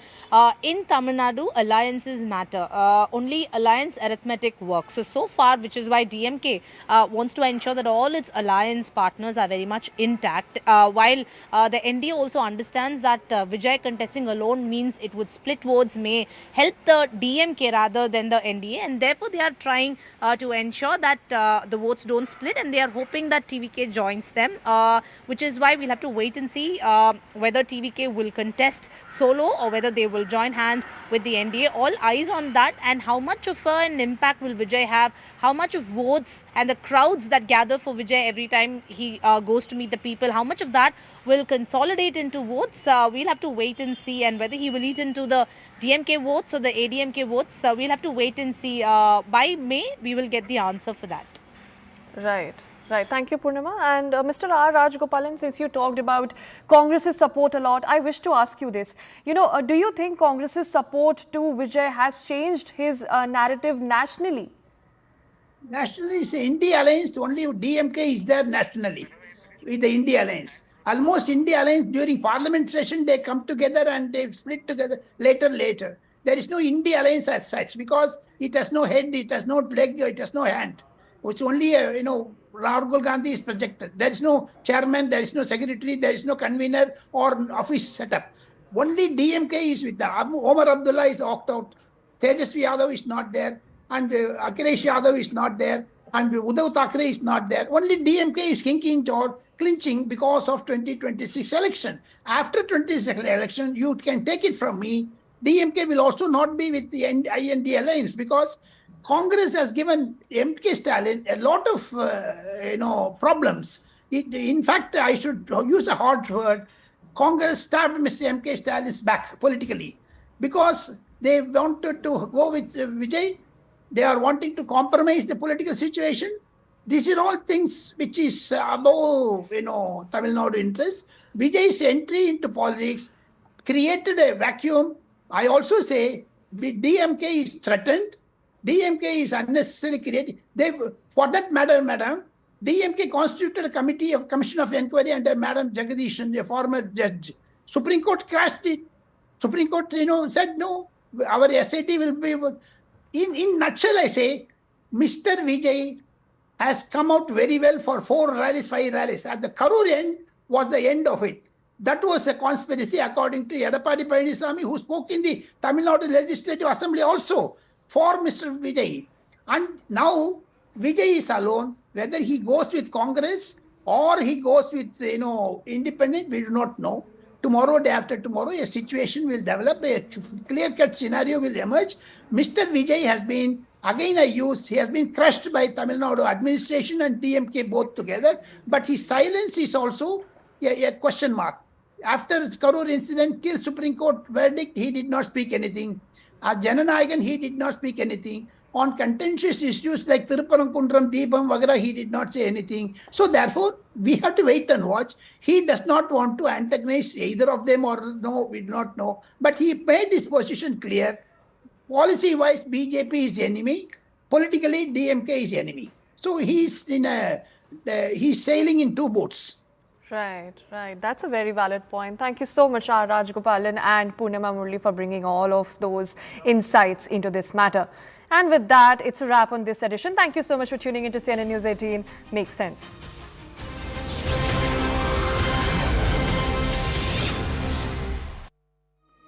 We need to really make changes fast is to improve productivity in agriculture. Focus on what are India's strength, which is a skilled class, technologically qualified people, which is our huge demographic youth. We spend too little on R&D, too little on developing new products, and too much time doing what we call jugaad solutions. We need to invest money on that.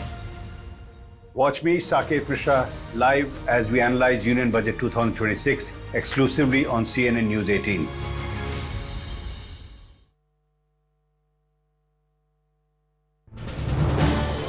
This is News 18 Network.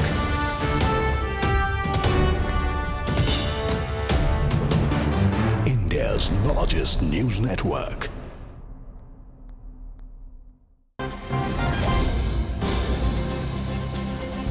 And we start this bulletin with a piece of breaking news. In fact, this is a CNN News 18 exclusive. India has quietly taken its next giant leap in space. The Indian Space Research Organization has begun the groundwork for building the Bharatiya Antariksh Station, which is India's own permanent space station in low Earth orbit. which is envisioned as the country's answer to the International Space Station. Now, CNN News 18 has learned that ISRO's Vikram Sarabhai Space Center is formally invited Indian companies to help build the first module of the space station, marking the first concrete step towards putting Indians in a continuously inhabited space laboratory by 2035. In fact, the first module is expected to be launched in 2018. For more on this, I'm being joined by CNN News 18's Aman Sharma. In fact, he's the one who has brought us this information. Aman, over to you. Well, thank you so much, Aisha. See, the big dream of India has been to have its own version of the International Space Station. India has been working to have its own a space station in back up there in space, and ISRO finally is now beginning work on India's own space station. It is the Bharatiya Antariksh Station, which is supposed to take shape now by 2028, and this is quietly India taking the next giant leap in space. What we are bringing exclusively to our viewers is that ISRO has begun the groundwork for building the Bharatiya Antariksh Station, India's own permanent space station in low Earth orbit, envisioned as the country's answer to the International Space Station. CNN News 18 has learned that ISRO's Vikram Sarabhai Space Center has formally now invited Indian companies to help build the first module of the space station, marking the first concrete step towards putting Indians in a continuously inhabited space laboratory by 2035. The first module is expected to be launched in 2028, and ISRO has now issued an expression of interest calling on Indian aerospace manufacturing firms to develop 2 complete sets of the BAS-01 structure, the first module of the Bharatiya Antariksh Station, and this module will form the backbone of the future space station, which ISRO sees as the next logical step after the Gaganyaan human spaceflight program. Here we are bringing you for the first time the exclusive blueprint of how this module 1 of the Bharatiya Antariksh Station will look like. That on the top you see is the habitable module of this particular Bharatiya Antariksh Station, which will be coming up, and below that you can see is the propulsion bay of that Bharatiya Antariksh Station, which will be coming up. This is the first time the blueprint of this Bharatiya Antariksh Station is being made available to our viewers through CNN News 18. The habit.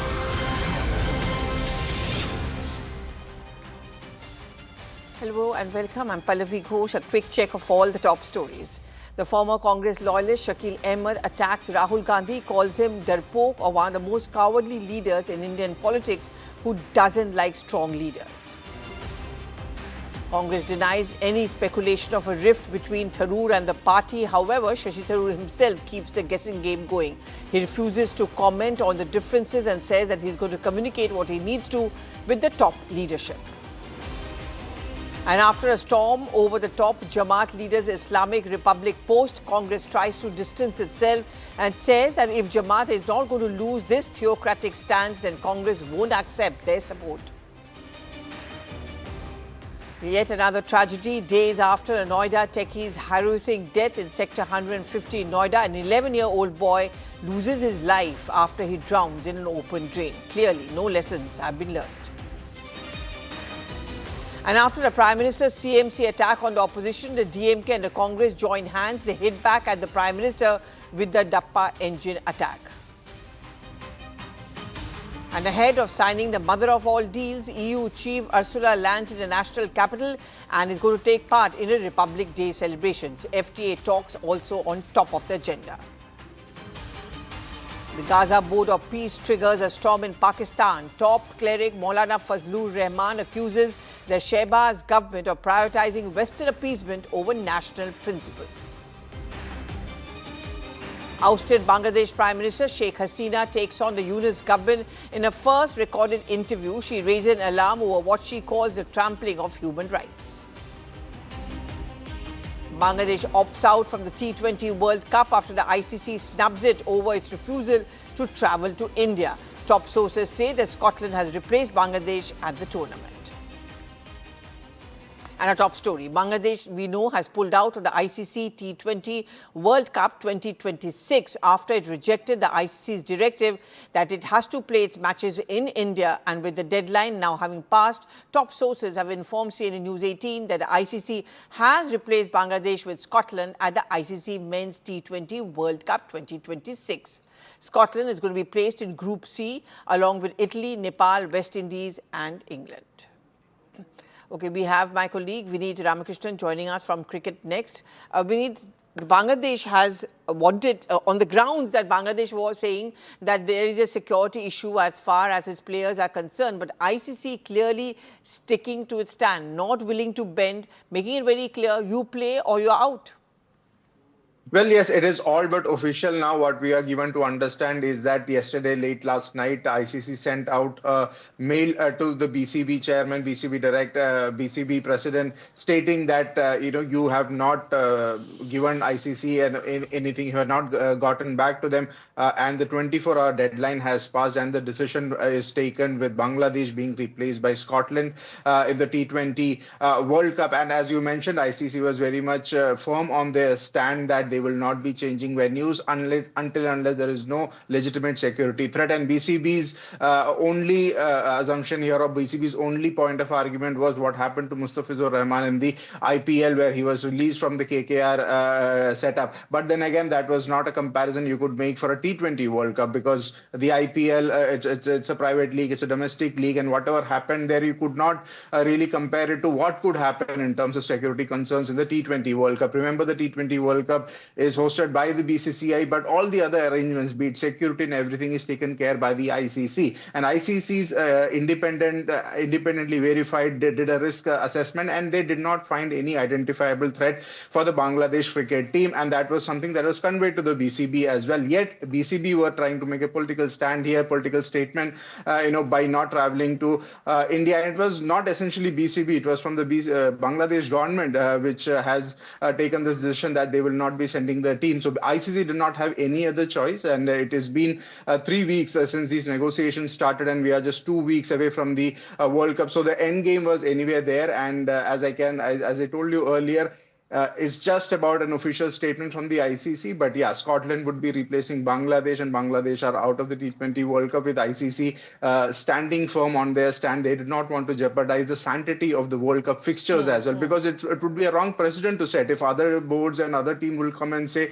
we can't travel here, we can't travel there. So it's a wrong precedent to be set. And ICC did not have any other reason. As I mentioned, no verified security threat from their own risk assessment agency that they carried out. So ICC sticking to their stand, and BCB losing out, and more importantly, the players losing out. Yeah, also, Vineet, yes, you're right about the players losing out. Vineet, do you think that ICC also felt that the Bangladesh was now trying to do a tit for tat, because one of their players was, kept out of the KKR team? Therefore, they are now being little childish or churlish and saying, okay, we are also not going to go and play with India or in India. Did ICC also get a sense of this feeling within Bangladesh? Well, I really don't think so. ICC would even get into that territory for now, because ICC, as I mentioned, they go by the rules, they go by the process as well. And there was a board meeting as well, where the 16 members voted to decide whether Bangladesh's request of relocation should be considered or not. 14 out of 14 members voted in favor of ICC's sticking to the stand. So it was never a case of ICC thinking whether it was tit for tat. Bangladesh would have been thinking, yes, from a Bangladesh point of view, it was definitely a tit for tat thing, that whatever happened with Mustafizur Rahman, they were trying to put that into this T20 World Cup scenario. But from an ICC point of view, that is not something even they would have considered. They had 2 points in their mind, which was Bangladesh were assured of proper security, no threat at all. And secondly, they could not logistically change the schedule so close to the tournament as well. So ICC sticking to their, tried and tested methods. And as I said, the sanctity of the World Cup fixtures is also to be taken care of here. Okay, we need to hold on. We've also got Payal Mehta, who actually got this news for us. Payal, if you are privy to what were the considerations that ICC kept in mind when it decided that it's going to say a no to Bangladesh?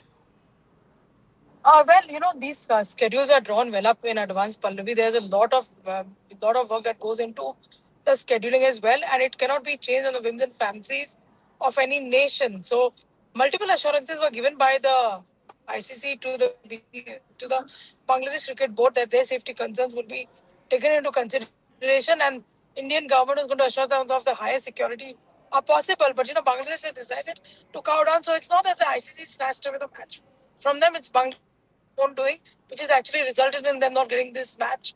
So therefore, they're out of the T20 World Cup, because they've decided to boycott it. It's not that anybody from the ICC wanted them to boycott it. Okay. And is it also because the ICC didn't want to set this precedent that tomorrow some other country will say, oh, I don't want to go and play there, because there's also something called professionalism and certain rules of the games which have to be followed? Yes, there are multilateral tournaments where, like I said, the schedules are drawn up well in advance. There are a lot of things which go into place in terms of organizing the tournament, etc. You can't be, changing venues at the whims and fancies. And despite that, multiple hearings were given to the BCB by the ICC. Mr. Jayasha personally assured them that we will take care of your security. You won't have to worry about it. The government of India was also taken into confidence, and the government of India was also there to assure Bangladeshi players of their security and safety. But now that Bangladesh, they came under the pressure because of Pakistan Cricket Board, rallying with them, that we do not really know. But it is surely going to be Bangladesh's loss, because they're going to lose out on a very, very important tournament where, of course, if they would have won, they could have taken a huge cash back home. Absolutely. And not only that, for the cricketers and for the players, is the game, playing the game, which is the most important thing. Thank you very much, Payal, as well as Vineet, for putting down all those details as far as the latest decision of the ICC to say a no to Bangladesh throwing a tantrum. Well, there have been plenty of reactions to this. Let's go through each one of them. It's their common practice, anti-India sentiments. So this is their weapons to use against India. It's not the whole country's people's views. The general peoples don't think like this. It's Dr. Madinus and his all religious radicals teams, it's their position. It's not general people's position.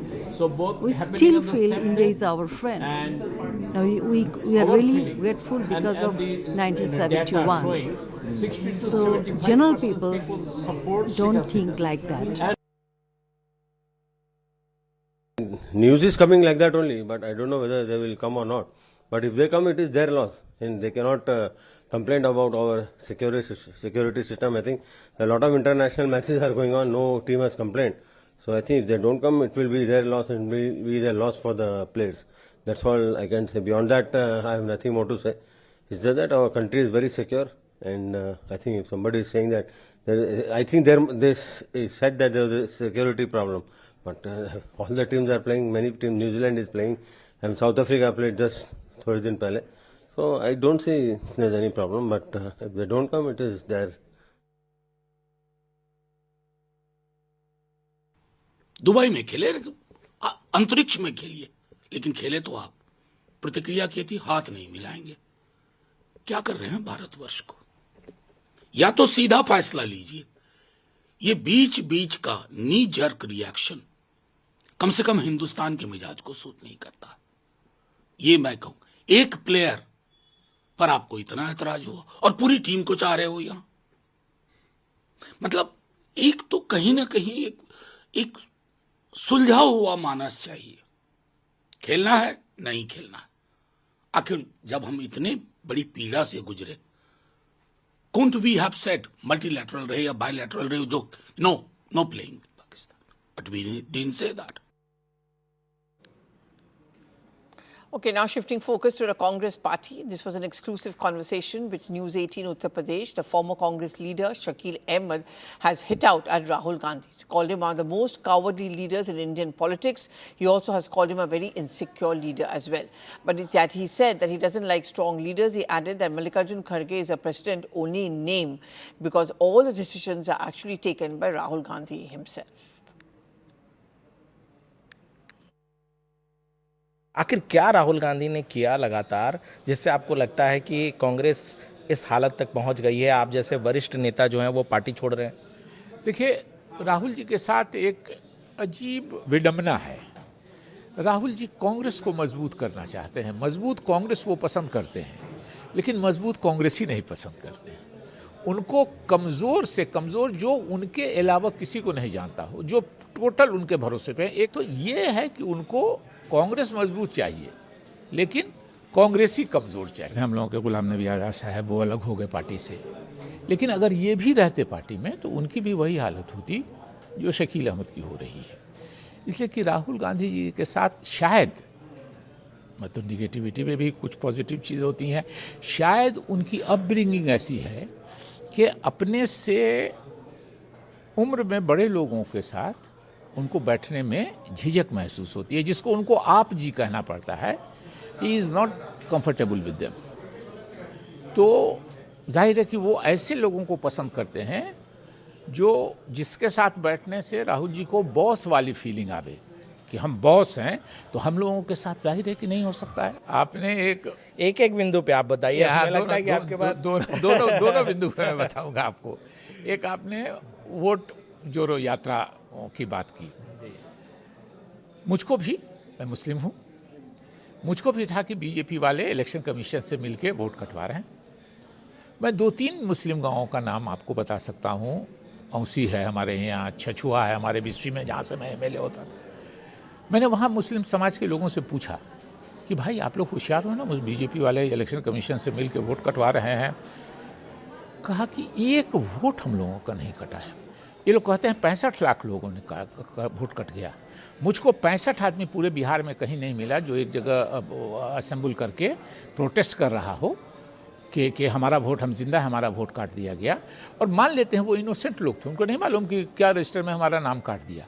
तो हम जो political party के लोग हैं, कांग्रेस के, RJD का, कांग्रेस का तो मान लीजिए ऑर्गेनाइजेशन नहीं है, आरजेडी के, सीपीआई, सीपीएम, इन लोग का रहता है। कांग्रेस के भी कुछ ना कुछ तो लोग हैं ही बचे हुए कैडर हैं।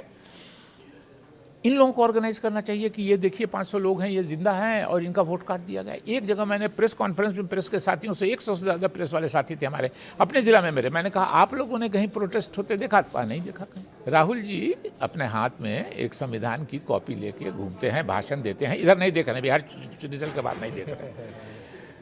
और ये संविधान बचाना है, इसी की लड़ाई लड़ रहे हैं। बहुत अच्छी बात है। हर जिम्मेदार आदमी को देश को संविधान बचाना का प्रयास करना चाहिए अगर कहीं कोई गड़बड़ी हो रही है तो। लेकिन संविधान किससे बचाने की बात करते हैं? बीजेपी से। शकील जी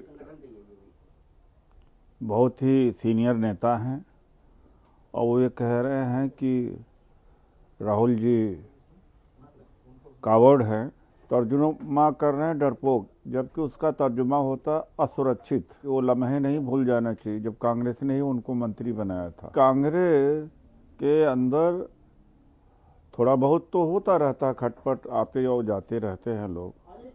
और जो एक नरेटिव बिल्डअप किया है नरेंद्र मोदी जी से लेकर सब तक के कि सारी पावर गांधी परिवार में है, तो कांग्रेस एक आरोप लगाते हैं, लेकिन अपने गिरबान में झांक के क्यों नहीं देखते?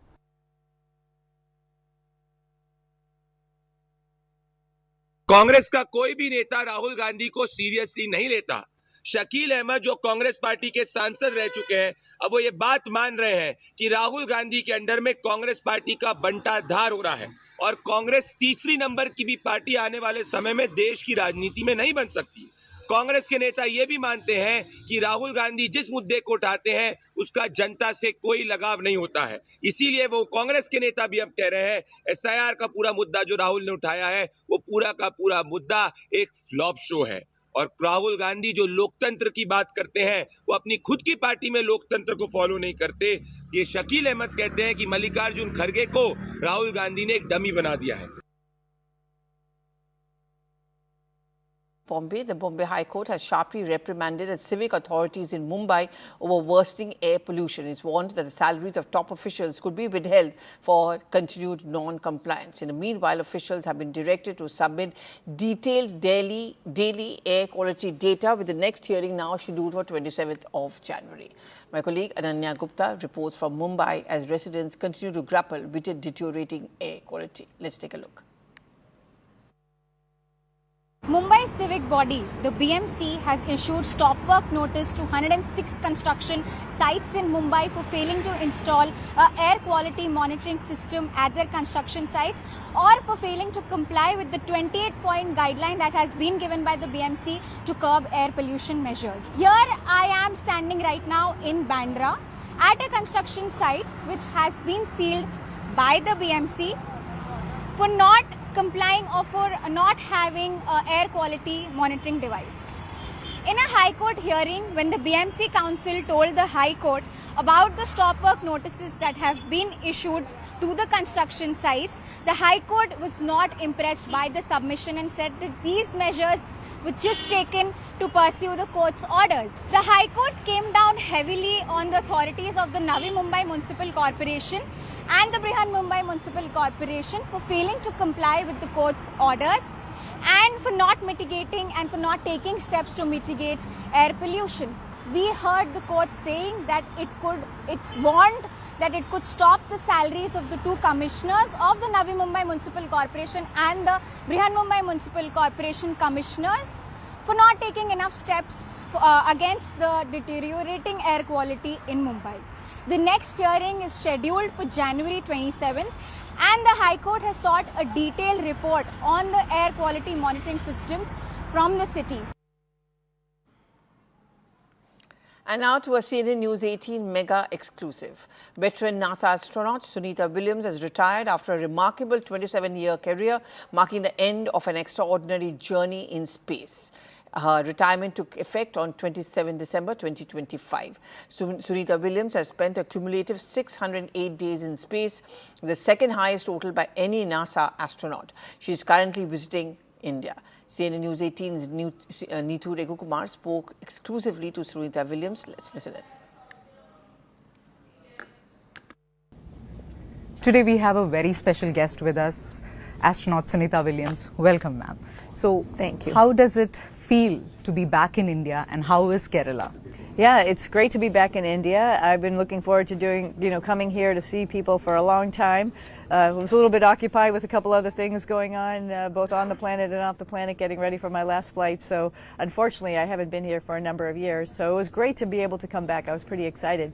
And Kerala is one of the places my father had talked about quite a bit, so I was really excited to be able to actually see Kerala for myself and experience, of course, the wonderful food that's here and the wonderful people. So this is your first visit, and food is something which is, that has stuck out for you in Kerala. Of course, yes, of course. I haven't experienced everything yet, but I had a little taste of it when I was at a literary book festival in Sharjah in UAE, and some of the same people, same players were there, and I went to a restaurant there that was incredible. So I was excited to know that this is the birth of it, and I'm coming back here. What's your favorite so far that you have tasted? Oh, I don't know. The little peppers that are in yogurt, I had those for the first time today. Those are pretty hot, but they're pretty awesome. But I know there's more to be had. I just got here last night, and I've been at the hotel, but I know there's other places in town that I need to check out. And then by the end of the week, I'll have a favorite. Going to your last mission, started off for 8 days, went on for 9 months. How was its situation at that time, and how did you cope with it, both mentally and physically? Yeah, so, me and the gentleman that I flew with, Butch Wilmore, both of us like to work out. So we had planned from the very beginning, as soon as we got there, we were going to start working out. And I'm really glad we did that, and under the anticipation of, we'd just be home pretty quickly, but we just wanted to, that's part of both of our routines. It set us up for a longer routine just to make sure that we were physically okay up there for 9 months. And I think that's always one of the best parts of the day, when you have the opportunity to get on the treadmill and get on the bike or lift weights, as we do every single day, to maintain our bone density and muscle mass. But it's just a nice time to actually have a little bit of a mental break of things that are going on. Obviously, needed a mental break. There was a lot going on last summer. The figuring out whether or not we were coming or going, that took a little while. We knew we were going to be up there longer than 8 days, pretty much as soon as the second day started, and we started having a little bit of problems. We knew those were problems that needed to be solved. We didn't know exactly how they were going to be solved or how they could be solved, and so that was the process over the summer. And it was fun at first, obviously, because I love being in space. That was great. But then, I wouldn't say indecision, but the decision-making process is very intricate. A lot of people have to understand the problem. A lot of people have to then understand the solution and whether or not that could happen or not. And as that process was playing out, of course, we're dragging along all of our family as well. And so just keeping them in the loop. We all had plans to come back and, go on vacations or do things with, Butch's kids or my mom, who's getting older. And so all of that sort of started weighing on, I think, both of us. I was actually relieved when the decision was made, and my family and friends were all super supportive. Made the phone call. I was a little bit nervous about it, like, okay, I think we're not coming back for another 6 months. They're like, okay, have a good time. Just, come back on a safe spacecraft and keep us informed. On my previous flights, I had written a journal like every week, so updated people on what's going on, and I was missing that I wasn't going to be able to do it this time, but obviously I got to be able to do that. At any point, did you feel helpless there? Not necessarily helpless, because there's hundreds, if not thousands, of people who are working on solutions. This problem is much bigger than ourselves. The whole space station program is much bigger than just me and Butch. We just happen to be the ones who are on that spacecraft in this time. So, how all of those spacecraft, as they're coming and going, interplay into the International Space Station's roles and responsibilities to our international partners, that's huge, right? So that's a lot of dedication by so many people, a lot of money, obviously, too. So we want to make sure all of that is being upheld. So we knew that we were along for the ride with all of this, and we would be fine. You had said that once you went there to the International Space Station, first thing was to look for home, basically India and Slovenia, the homeland of your parents. Mm-hmm. So how did seeing Earth from space shape or reshape your relations back home with your family? How was it? Well, I think the best thing to do is share it, and to share it in such a way that people understand. One of the concepts I mentioned earlier today was like, this is a planet, 71% of it's water. We only occupy the little 28 point something whatever percent that's left as people, and some of that is a pretty harsh environments to live in. And it's sort of surprising to me that, where we live in an area around the equator, we all can't just sort of get along. And so having, the experience to not only see where people come from, but then picture all of the people and friends and family that I know down there, but then also thinking about globally about the rest of the population on the planet, and how my experience is very unique, and I'd like to share that with people so everyone could sit back for just a second and think about their role on this planet and how we should get along together. India is preparing for its Gaganyaan mission. How are you seeing India's space missions? Yeah, I think everything is up and coming. I'm so happy for the things that have happened just recently with the Axiom 4. Captain Shukla was the pilot on that mission, so awesome. Our partnerships with the Indian Space Agency for sensors and spacecraft, getting ready to go back to the moon, that's awesome. So I think the Indian space program, the imagination is the limits, right? So whatever they want to do, it's great. I will be happy. I'll be cheering them along. I think partnerships with other agencies is just incredible. It allows us to do things that we never thought we could do on our own. So that's also part of all of this as well. And I hope the United States and India's space programs will work together. So we see that India is expanding, there is expansion on the space program. So on an international level, are you seeing collaboration, especially between NASA and ISRO in the future? How do you think about it? Oh, absolutely. We have 5 major agencies that contributed to the International Space Station as we were doing the all the agreements and then in the building of the space station. But we've had other people from other countries be part of the International Space Station. So I see that as an opening door for as many other nations as possible that want to be involved in this joint cooperation and exploration. I think it's really important. It goes right back to the concept that we just talked about. Like, this is one planet and we all come from here. So as we leave low Earth orbit and go farther on and explore our solar system, it seems right that we go as human beings. And just having everybody join in would be awesome. Do you have plans to go to the moon? I would love to go to the moon, but I think I'm passing that on to the next generation of astronauts who hopefully I've mentored a little bit and maybe gave them some good ideas, not too many bad ideas, and I'm excited for them to do that.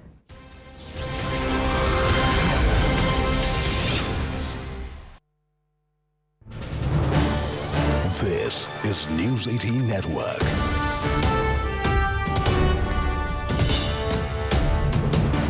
India's largest news network.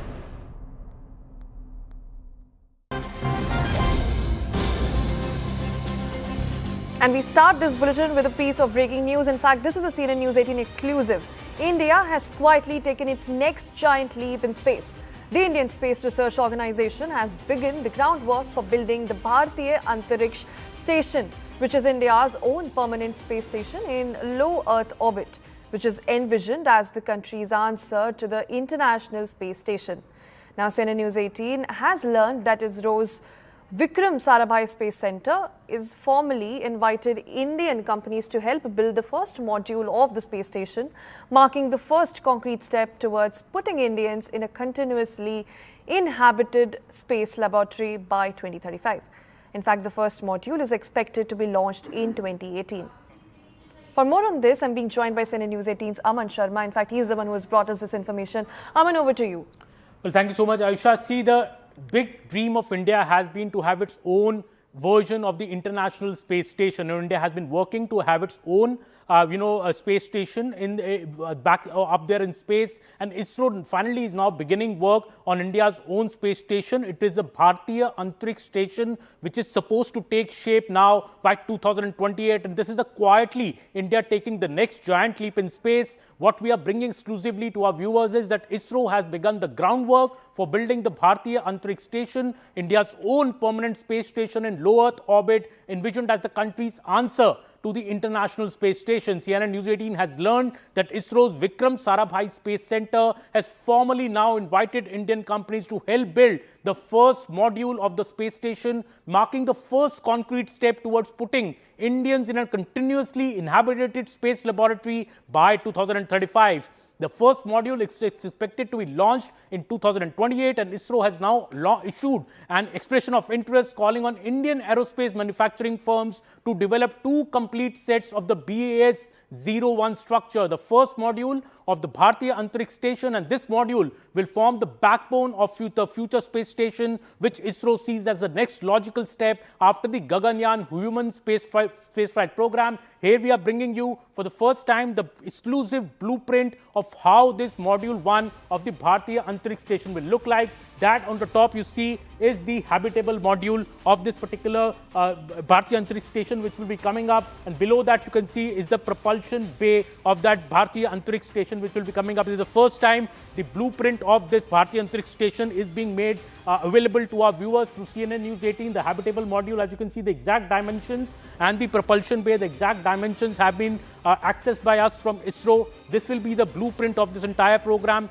and in simple terms, this is where India moves from sending astronauts to space to living and working in space. And according to ISRO, the Bharatiya Antariksh Station represents India's vision of a permanent human presence in space, and once operational, BAS will serve as a space laboratory for long duration experiments as well, which will be carried out in the habitable module, as you can see on this graphic. These will be long duration experiments enabling advanced research in microgravity, helping Indians master technologies needed.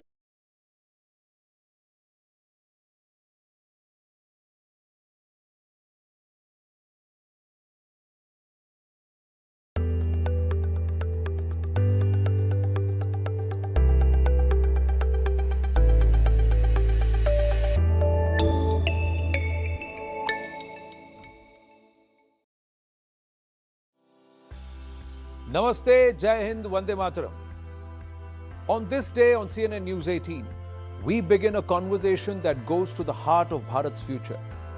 Over the years, the Honorable Prime Minister has repeatedly spoken about the importance of a Swasth Bharat, a healthy nation, as the foundation of a strong, self-reliant Bharat.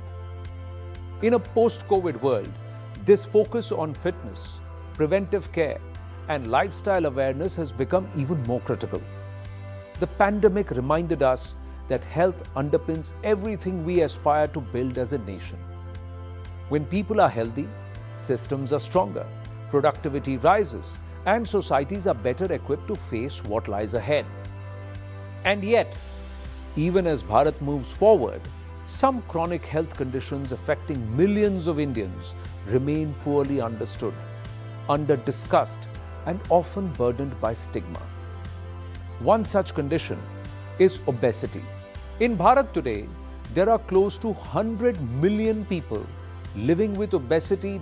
Despite these numbers, obesity is rarely discussed with the seriousness it deserves.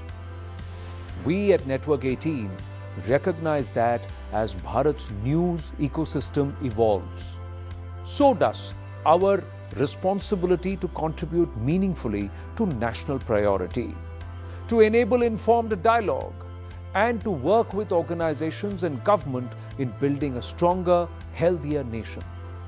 That is why Network 18, in collaboration with Lilly, is launching the Healthy Bharat Movement, a long-term public healthcare initiative that begins by addressing obesity through science-led awareness, empathy, and disease education. This is not about blame or quick fixes.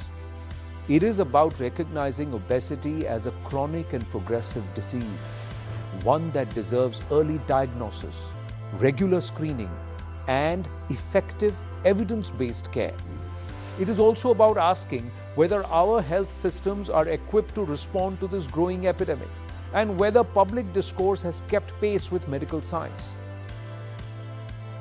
This conversation is the curtain raiser to a larger national dialogue, one that places people, equity, and evidence at the center of what it truly means to build a healthier Bharat. And joining me from our partner in this initiative, Eli Lilly and Company India Private Limited, is Mr. Winslow Tucker, President and General Manager. Welcome to the show, Mr. Tucker. Namaste. Thank you so much, Anand, for allowing me to be part of this very important conversation around obesity. Let's begin the conversation, and my first question to you. The pandemic fundamentally changed how countries view health, moving it from a medical issue to a national priority, closely linked to resilience and growth. The Honorable Prime Minister has consistently spoken about health as a pillar of national strength and individual responsibility.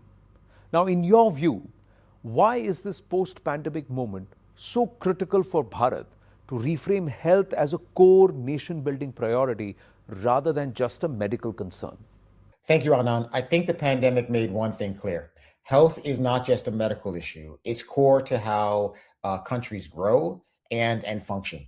And I'd also like to thank and acknowledge the Honorable Prime Minister Narendra Modi for his leadership in making sure that health is firmly in the conversation in India. And his emphasis of prevention, fitness, and healthy lifestyles has helped to elevate this into the everyday public discourse and link it to the India's broader development journey. This calls for a broader way of thinking about health. It's not just about treatment, it's about prevention, early diagnosis, education, disease awareness, and access to treatment. And viewing health as a nation-building priority really strengthens the healthcare system. And it also allows for a more close public-private partnership and us to use innovation in a responsible way to help people where they are. When policy, healthcare systems, and community behavior all come together, it's an opportunity to really build a more sustainable and resilient future for India. So as we move from treatment to prevention and early diagnosis, some conditions clearly demand urgent attention. That is why one of the first focus areas of the Healthy Bharat movement is obesity. Now, why do you believe obesity often is misunderstood, stigmatized, and actually needs to be brought into the mainstream public conversation now as a chronic and progressive disease? And for a long time, obesity has really been seen mainly as a lifestyle or a choice issue. And we know today that that's just not the full story. It's a chronic progressive disease influenced by many factors. And yet the belief that it's all about willpower and dietary choices really does fuel misinformation and stigma. In India, obesity is a major health concern. We know that in 2023, 6.5% of the adult population is affected by obesity. And science shows that obesity is linked to more than 200 conditions, such as cardiovascular disease, hypertension, diabetes, many of these life-limiting diseases. And it's actually on the rise. So it's an increasing issue. And so unfortunately, the stigma that we've seen around obesity has prevented individuals from seeking medical attention early, which delays the diagnosis of many of these complications. Now, recognizing obesity as a chronic disease changes how we respond. It shifts the focus to early diagnosis, monitoring, evidence-based treatments, and it shifts the conversation to science-based approaches. And so an open, informed discussion around obesity would really help healthcare systems respond better, and it could support millions of Indians on their journey to better health. Absolutely, Mr. Tucker. Obesity is often reduced to questions of personal choice or willpower, even though science clearly shows it is linked to many serious health conditions. Now, for many people living with obesity, barriers such as stigma and misinformation delay access to appropriate care. Now, what are the ripple effects of this delay on the quality of life, families, and the sustainability of the healthcare system itself? Stigma is an important issue, and the impact of stigma and misinformation around obesity goes well beyond the individual. It also impacts families, communities, the healthcare system, because we know that when people living with obesity feel judged and told that it's their fault, they are much less likely to speak to a healthcare professional or get access to the healthcare that they need. As a result, conditions such as heart disease, hypertension, and diabetes can go untreated or undiagnosed for longer. And we know that when chronic diseases are diagnosed later, they're harder to treat. People living with obesity can also experience reduced mobility and poor mental well-being.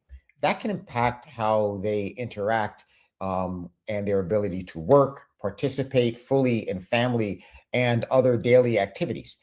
At a broader level, when people don't get timely care, it also puts an added burden on the healthcare system.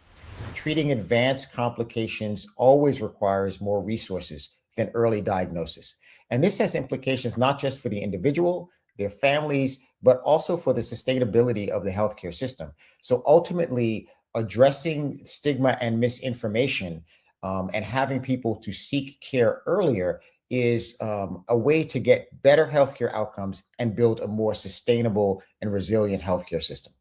Now, you've underlined that when obesity goes undiagnosed or untreated, it often leads to late-stage complications that are far harder and more expensive to manage.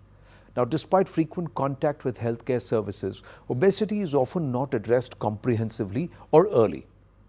What does this suggest about current gaps in awareness, training, and care pathways within the health system?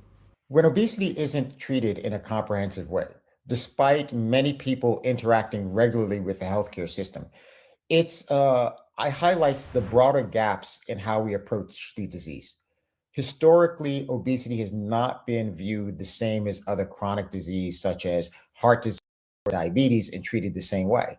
Therefore, it's not routinely brought up in health consultations, and that means that patients aren't getting the care that they need as soon as they could.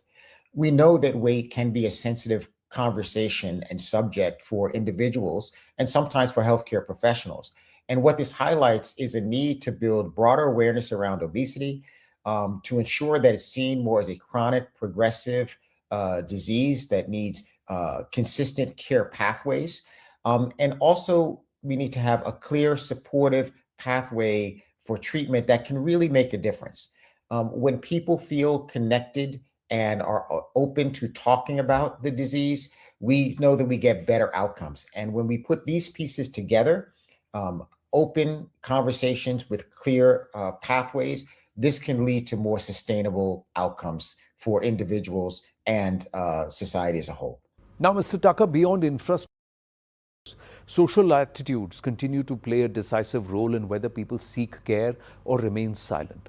Now, how does judgment within families, communities, and even healthcare settings delay diagnosis and treatment? And why must addressing stigma be a part of any serious public health response? I'm really happy we're talking about stigma because this is a very important topic. You know, stigma really does make things harder for people living with obesity. When people feel judged, it is at home, whether it's in the public, whether it's in society at large, it makes it harder for them to reach out and get the care that they need. They may hide their struggles or avoid asking for help. That doesn't help them. It doesn't help society address obesity. And it's not just about feeling embarrassed. It's actually delaying them getting the proper care that they need. This kind of judgment also can affect someone's confidence and mental well-being. And they could feel isolated, withdraw from participating in activities and participating fully in society. And that's a real cost for them as an individual, their families, and communities.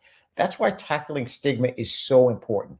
If we can change the environment where people feel understood, they know that there is help and people are willing to support them, it can make a big difference with them getting help early. Addressing stigma is not just about kindness. We should all be kind, but it's also making sure that everyone gets the care they need and that we can build for society a much healthier future. On that note, we'll take a very, very short break. When we return, we continue our conversation with Winslow Tucker and discuss why obesity must be treated like any other chronic disease, and what this means for Bharat's productivity and healthcare costs, and how progress in care can be measured. Stay with us.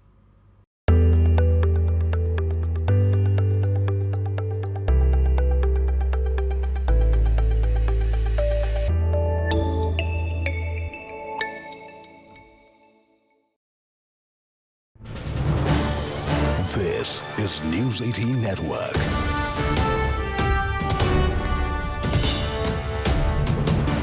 India's largest news network.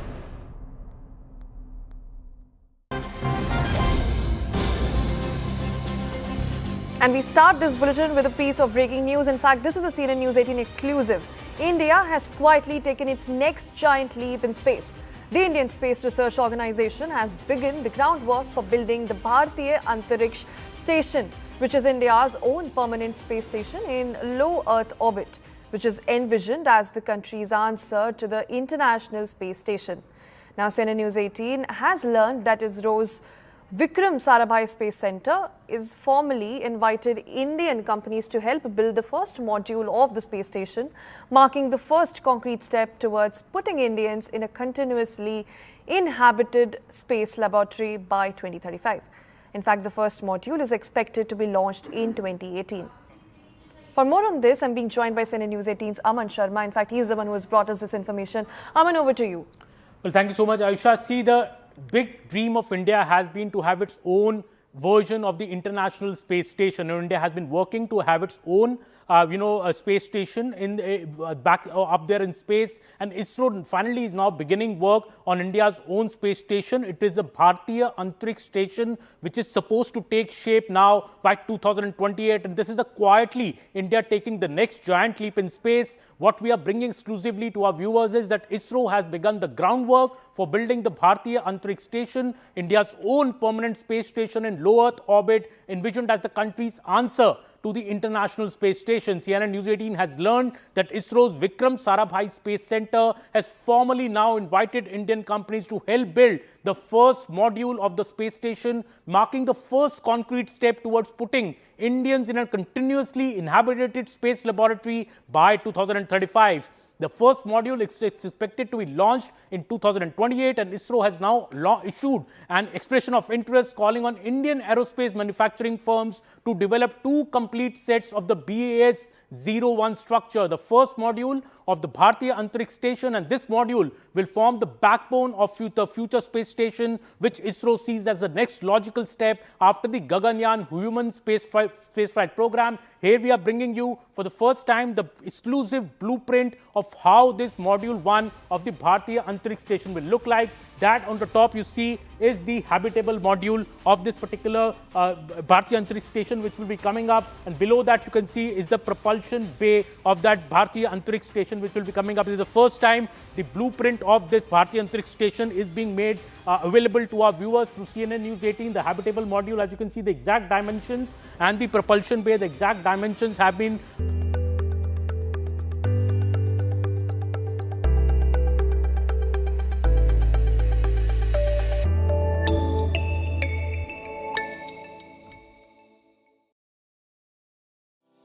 Back on the Healthy Bharat movement, an initiative by Network 18 and Lilly. And we have with us Mr. Winslow Tucker, President and General Manager at Eli Lilly and Company India Private Limited. So let's take the conversation forward. Chronic diseases typically require sustained engagement rather than short-term interventions, and obesity is no exception. Why is it important to approach obesity with same long-term care mindset as other chronic diseases, particularly in a context where access and continuity of care can vary widely? Mr. Tucker. Chronic diseases don't respond well to quick fixes, and obesity is no difference. When we take quick fix approaches to chronic diseases, we typically see people cycling through temporary treatment strategies that don't deliver the long-term results. And so if we can take a long-term approach and mindset to obesity, that would look like recognizing that obesity is impacted by many factors, not just biology, social and cultural factors, everyday food environments, as well as family habits and lifestyle changes. This is particularly important in settings where access to care isn't always consistent. Approaching disease like obesity, as we do other chronic diseases, can really encourage a consistent care pathway where you have consistent monitoring, long-term evidence-based approaches, and these can help patients with obesity to make the lasting changes which are going to bring about better health outcomes for them. And so ultimately, it's about supporting a long-term health rather than quick fixes applied to a chronic and complex disease. If obesity is approached with a long-term care mindset, the impact goes beyond individual health outcomes. Now, over time, better disease management also shapes how people participate in the workforce and how much pressure chronic conditions place on the healthcare system itself. Now, at a national level, how does reducing obesity translate into higher productivity and lower healthcare costs for Bharat? And what role can policy and insurers play here? Thank you, Anand. I think this goes to the critical nature of addressing obesity. Reducing obesity has a direct impact on our nation's productivity and healthcare costs. When people with obesity seek care early, they are less likely to develop the long-term complications associated with obesity. We also know that obesity costs India about 1% in its GDP annually. That's billions of dollars of impact. And so it's mostly coming from treating the complications to obesity, which cost more, obviously, when they are diagnosed later. So policies that support early diagnosis and comprehensive care, including insurance coverage, is key. If insurers and government programs can provide access to obesity pathways, it can improve the outcomes of millions and reduce healthcare costs, building a healthier and more productive India. Now, Mr. Tucker, you spoke about what real progress would look like, from changing public awareness and reducing stigma to creating clear supportive care pathways within the healthcare system. But before we conclude this discussion, please tell us, when we talk about progress in addressing chronic diseases like obesity, what changes in awareness, care practices, or health system readiness would actually signal that Bharat is indeed moving in the right direction? That's a great question. When we talk about progress in addressing chronic diseases like obesity, there are a few clear signs that would show we're moving in the right direction. The first is you see a real shift in awareness.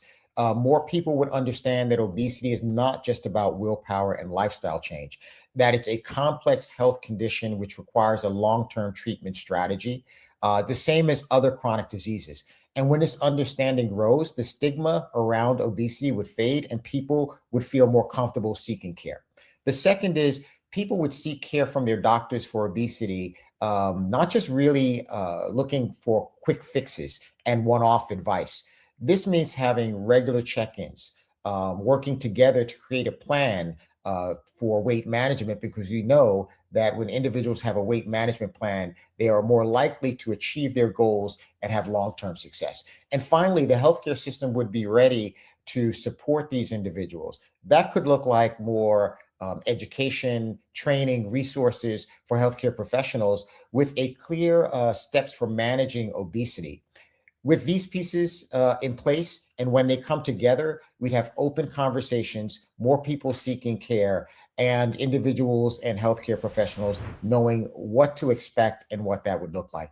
It would be a strong indication that India is moving in the right direction when it comes to obesity care. Thank you, Mr. Tucker. Great conversation and a good positive start to the Healthy Bharat movement. Thank you so much, Anand, for allowing me to be part of this very important conversation around obesity. Now, as Bharat looks to the future, it wants to build, the conversation on health must evolve. From managing symptoms to understanding disease, from stigma to science, and from silence to shared responsibility. What this discussion makes clear is that addressing obesity is not just about individual outcomes. It is about strengthening families, improving productivity, easing pressure on healthcare systems, and ultimately supporting Bharat's long-term growth story. The Healthy Bharat movement is not a one-time discussion, viewers. It marks the beginning of a sustained national effort, one that brings together science, policy, healthcare systems, industry, and communities to place people and evidence at the center of Bharat's health journey. Now, starting with obesity, this movement seeks to create awareness, enable informed dialogue, and encourage systems that support timely, appropriate, and long-term care. And this conversation is the first step. The journey toward a healthier Bharat begins here, and it will continue across platforms, policies, and communities in the months ahead. Namaste.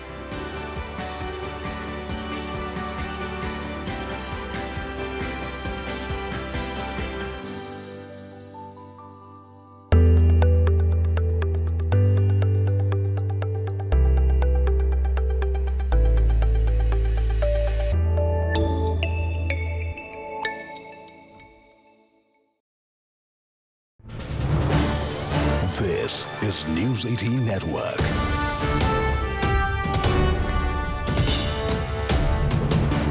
India's largest news network.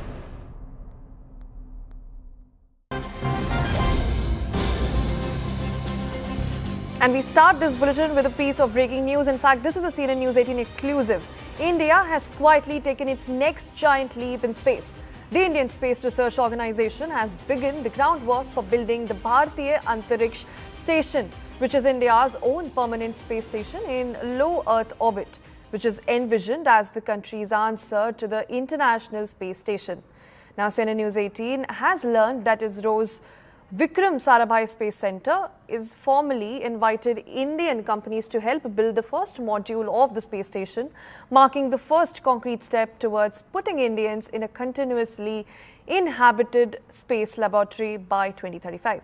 In fact, the first module is expected to be launched in 2018.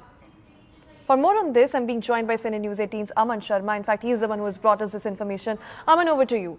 Well, thank you so much, Aisha. See, the big dream of India has been to have its own version of the International Space Station. India has been working to have its own, a space station in the, up there in space, and ISRO finally is now beginning work on India's own space station. It is the Bharatiya Antariksh Station, which is supposed to take shape now by 2028, and this is quietly India taking the next giant leap in space. What we are bringing exclusively to our viewers is that ISRO has begun the groundwork for building the Bharatiya Antariksh Station, India's own permanent space station in low Earth orbit, envisioned as the country's answer to the International Space Station. CNN News 18 has learned that it will build the first module of the space station, marking the first concrete step towards putting Indians in a continuously inhabited space laboratory by 2035.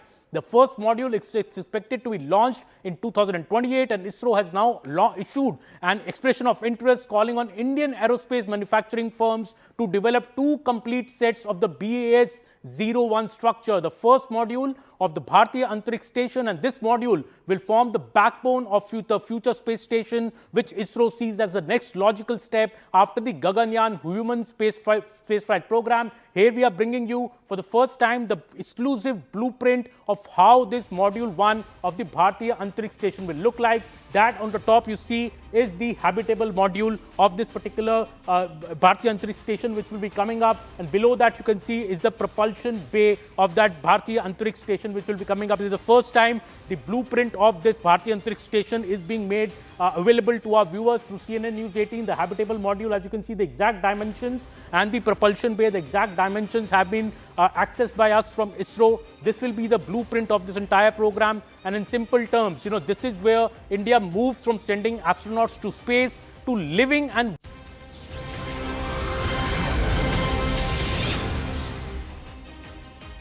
Good evening, I'm Pallavi Ghosh. A quick check of all the top stories. Former Congress leader Shakil Ahmed launches a scathing attack on Rahul Gandhi, calls him one of the most cowardly leaders in Indian politics who doesn't like strong leaders. Congress denies of any rift between Shashi Tharoor and its party, keeping the party guessing. He refuses, however, Tharoor refuses to comment on the differences, says whatever he has to say, he's going to communicate with the top command. And after a storm over the top Jamaat leader's Islamic Republic post, Congress distances itself, says that if the Jamaat is not going to lose this theocratic stance, then Congress is not going to accept their support. Yet another tragedy in Noida. Now, just days after a techie's harrowing death in Sector 150, an 11-year-old boy loses his life after drowning in an open drain in Ghaziabad. Meanwhile, e-rickshaw driver 2 dies after falling in an open drain in Meerut. No lessons are ever learned. Ahead of signing of the mother of all deals, the EU chief Ursula lands in New Delhi. She is going to participate in the Republic Day celebrations. FTA talks are also top on agenda. The Gaza Board of Peace triggers a storm in Pakistan. Top cleric Maulana Fazlur Rahman accuses the Shehbaz government of giving priority to Western appeasement over national principles. Ousted Bangladesh Prime Minister Sheikh Hasina takes on the Yunus government in a first recorded interview. She raises an alarm over what she calls the trampling of human rights. Bangladesh opts out from the T20 World Cup after the ICC snubs it over its refusal to travel to India. Top sources tell CNN News 18 that Scotland has replaced Bangladesh at the tournament. A top story.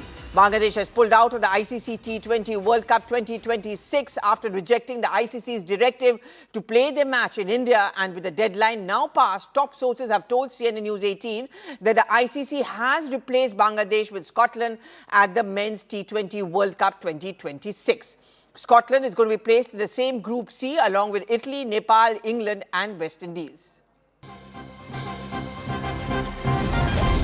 And this is CNN News 18's mega exclusive brought to us by Manoj Gupta. The PCB chief has now said that the ICC is doing injustice to Bangladesh, added that the ICC must ensure and address Bangladesh's concerns and allow it to play T20 World Cup. Top government sources have told CNN News 18 that Pakistan's advocacy for Bangladesh is not in the sports spirit. This is more about using the ICC politics to create a pressure. Okay, let me go across to Aman, who's getting us all these details. Yes, Aman.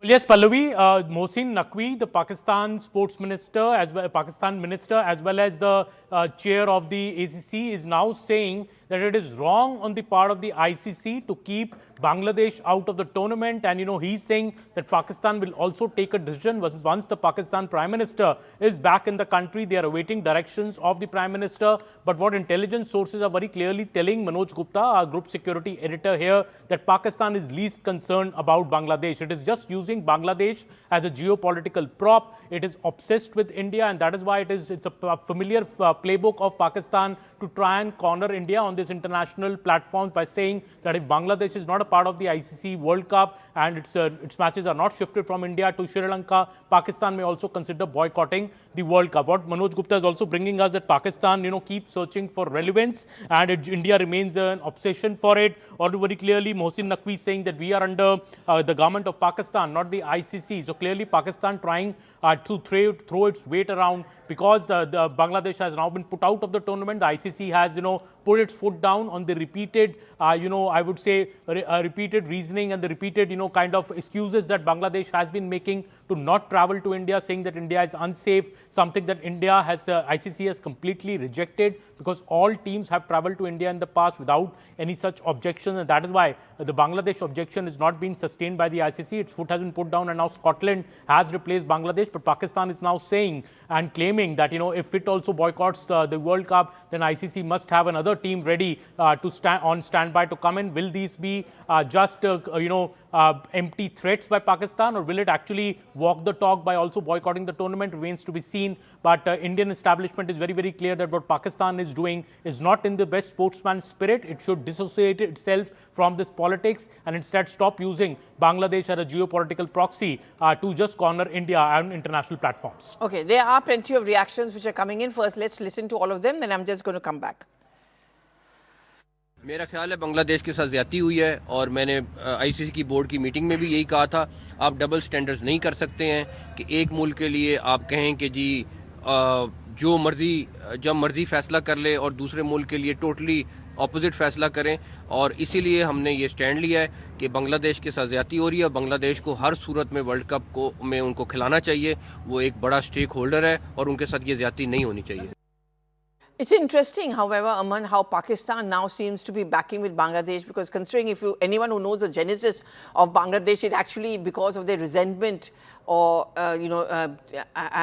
to Pakistan, the whole ethos of Pakistan. But today, do you get this sense that there's an ulterior motive? It's not just about the game. It's actually looking at the bigger picture as far as Pakistan is concerned. Well, clearly it's a pressure tactic, Pallavi, and that's what Manoj Gupta is also bringing us information from intelligence agencies, that Pakistan is just trying to exert pressure on the ICC, saying that if we do not include Bangladesh in the ICC T20 World Cup tournament and shift their matches to Sri Lanka, Pakistan may also reconsider its participation in this particular World Cup. These are actually what Indian establishment feels are completely two separate issues. Pakistan matches are anyways not scheduled in India. They are supposed to play outside India in most of their matches in Sri Lanka, in fact. So Pakistan actually does not have any local stand-eye to tell the ICC that if one team is not included, we will also not be a part. The ICC is not expected to, entertain any such reasoning from Pakistan, and that is why India feels that this is more about using Bangladesh. Pakistan is not really so much concerned about Bangladesh, but is using Bangladesh as a geopolitical prop to just corner India on an international platform. But India, I think ICC especially, has put its foot down, said no to Bangladesh, included Scotland in the ICC tournament now, and it remains to be seen what Pakistan will see, because Mohsin Naqvi, the Pakistani minister, as I said, who is also the chairman of the Asian Cricket Council, is now saying that they are awaiting final directions from their Prime Minister, who is going to be back later today to take a call on whether they will be part of the World Cup or not. Yes, but also the ICC, I guess, will have to follow a rule, because, you cannot, like this, every country will say we don't want to play a match, and then, they expect that their word is going to be heard. Well, absolutely. And, as I was saying, that the Pakistan and Bangladesh equivalence anyways can't be made, because Bangladesh was playing its matches in India, but Pakistan is not. So what really do they cite? Does Pakistan feel that Sri Lanka is unsafe for them? What really? They can't say that one team is not a part of it. So we also do not want to be a part of it. That is a strange equivalence. That's what I'm picking up from my government sources also, that, this is something that is showing that Pakistan's double standards not been in the best interest of sportsmanship. The reason why Bangladesh is not part of the ICC World Cup is because Bangladesh insisted that its matches should be shifted out from India without any logical reasoning or any major security issues that the assessment from the ICC has shown. The Bangladesh was explained this at many forums and many meetings by the ICC, but since Bangladesh has not come on board, that is why Bangladesh has been put out of this World Cup. All right. Okay. Many thanks, Aman, for all those details. We also have some more reactions on this story. Let's listen into them.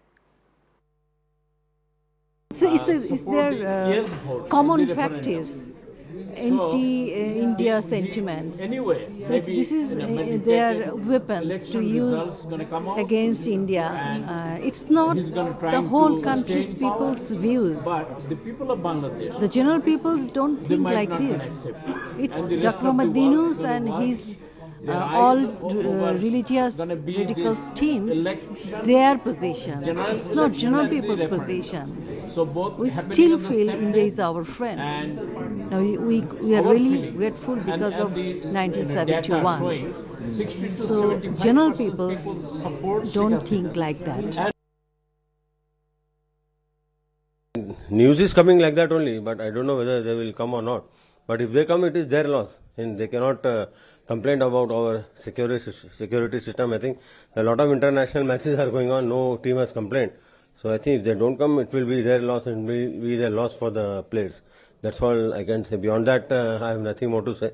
It's just that our country is very secure, and I think if somebody is saying that, I think this is said that there is a security problem. But all the teams are playing, many teams, New Zealand is playing, and South Africa played just 30 days pehle.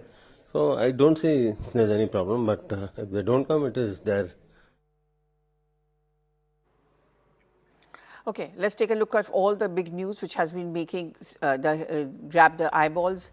A wedding celebration turned deadly in Noida. Ismail Khan, after a suicide attacker targeted the residence of the Pakistan Army Aligned Peace Committee leader Noor Alam Mahsood near the Qureshi Mode. The blast at the house of Alam Jan Mahsood has left at least 5 people dead, including the commander Jigri, with casualties expected to rise.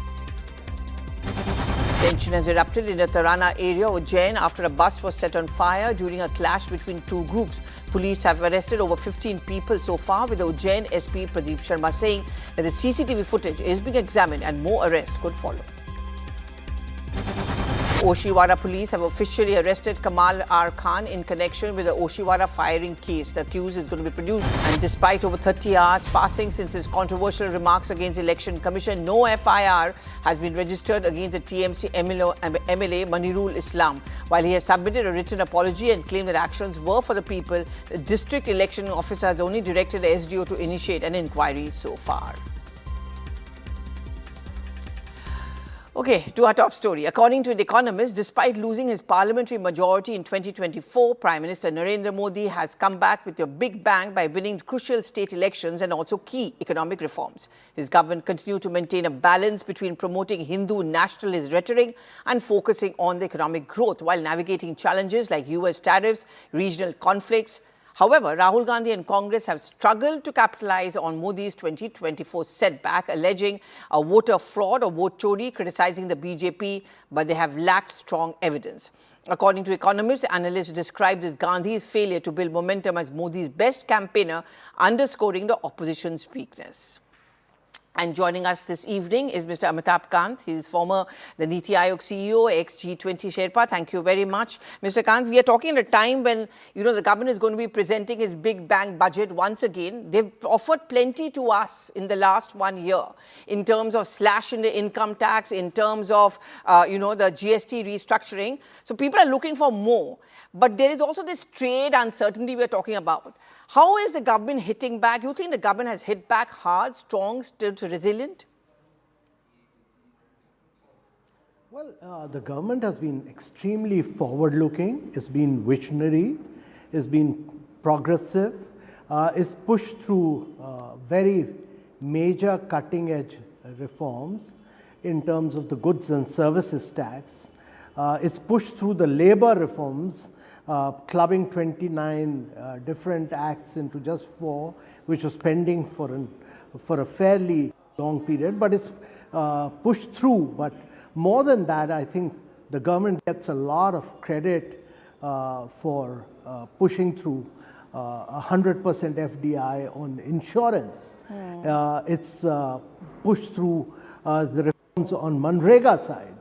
Now, all these require a lot of big political and administrative will, including the reforms on Manrega, the FDI, the education bill. All this are very forward-looking progressive reforms which will take India into the next league of growth.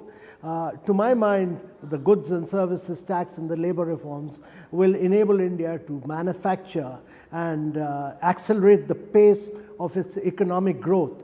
And I think this is despite the 2024 elections, because the government came back in a very big way, was determined to accelerate economic growth, but has also scored very, very decisively politically in Maharashtra, Delhi, Bihar, all these states, and Haryana. All these states, they have demonstrated. So there has been no policy gridlock on account of 2024. In fact, on the contrary, there's been acceleration of economic growth in the Indian economy. So much, if you look at many other parts of the world, there is today stagnation, there's lack of growth. To the contrary, in India, we're seeing major decisive measures as far as economy is concerned. So to be achieving growth rates of 8.2 and 8.4% and heading towards a 8% growth is a huge achievement for Indian economy. You know, Mr. Kant, you worked very closely with him. I saw that happening during the G20 summit as well. You know, any other leader possibly would have been daunted by the fact you did not even get a simple majority and the opposition was taking a lot of pot shots at him. And there was always this fear that political factors could, you know, kind of cast a shadow over your economic decision-making potential as well. When you worked with him, did you see that happening at all, or you saw a more determined Prime Minister economically fighting back, politically fighting back? So first of all, Prime Minister is very, very determined. He's very, very decisive. His perspective is largely that of India going on economy. He's absolutely clear that this would mean at about rates of 8 to 9% per annum. Period of his tenure as Prime Minister should be the period when India really moves into a decisive period of growth, which is demonstrated over the last few years. But he's also a person who takes very determined decisions after weighing all the pros and cons and after creating a consensus amongst every key stakeholder. He's done that with GST. He's done that with labor reforms. It took quite a while to bring all the states on board, but he's done that. He's done that with insurance. He's done that with the nuclear opening up. India is one of the few countries which has opened up to the private sector in nuclear growth. So all these are major reforms. Only this Prime Minister could have done this. He's not one to hold back growth for India. He's determined to take India into the big league of growth. He's determined to take India into structural reforms, into institutional growth. He's determined to take India into path-breaking areas of artificial intelligence, quantum computing, semiconductor, into green hydrogen. These are cutting-edge areas of growth. So he feels that India should make a technological leapfrogging. He feels that India should pole vault to the cutting-edge areas of growth. So he's also very visionary in his outlook. You know, Mr. Khan, these are very uncertain times globally speaking. You see what's happening in Russia, Ukraine, you see what's happening in Iran and so on and so forth. None of us are insulated. Obviously, it could have an impact on India. You know, as we're looking into another budget, we're looking ahead into another budget, trade talks with the European Union and so on and so forth. What is it you think that India needs to focus on now? What are your expectations from the Union budget? So, in my views, there are a few things. One is that we must be very clear that global supply chains are broken down, that the relative period of peace and stability in the world has come to an end because you're seeing a war for a period of 4 years.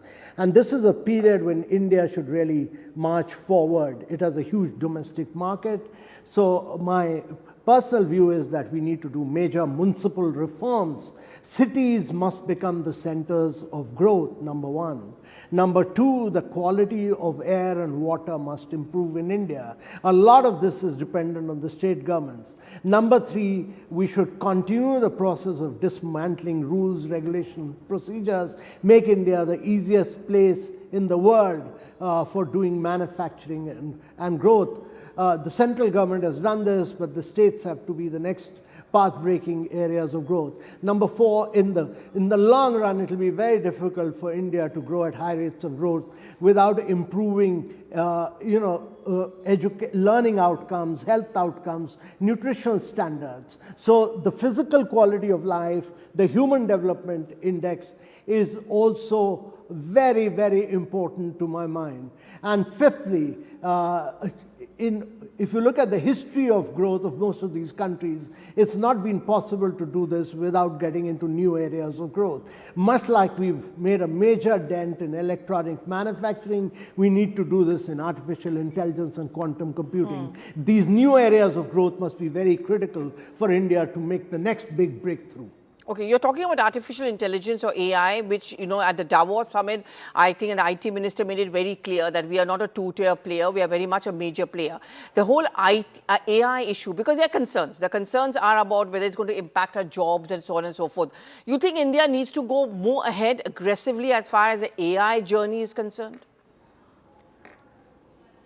Absolutely, because you have today the talent. No other country has the kind of talent which India has. And that's why you're getting all the global capability centers of the world here. You need, with this talent, you have all the data of the world. Today, OpenAI, today, Google Gemini, all of them are benefiting on account of Indian data. And therefore, Indian data is there, computing power is there. You need, you are opening up more and more computing power to your startups and to your research students. And therefore, you will see a lot of large language models, you'll see a small language models in the coming days. And the AI, the war for AI has just begun, the race for AI has just begun. Never has the race in technology won by the initial breakthrough guys. If you look at the history of internet, if you look at the issue of computers, the race was not won by the first breakthroughs.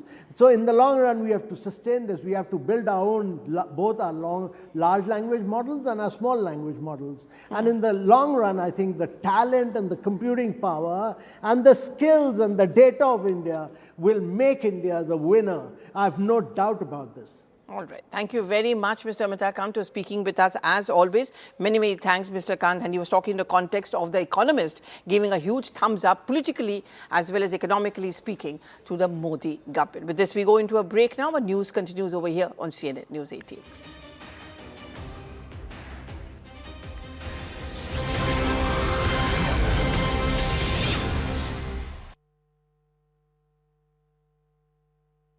Budget of consolidation make expenditures more relevant for the economy and for the people of the country, and addresses these priorities, the priorities of unemployment, pollution and environment. I think that would be a great budget. Watch me live, Subhash Chandra Garg, on CNN News 18 on the budget day.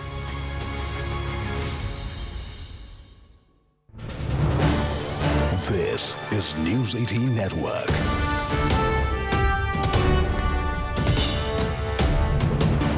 India's largest news network.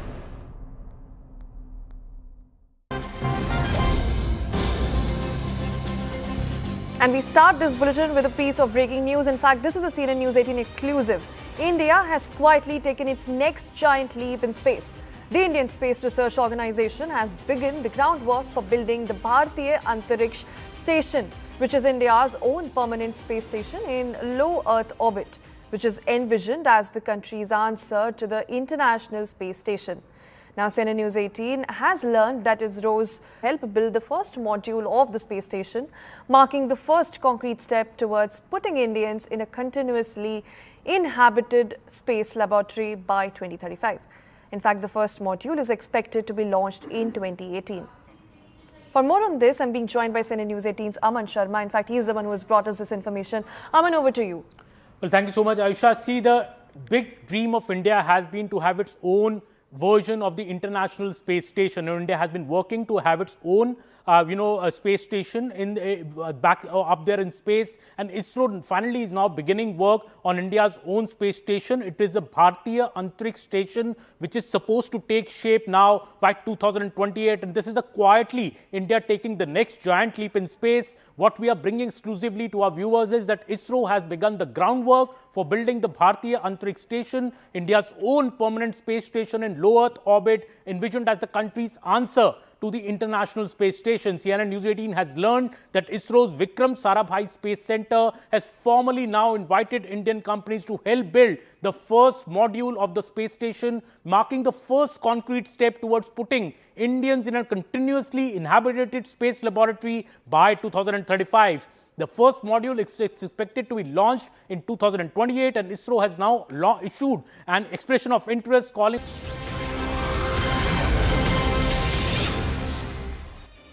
From Noida to Ghaziabad and now Meerut, the story is always chillingly the same. Open drains, unsecured pits, neglected civil infrastructure, all of which continues to claim the innocent lives. And no lesson seems to be learned. Who is there no scant regard for the common man? Now, just days after a 27-year-old Yuvraj Mehta drowned in a water-filled pit, 11-year-old Ahel fell into an uncovered drain while he was playing near his home. And now, another horrifying story coming in from Meerut, where an e-rickshaw driver has met the same fate. However, these are not just accidents. They could have been avoided, but they are not, because of these tragedies which are born out of civic apathy. In Meerut's posh cantonment area, civic negligence has claimed yet another life. An e-rickshaw driver lost his control near the Abu lane, plunged into an open drain which had no protective wall. The vehicle overturned, trapping him underneath, and he drowned in the filthy water. Noida में engineer की मौत के बाद में जो जिला प्रशासन है नोएडा का वहाँ पर लगातार जो एसआईटी रोड बना दी गई है, लेकिन बात करें मेरठ की तो मेरठ में आप देख सकते हैं ये नाला है, ये आबू लैन है, यहाँ का सबसे व्यस्तम जो इलाका है वीआईपी इलाका, वीआईपी मार्केट है। यहाँ का जो नाला आप देखते हैं खुला पड़ा हुआ है, कोई बाउंड्री नहीं है, कोई कुछ नहीं है, कोहरे के अंदर हो। अभी कल की बात बताएं तो कल यहाँ पर एक मिनी मेट्रो थी, मिनी मेट्रो चला, इसके अंदर जो जाकर घुस गया था और उसकी यहाँ पर बता रहे हैं उसकी मौत भी हो चुकी है। पूरा नाला खुला हुआ है, कोई पुल के पास रेलिंग नहीं है। लगातार आप देख सकते हैं जो नाला है उसकी जो रोड है वो लगातार खाली पड़ी हुई है, ना कोई बाउंड्री है, ना कुछ, ना कोई बैरिकेड लगाया हुआ है। नगर निगम के जो भ्रष्ट अफसर हैं, लापरवाह अफसर हैं, लगातार किसी न किसी मौत का किसी बड़े हादसे का इंतजार कर रहे हैं। कुछ जिस तरह से अभी 3 दिन पहले भी एक घटना हुई थी जो नोएडा के बाद में हुई थी, जो रुड़की रोड था, रुड़की रोड पर एक जो गाड़ी थी वो गाड़ी नाले के अंदर घुस गई थी, में 4 साल की बच्ची की मौत हो गई थी। लेकिन जो नाला है लगातार मौत को दावत दे रहा है, लगातार हादसों को दावत दे रहा है, लेकिन जो नगर निगम के जो भ्रष्ट अफसर हैं उनकी आंखें, उनकी नींद नहीं जाग रही है। अभी ये कौन सा नाला है, क्या स्थिति यहाँ पर? ये इसे बोलते हैं आबू नाला, जो काठ का पुल जो आबू लैन के पास है और मेरठ के सबसे मशहूर बाजार, मतलब सबसे मेरठ की जान कहे जाने वाले आबू लैन के पीछे है। और टोटल हमारे जो ग्राहक हैं और आने जाने वाले हैं वो पार्किंग भी इधर ही करते हैं और आने जाने का रास्ता भी यही है। तो अभी नोएडा में हादसा हुआ था, उसके बाद आप देख रहे हैं पूरी रोड खुली हुई है, कल यहाँ भी हादसा हुआ है। कल जो हादसा हुआ है वो तो बड़ा दुखद है और वो बेचारे रिक्शा वाले को लोगों ने निकाल भी लिया था, लेकिन फिर भी वो शायद दम घुटने से या हार्ट अटैक होने से वो उसकी मृत्यु हो गई। ये बहुत ही दुखद है और हमें बहुत अफसोस है। ये हादसे क्यों हो रहे हैं, क्या दिक्कत है? यहाँ पे दीवार नहीं है और गंदगी पड़ी हुई है और कोहरे और अंधेरे की वजह से और ज़्यादा रिस्क हो जाता है। जब से नोएडा का हादसा हुआ है तब से हमें और ज़्यादा चिंता थी, तो हमने फिर एक लेटर लिख के दिया कि दीवार टूटी हुई है और आप इसे ठीक कराएं। लेकिन आश्वासन तो बहुत बार मिले, लेकिन ये दीवार लग नहीं पाई, जिसकी वजह से ये हादसा हो गया। हाँ जी, नाला खुला हुआ है, नोएडा में बड़ा हादसा हुआ था, जानकारी होगी? जी जी बताइए क्या हुआ? ये नाला जो है, ये जो इलाका है ये कैंट बोर्ड के उसमें आता है और आप देखेंगे ये इसमें दीवार बनी हुई थी जो अब टूट चुकी है, जर्जर हालत में नाला हो चुका है। और यही हालत ऐसी है, यहाँ पे अनऑथराइज पार्किंग करा दी है इन लोगों ने और जिस वजह से रात के अंधेरे में भी होता है। हमने भी इसमें लिखित में अभी 6 दिन पहले ही ये जो नोएडा वाला हादसा उससे पहले भी हमने लिख के दिया हुआ है, बार बार लिख के देते हैं कि ये दीवार जो है इसका पूर्ण निर्माण कराया जाए ताकि कोई हादसा ना हो और इसकी सफाई कराई जाए। जब बारिश के दिन होते हैं तब अफसरों की नींद जागती है, उससे पहले पूरे साल कोई नींद नहीं जागती, जिससे नाला पड़ जाता है यहाँ पे। Yet another story of civic apathy in Ghaziabad on Wednesday evening. 11-year-old Ahil was playing and he was just 50 meters away from his home. But unfortunately, he accidentally fell into an uncovered drain. Family members, neighbors rushed him to a hospital, but the doctors declared him dead on arrival. Residents are outraged, alleging negligence by the local administration as the drain was neither covered nor secured. This incident comes just days after a similar tragedy took place in 150 sector in Noida, which has raised urgent questions about civic responsibility and public safety. At a time when questions are raised across the nation of how civic apathy continue to take the human life across big cities and big, in fact, new settlements as well, I am at this point of time in Ghaziabad's Jhandupur village, where a 11-year-old guy who has died after falling into this open drain. The visuals are there in front of your screen. This is approximately 3 feet deep drain that has no barricade. Passing through this side to get food for himself, and after in fact he saved himself as a tractor was coming through this lane, he had fallen into this pit. This pit, which is expected to be 3 feet deep, while in fact it is not as of now ascertained how exactly deep it could be, because there are reports from the locals which are saying that they have not gone down inside, as there is complete mud water beside that kind of sewage that has been thrown into this pit. Yet another example of how civic apathy continues to take the life of people, residents, anybody that could become a next victim. Now, in fact, as this area reminds of a chilling encounter of how a young life is yet again lost, there has been no complaint that has been registered by the Ghaziabad police in this entire matter. Okay, to another story. It's a 70-foot-long steel bridge which weighs over 10 tons and is built more than 4 decades back over a canal in Chhattisgarh's Korba city. And believe it or not, the bridge was stolen overnight. It left a local resident shocked. Investigators have identified the involvement of 15 people in the theft, with 5 having been arrested so far. थाना civil line के CSEB चौकी अंतर्गत नहर के ऊपर बने हुए एक लोहे के ब्रिज को काटकर अज्ञात आरोपियों द्वारा ले जाया गया था। इसमें मुकदमा दर्ज कर लिया गया था। पुलिस की विशेष टीम गठित की गई थी। पुलिस की टीम के द्वारा टेक्निकल साक्ष्यों के आधार पर मुख्य आरोपी सहित अन्य आरोपियों की पहचान की गई है, जिसमें से 5 आरोपियों को गिरफ्तार किया गया है। इसके अलावा 10 आरोपी इसमें फरार हैं, इसमें मुख्य आरोपी मुकेश साहू उर्फ बरबट्टी और असलम खान, इसमें जो मुख्य आरोपी अभी फरार है, जिसके लिए टीम लगी हुई है और उसके खिलाफ कठोर कार्रवाई की जाएगी। Okay, that's all we have time for now, but news continues over here on CNN News 18.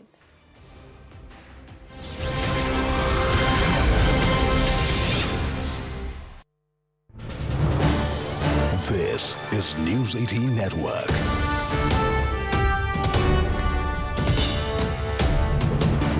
India's largest news network.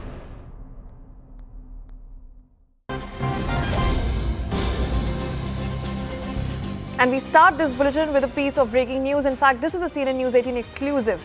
India has quietly taken its next giant leap in space. The Indian Space Research Organization has begun the groundwork for building the Bharatiya Antariksh Station, which is India's own permanent space station in low Earth orbit, which is envisioned as the country's answer to the International Space Station. Now, CNN News 18 has learned that ISRO's Vikram Sarabhai Space Center is formally invited Indian companies to help build the first module of the space station, marking the first concrete step towards putting Indians in a continuously inhabited space laboratory by 2035. In fact, the first module is expected to be launched in 2018.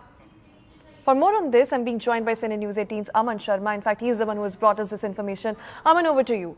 Well, thank you so much, Aisha. See, the big dream of India has been to have its own version of the International Space Station. India has been working to have its own, a space station in back up there in space, and ISRO finally is now beginning work on India's own space station. It is the Bharatiya Antariksh Station, which is supposed to take shape now by 2028, and this is quietly India taking the next giant leap in space. What we are bringing exclusively to our viewers is that ISRO has begun the groundwork for building the Bharatiya Antariksh Station, India's own permanent space station in low Earth orbit, envisioned as the country's answer to the International Space Station. CNN News 18 has learned that ISRO's Vikram Sarabhai Space Center has formally now invited Indian companies to help build the first module of the space station, marking the first concrete step towards putting Indians in a continuously inhabited space laboratory by 2035. The first module is expected to be launched in 2028, and ISRO has now issued an expression of interest calling on Indian aerospace manufacturing firms to develop 2 complete sets of the BAS-01 structure, the first module of the Bharatiya Antariksh Station, and this module will form the backbone of the future space station, which ISRO sees as the next logical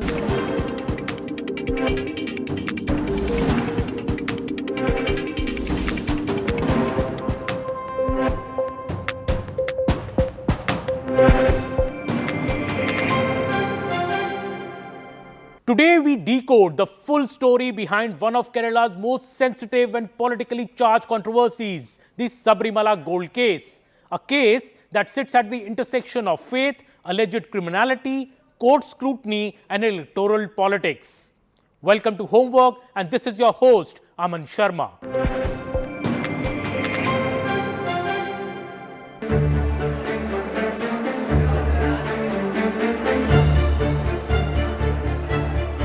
At the center of this controversy is the Sabarimala Ayyappa temple, one of India's most revered pilgrimage sites visited by millions of devotees every year. The allegations are serious. That gold donated to the temple, gold that adorned sacred idols and structures, was misappropriated during restoration work, and this was not an isolated lapse but a systematic operation spread across years. The origins of this controversy go back to 1998, when large quantities of gold and copper were donated for gold plating key structures inside the temple, including the Sanctum Sanctorum door frames and the Dwarapalaka idols. These offerings were meant to remain permanently with the temple, safeguarded as sacred property. Fast forward to 2019, when some of these gold-plated structures were removed for restoration and replating.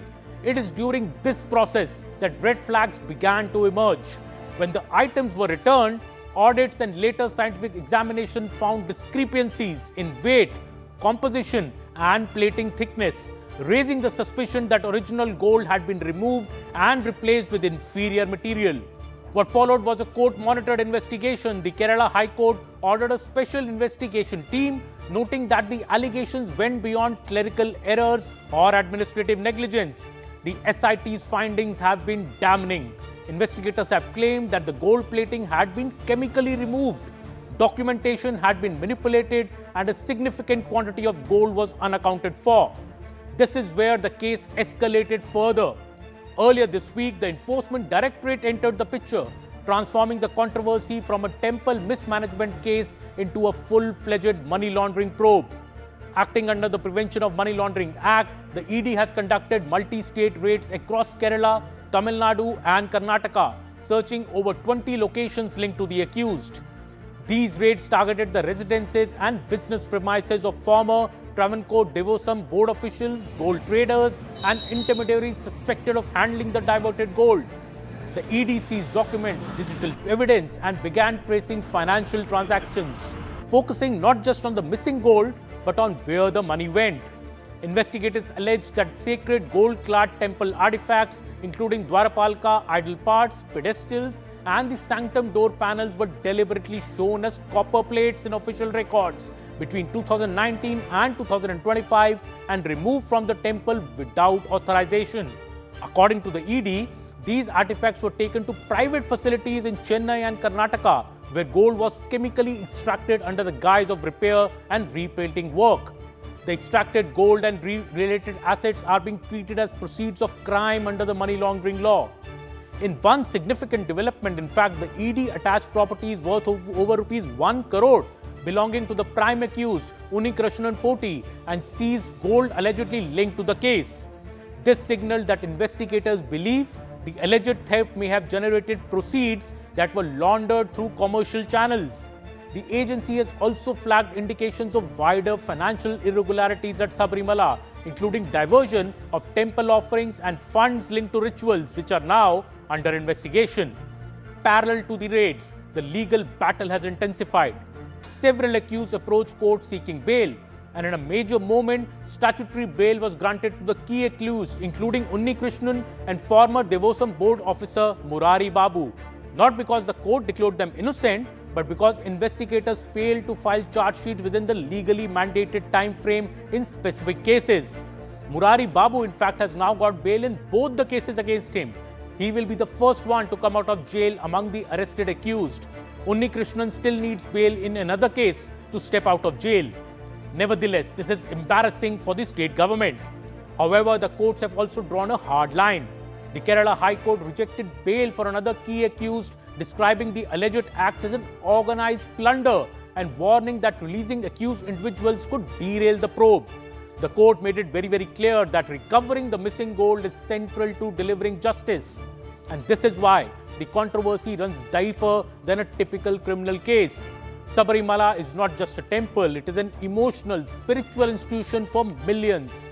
Allegations that sacred offerings were stolen strike at public faith and institutional credibility.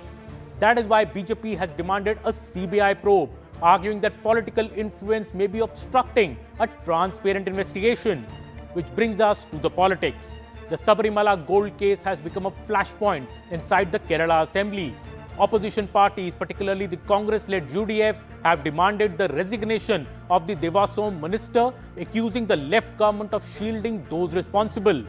Assembly proceedings, in fact, have been repeatedly disrupted, with the opposition insisting that the case reflects systemic failure in temple governance. The ruling Left Democratic Front has pushed back, accusing the opposition of exploiting faith for political mileage and asserting that the probe is ongoing and independent. Well, as Kerala moves closer to the election cycle, the controversy has now gone national. On January 23rd, Prime Minister Narendra Modi directly referenced the Sabarimala gold case while addressing a rally in Kerala. He accused the ruling left of betraying public trust and promised that if the BJP comes to power in the state, those responsible for the alleged gold theft will be sent to jail. That statement marked a clear political escalation, placing the Sabarimala controversy firmly within the broader narrative of corruption, governance and accountability. So where does the case stand now? The SIT continues its investigation under court monitoring. The ED is following the money trail, and some accused are out now on statutory bail, others remain behind bars. And the political temperature continues to rise. What is certain is this: this is no longer just a legal investigation. It is a test of institutional transparency, judicial effectiveness and political accountability, played out against the backdrop of one of India's most sacred shrines. And as faith, law and politics collide, the Sabarimala gold controversy is far from over. To decode the Sabarimala gold controversy further, I am now joined by Rahul Iswar, who has followed this case extremely closely. Rahul is our newsmaker this week on Homework. Well, Rahul Iswar, is this a case of mismanagement, a case of corruption, or an organized loot of faith? What, in your opinion, does this case really stand for? Let me quote Honorable Kerala High Court, where Kerala High Court categorically says it is haste and plunder of Ayyappa's gold. This is a strong, emotional and evocative language which usually courts doesn't use. Court has came up with 9 interim verdicts in this case, so we can understand the enormity of this case. Yes, the loot and haste and plunder, whichever word we want to call it, has happened.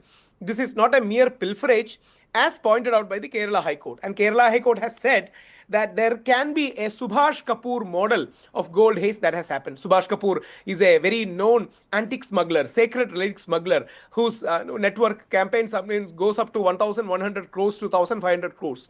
So court has pointed out the possibility. Right now, SIT is investigating. Some very powerful people and politicians connected to the ruling party of Kerala has been arrested.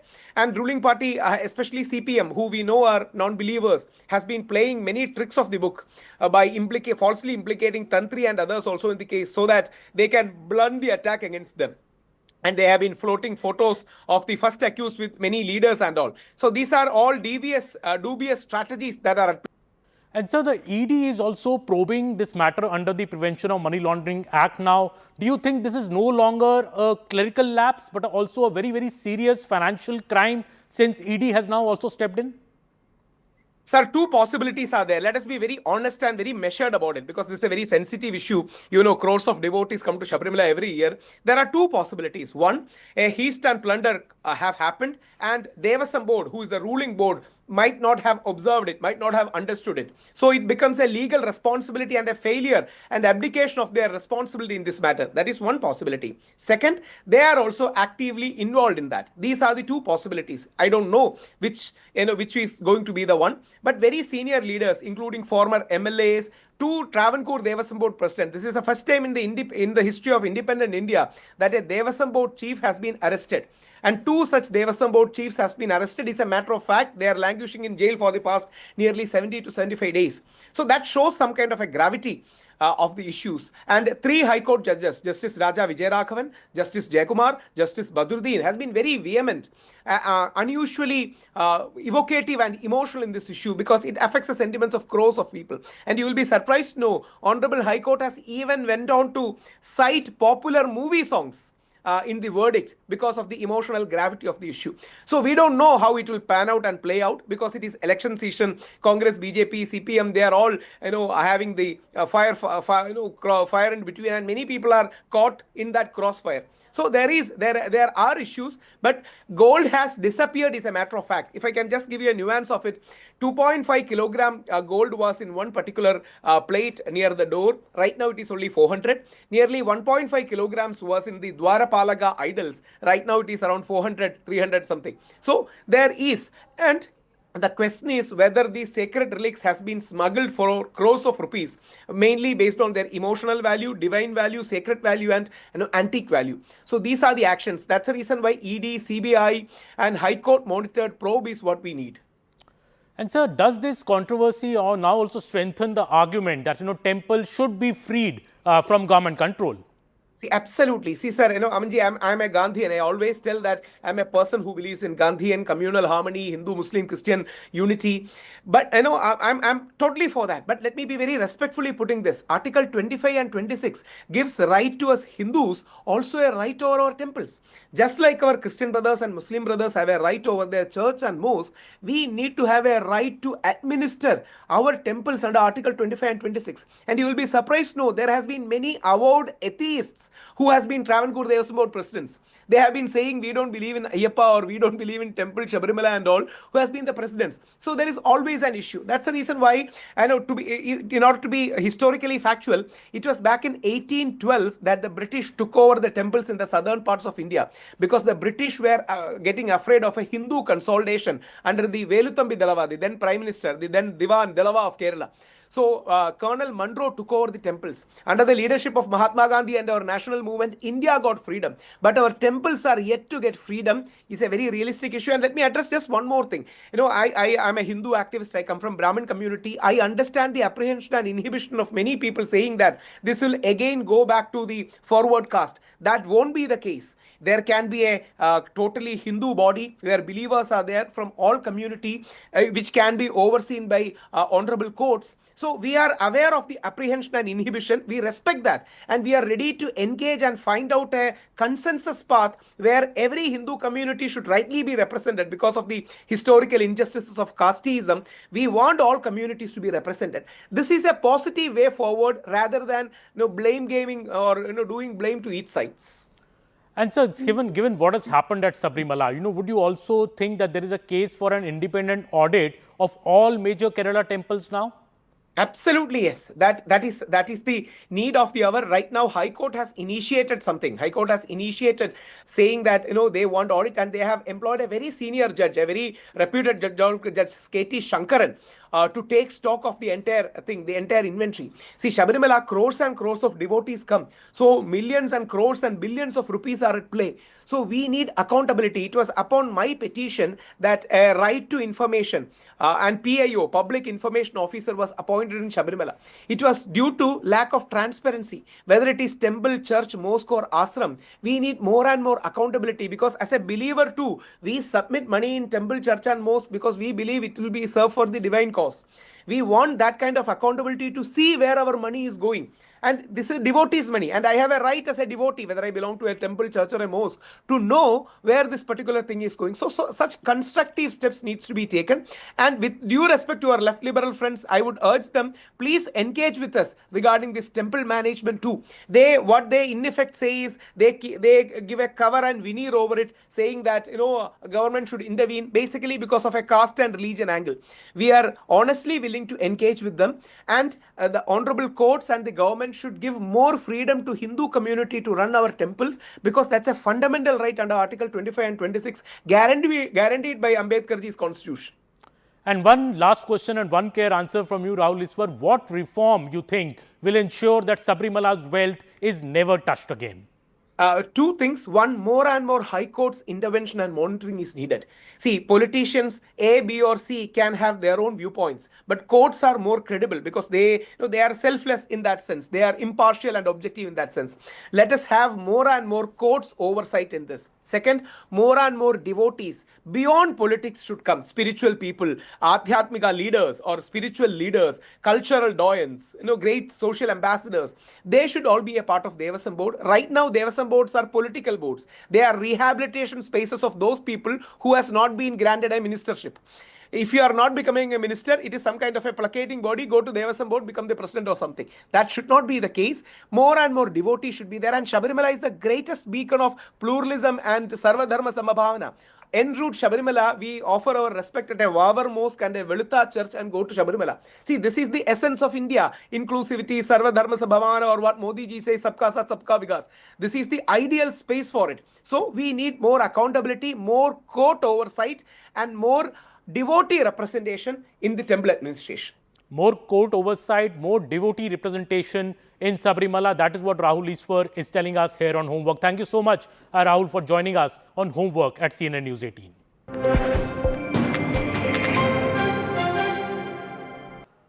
Well, to decode the Sabarimala issue further, now I am joined by two of my colleagues, Neethu Regukumar from Kerala and Arunima from Delhi, and both of them have been very closely following the entire controversy as well as the investigations. Well, Neethu, coming first to you, how could temple assets allegedly, go missing over years without triggering any internal alarms? That's correct. I mean, that is something which has shocked everyone also. And not just this one instance, but the extent of this. Initially, the High Court began with just about 4.5 kg of gold missing from the gold-padded copper plates of the Dwarapalaka idols. But once the investigation began, what came out was quite shocking. Not just the Dwarapalaka idols, the main frames of the Sanctum Sanctorum, and several lapses has been pointed out. And also the fact that over the years, it has been written, instead of gold-padded copper plates, it was written as just copper plates, and that is how the plates were taken out. So all this, that is why the High Court has said that this is a systemic failure, and it looks like from the top, they are in cahoots to make this happen, or this kind of a pilferage happen. And also, but if you ask the Travancore Devasam board, or if you ask them, what they say is that, see, even with all this, it was our vigilance officer which had found that there is some issue like this. It was our vigilance report, and which the Sabarimala Special Commissioner, that report which the Sabarimala Special Commissioner had submitted before the Kerala High Court. The vigilance inquiry had detailed all these. Initially, it was the vigilance, the Devasam board's vigilance which had conducted the inquiry, and they had detailed all this, including this mentioning of copper and how it was done in a systematic manner. And the vigilance report even named all these officials which the SIT had later arrested. Murari Babu, Jayashri, these former Travancore Devasam board presidents. All this was mentioned in that report, went to the High Court. High Court was shocked about this, and in Kerala High Court there is a special Devasam bench also which look into all these matters. So the Devasam bench was quite shocked about it. They asked to form an SIT, and they named the officers. They said that it should be under ADGP H. Venkatesh, and investigating officer should be Shidharan. They named the officers and came out with this investigation, and when the investigation began, everyone was taken in for a shock. What initially saw was just a tip of the iceberg. Even the court had mentioned that when they saw all these records, they were shocked about this. And then the second case has been registered, and where it stands now is that the Tantri, the chief priest of the temple at that time, Kandariri Rajivara, has been arrested. That again came as a huge shock to the devotees across, because he is someone who is seen next to God. Like in the, when you look at how you look at the temple rituals, and in the background of that, he is seen as someone who's a father figure to Lord Ayyappa. And when the priest was arrested, that again became a huge shock for the people. The priest deceased is still in jail, and also to mention that the SIT was unable to file a charge sheet within 90 days, and Murari Babu, the former administrative officer, has come out on bail last night. Well, and Arunima, also the Enforcement Directorate has now stepped into this entire matter. What really is the ED trying to find in this, and what could be the repercussions going further? In fact, we are joining you live from outside the ED office here in New Delhi, where scrutiny of the evidence that was gathered when locations, 21 locations across 3 states were raided, that scrutiny is still on. Prima facie, what the Enforcement Directorate has found after those raids is that this scam in Sabrimala is not just limited to chiseling of gold or labeling gold artifacts as copper and pilfering gold. It is much beyond. ED is now looking at a larger conspiracy where even documents, legal documents of the board of Sabrimala were fudged to show that these gold artifacts never existed, that they were all made of copper. There were also false invoices and receipts that ED's investigating team picked up during their searches, which shows that there was a deeper conspiracy. And even the offerings that were being made by devotees, it was just not just limited to gold door plating or gold artifacts. Even the offerings that were being made, records were fudged for those offerings as well. So the faith of people who thought that they were making either cash offering or gold offering or offering of any other kind to the deity or for the upkeep of the temple, all of that was ultimately ending up in the private accounts of people who were part of this conspiracy. Neetu has already detailed some of those who are under scanner. Tantri is, like she said, is the biggest shocker in all of this. ED has traced at least 2 instances where they feel was the money that was laundered away. One, a property worth 1.3 crores, another 100-gram gold bar seized from Smart Creations in Chennai. One of those firms accused of conspiring in this money laundering racket. And ED is now digging deep because they feel for the last 4 to 5 years, this entire conspiracy of pilfering not just gold, but also offerings of people and robbing the deity, robbing the temple of what the devotees were offering to the deity. All of that conspiracy has been on for at least 4 years now. Expect more arrests and more searches by ED in the coming week. And Neetu, for crores of devotees, this isn't just about gold, it's sacred. So has their faith of the devotees also been betrayed by this entire case? See, of course, the faith of the devotees are really upset about this, what has happened in Sabrimala.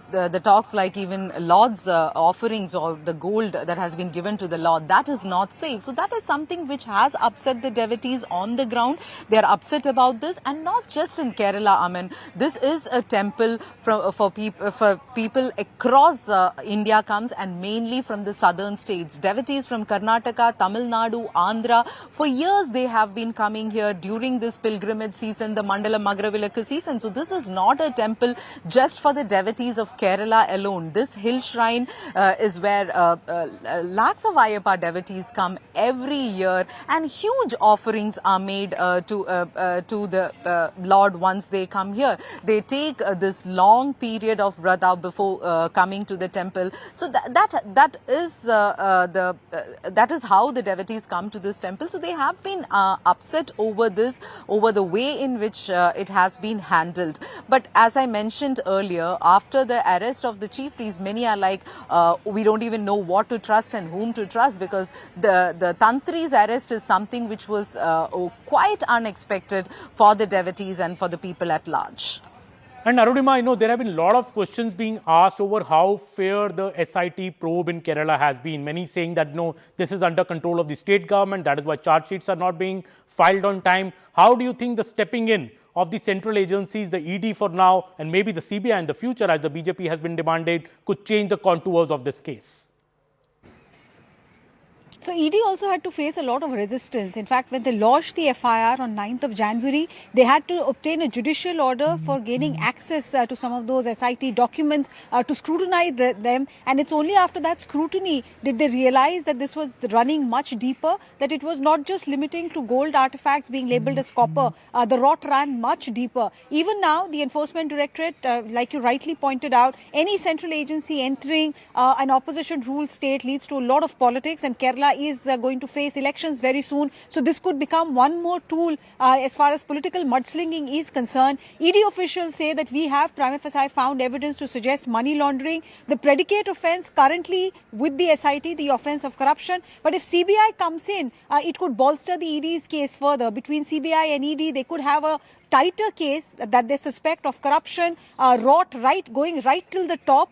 And going on not for a limited period of time but for years together. Politically speaking, we'll have to wait and see how this plays out. Will the left government be under pressure because the Bharatiya Janata Party is bound to make this a big issue, and ED is confident it will be able to dig out more information about the extent of laundering in the next couple of weeks or so.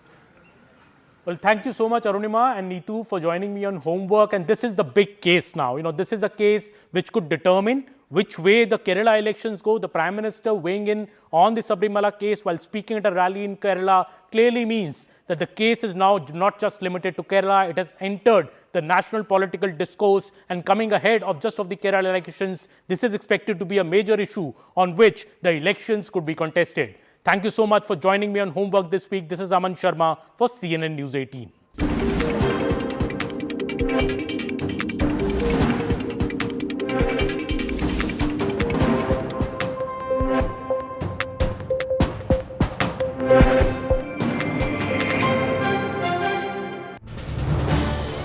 This is News 18 Network.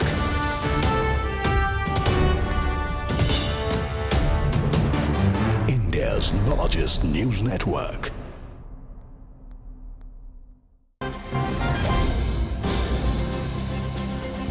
And we start this bulletin with a piece of breaking news. In fact, this is a CNN News 18 exclusive. India has quietly taken its next giant leap in space. The Indian Space Research Organization has begun the groundwork for building the Bharatiya Antariksh Station, which is India's own permanent space station in low Earth orbit, which is envisioned as the country's answer to the International Space Station. Now, CNN News 18 has learned that ISRO's Vikram Sarabhai Space Center is formally invited Indian companies to help build the first module of the space station, marking the first concrete step towards putting Indians in a continuously inhabited space laboratory by 2035. In fact, the first module is expected to be launched in 2018. For more on this, I'm being joined by CNN News 18's Aman Sharma. In fact, he's the one who has brought us this information. Aman, over to you.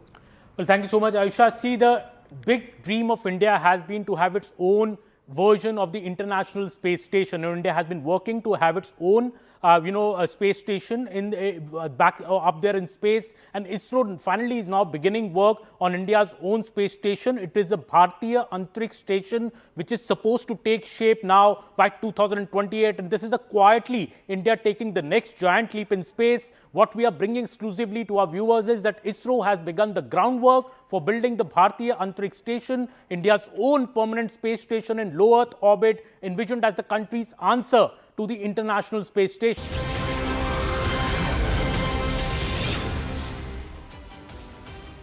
Good evening, I'm Pallavi Ghosh. A quick check of all the top stories.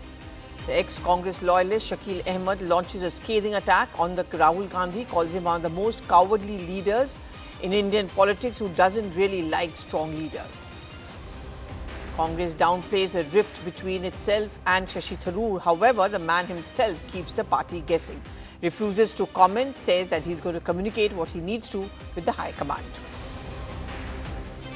And after a storm over top Jamaat leaders' Islamic Republic post, Congress tries to distance itself, says that if Jamaat won't lose the theocratic stance, then Congress won't accept their support.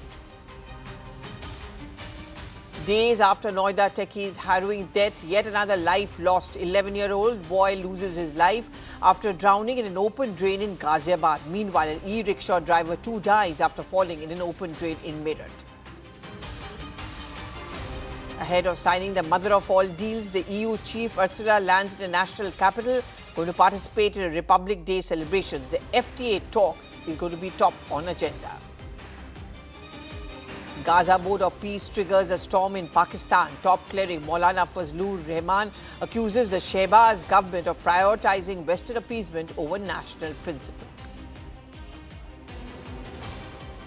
Ousted Bangladesh Prime Minister Sheikh Hasina takes on Yunus government in a first recorded interview, raises an alarm over what she calls trampling of human rights.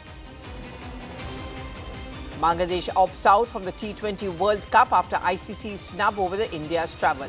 Top sources say that Scotland has replaced Bangladesh at the tournament. To our top story. It was an exclusive conversation with News 18 Uttar Pradesh where the former Congress loyalist Shakil Ahmed hit out at Rahul Gandhi, said that he is the most cowardly leader in Indian politics. He also called him very insecure. He said that he doesn't like strong leaders and added that Mallikarjun Kharge was the president only in name, whereas all the real decisions were being taken only by Rahul Gandhi. Let's listen in to what Shakil Ahmed had to say. आखिर क्या राहुल गांधी ने किया लगातार जिससे आपको लगता है कि कांग्रेस इस हालत तक पहुंच गई है, आप जैसे वरिष्ठ नेता जो हैं वो पार्टी छोड़ रहे हैं? देखिए, राहुल जी के साथ एक अजीब विडंबना है। राहुल जी कांग्रेस को मजबूत करना चाहते हैं, मजबूत कांग्रेस वो पसंद करते हैं, लेकिन मजबूत कांग्रेस ही नहीं पसंद करते हैं। उनको कमज़ोर से कमज़ोर, जो उनके अलावा किसी को नहीं जानता हो, जो टोटल उनके भरोसे पे, एक तो ये है कि उनको कांग्रेस मजबूत चाहिए लेकिन कांग्रेस ही कमज़ोर चाहिए। हम लोगों के गुलाम नबी आज़ाद साहब वो अलग हो गए पार्टी से, लेकिन अगर ये भी रहते पार्टी में तो उनकी भी वही हालत होती जो शकील अहमद की हो रही है। इसलिए कि राहुल गांधी जी के साथ शायद, मतलब निगेटिविटी में भी कुछ पॉजिटिव चीज़ होती हैं, शायद उनकी अपब्रिंगिंग ऐसी है कि अपने से उम्र में बड़े लोगों के साथ उनको बैठने में झिझक महसूस होती है, जिसको उनको आप जी कहना पड़ता है। He is not comfortable with them. तो जाहिर है कि वो ऐसे लोगों को पसंद करते हैं जो जिसके साथ बैठने से राहुल जी को बॉस वाली फीलिंग आवे कि हम बॉस हैं, तो हम लोगों के साथ जाहिर है कि नहीं हो सकता है। आपने एक बिंदु पे आप बताइए। हमें लगता है कि आपके पास दोनों बिंदु पे मैं बताऊंगा आपको।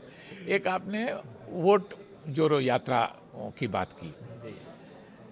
मुझको भी, मैं मुस्लिम हूँ, मुझको भी था कि बीजेपी वाले इलेक्शन कमीशन से मिलके वोट कटवा रहे हैं। मैं 2-3 मुस्लिम गांवों का नाम आपको बता सकता हूँ। औसी है हमारे यहाँ, छछुआ है हमारे बिस्ट्री में जहाँ से मैं एमएलए होता था। मैंने वहाँ मुस्लिम समाज के लोगों से पूछा कि भाई आप लोग होशियार हो ना, बीजेपी वाले इलेक्शन कमीशन से मिल के वोट कटवा रहे हैं। कहा कि एक वोट हम लोगों का नहीं कटा है। ये लोग कहते हैं 65 लाख लोगों ने वोट कट गया। मुझको 65 आदमी पूरे बिहार में कहीं नहीं मिला जो एक जगह असेंबल करके प्रोटेस्ट कर रहा हो। But does the Congress undermine talent? And is that the reason why the Congress is facing a large number of exodus, especially of talented young leaders? We've got Ajay Alok, national spokesperson of the BJP.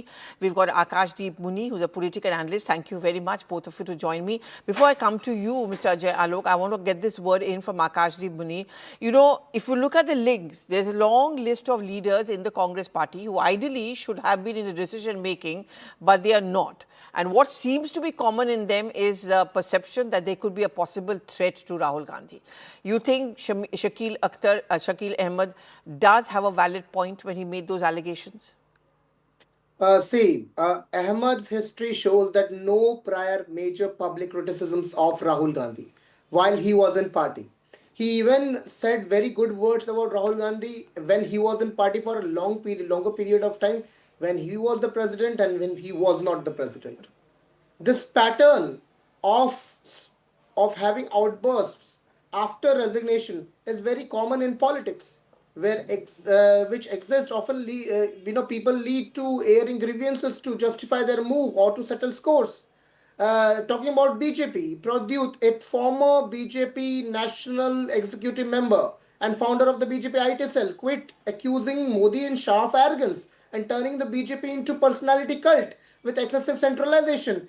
Now he even claimed all ministers were frustrated. I don't know they are or not, but he said it.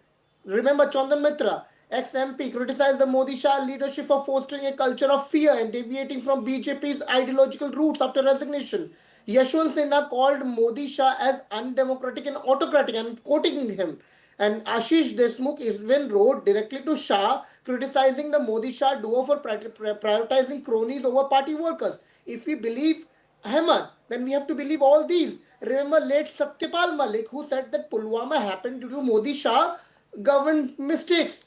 So if we believe these people, then we will be believing Ahmed. And if these people are wrong, then Ahmed is wrong. This happens in politics many a times. People in BJP, like Subramaniam Swamy, who have been continuously criticizing Modi and Shah, but they're still in party. So Ahmed is not. So criticism in politics is common. Let's not take it very seriously. Ahmed is not in party, and he had been in the party and done good to the party, and then he put it in the parliamentary committee. It would have been really good, but now he is not. It shows that the words he's speaking is less of No, credibility. Mr. Akashdeep, the point is, you can't just dismiss Shakil Ahmed. His contribution to the party is there. I cover the Congress party also, so I'm aware of his contribution. Just because today he's saying something against Rahul Gandhi, don't make the mistake of dismissing his contribution to the party. The fact remains is that all of them seem to be saying the same thing about Rahul Gandhi when they're going away. Instead of addressing that issue, you want to kill the messenger. I'm going to come to you. I also want to go now to Mr. Ajay Alok. You just heard what Akashdeep had to say about the BJP and all. The fundamental difference, according to me, is the fact that the BJP is winning elections. Of course, the Congress will say it's because of vote story. Do you find merit in what Shakil Ahmed has been saying, that there seems to be this feeling that those who will not bend backwards to please Rahul Gandhi will have to eventually leave the party? Well, that is not new. It has been going on in the Congress party for ages, for decades. Every generation has seen the same pattern, whether it is Nehru, whether it is Indira Gandhi, Rajiv Gandhi and Sonia Gandhi, now Rahul Gandhi. Everybody has a inserted band of loyalists who keeps on batting for them. My submission is Mr. Rahul Gandhi is not a leader at all. He is a family product which is failed actually, which is a failed family product. And he is visionless, he is destructive, and most of the thing, he does not love this country. As famously Chanakya said, that one born out of a foreign womb can never be loyal to the country. This is his problem. Now, another problem is his intelligent quotient is very less. So naturally, he is complexed. So he doesn't like good intelligent people like Shashi Tharoor, or for that matter Shakil Ahmed, or for anyone.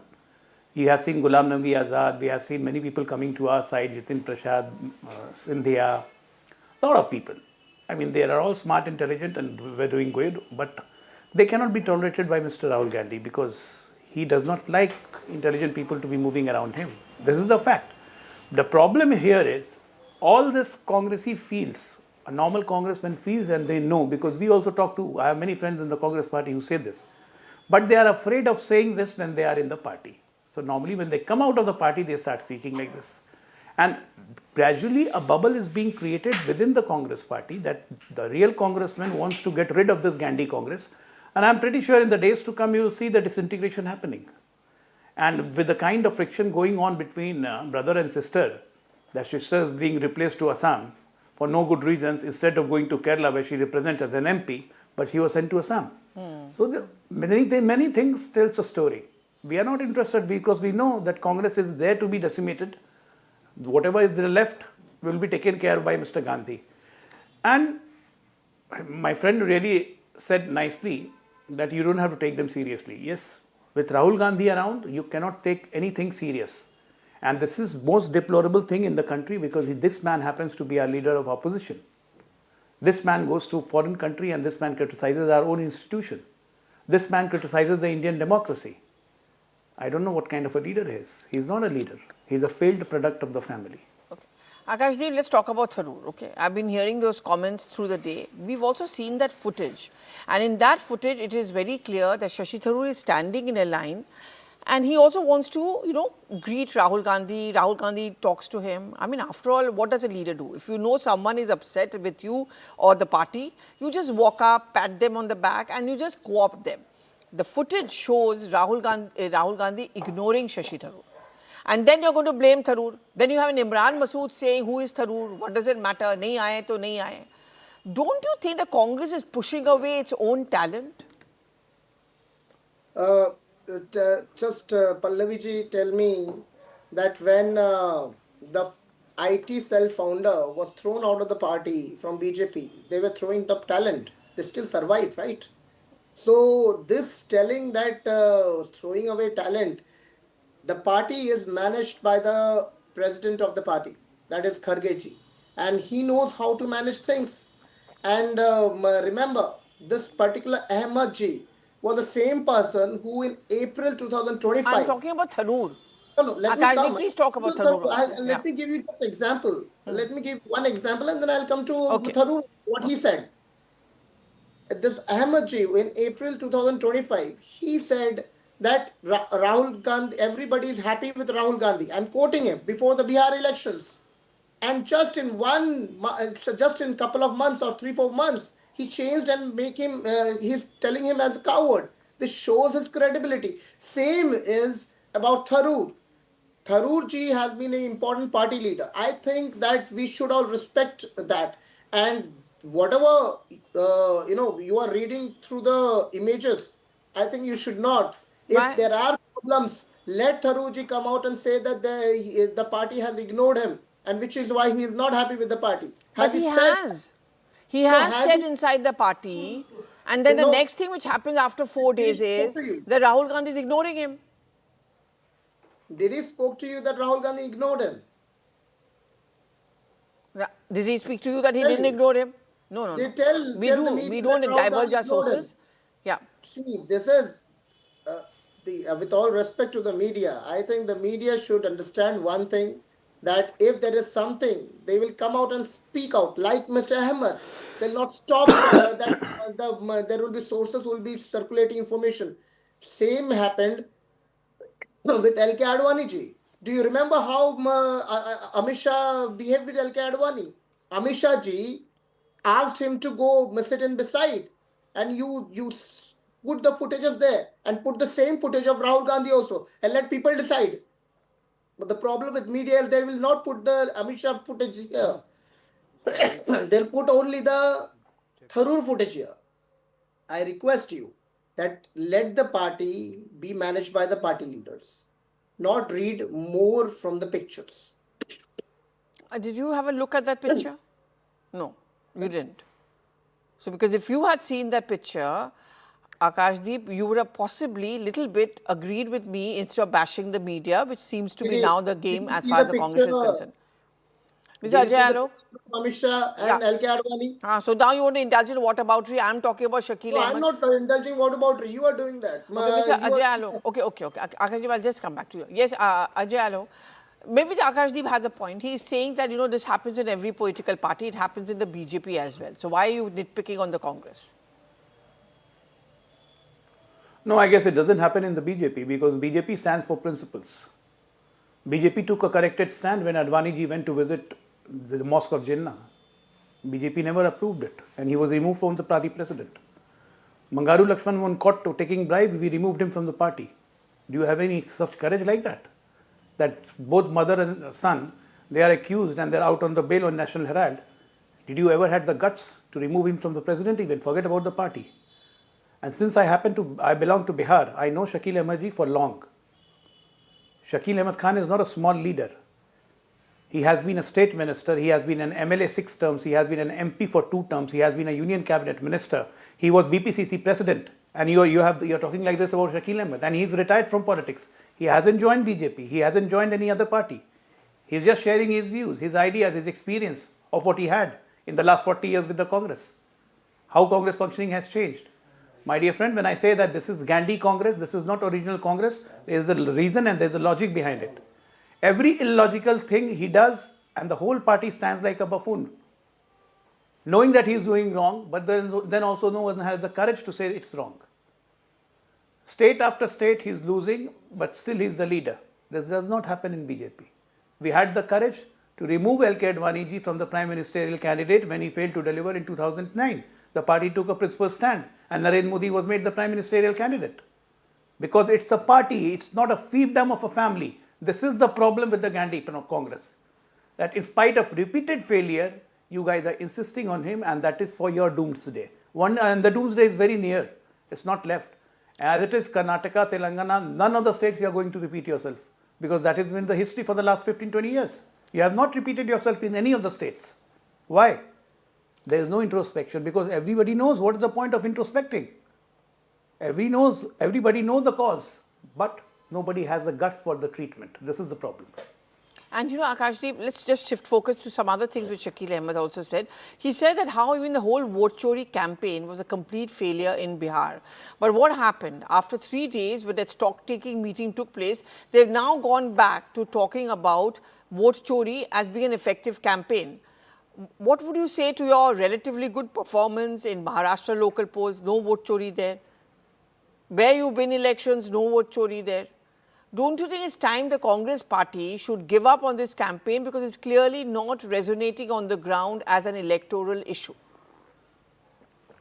See, there are a number of things that opinion people will be having. Let me give you some facts, not one-sided facts, clear facts. Remember, the same Bharatiya Janata Party who is talking that they are so strong and they take action, and they said, our Honorable Prime Minister and Chief Minister of Maharashtra that you are talking about, he said that the day BJP will come in power, Ajit Pawar will be chakki piecing. कहाँ पे है वो?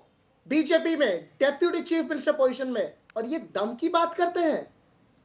कहाँ गया दम? Why Ajit Pawar is not chakki piecing? Were you wrong that time or now? Okay.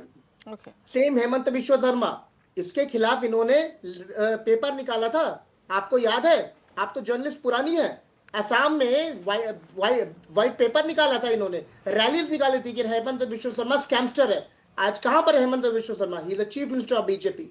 Same people who have been doing crimes after crimes of crime, they take them. You yourself, BJP yourself said that Ashok Chavan is anti-national, and you took the person in your party. Okay. How can you do Fair that? point. There Fair has point. been number of allegations. Now let me tell you. No, you know, I'm running out of time, Akashdeep, so please quickly, yeah, tell me. Okay, I'm just telling you. If there's no fair point. Shakil Ahmed is right. Okay, now can I have to give the last words to Mr. Ajay Alok? No, Akashdeep, I've heard your point. Yes, I've heard your point. Ajay Alok, we are already running out of time, so if you could just respond to that. First of all, my national president will never say about any issue that we will talk to High Command. That's what the culture of Congress. Recently, Kharge said about the Karnataka issue. High Command will take a decision. Who's High Command for Kharge ji? As far as Hemant Biswa Sharma goes, he was exonerated by the Honorable Court in all the cases, and there are no cases pending on him. He even challenged Arvind Kejriwal that I'll sue you if you say it another time. Kejriwal never did that. So I guess you also must refrain from all these things. Okay. Whatever was said about Ajit Pawar, it was said during an election rally. And after that, there was a line said, and by the way, Ajit Pawar is also getting exonerated in many of the cases. Okay. Now you say that the court also function according to us. This is your problem. You don't introspect. Okay. You know where the fault is, we have but time. you don't want to correct it. It's time out. We really don't have any more time. But thank you very much, both of you, to take time out for discussing this issue. We go into a break now, but news continues over here on CNN News 18.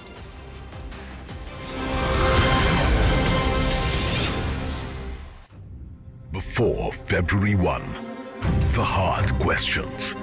Can India sustain growth surge in an uncertain world? Here, India's sharpest takes, reading the budget as it's written. Here, India's leading analysts, what the budget can and cannot fix. Budget 2026, Reforms Reloaded, only on CNN News 18. This is News 18 Network.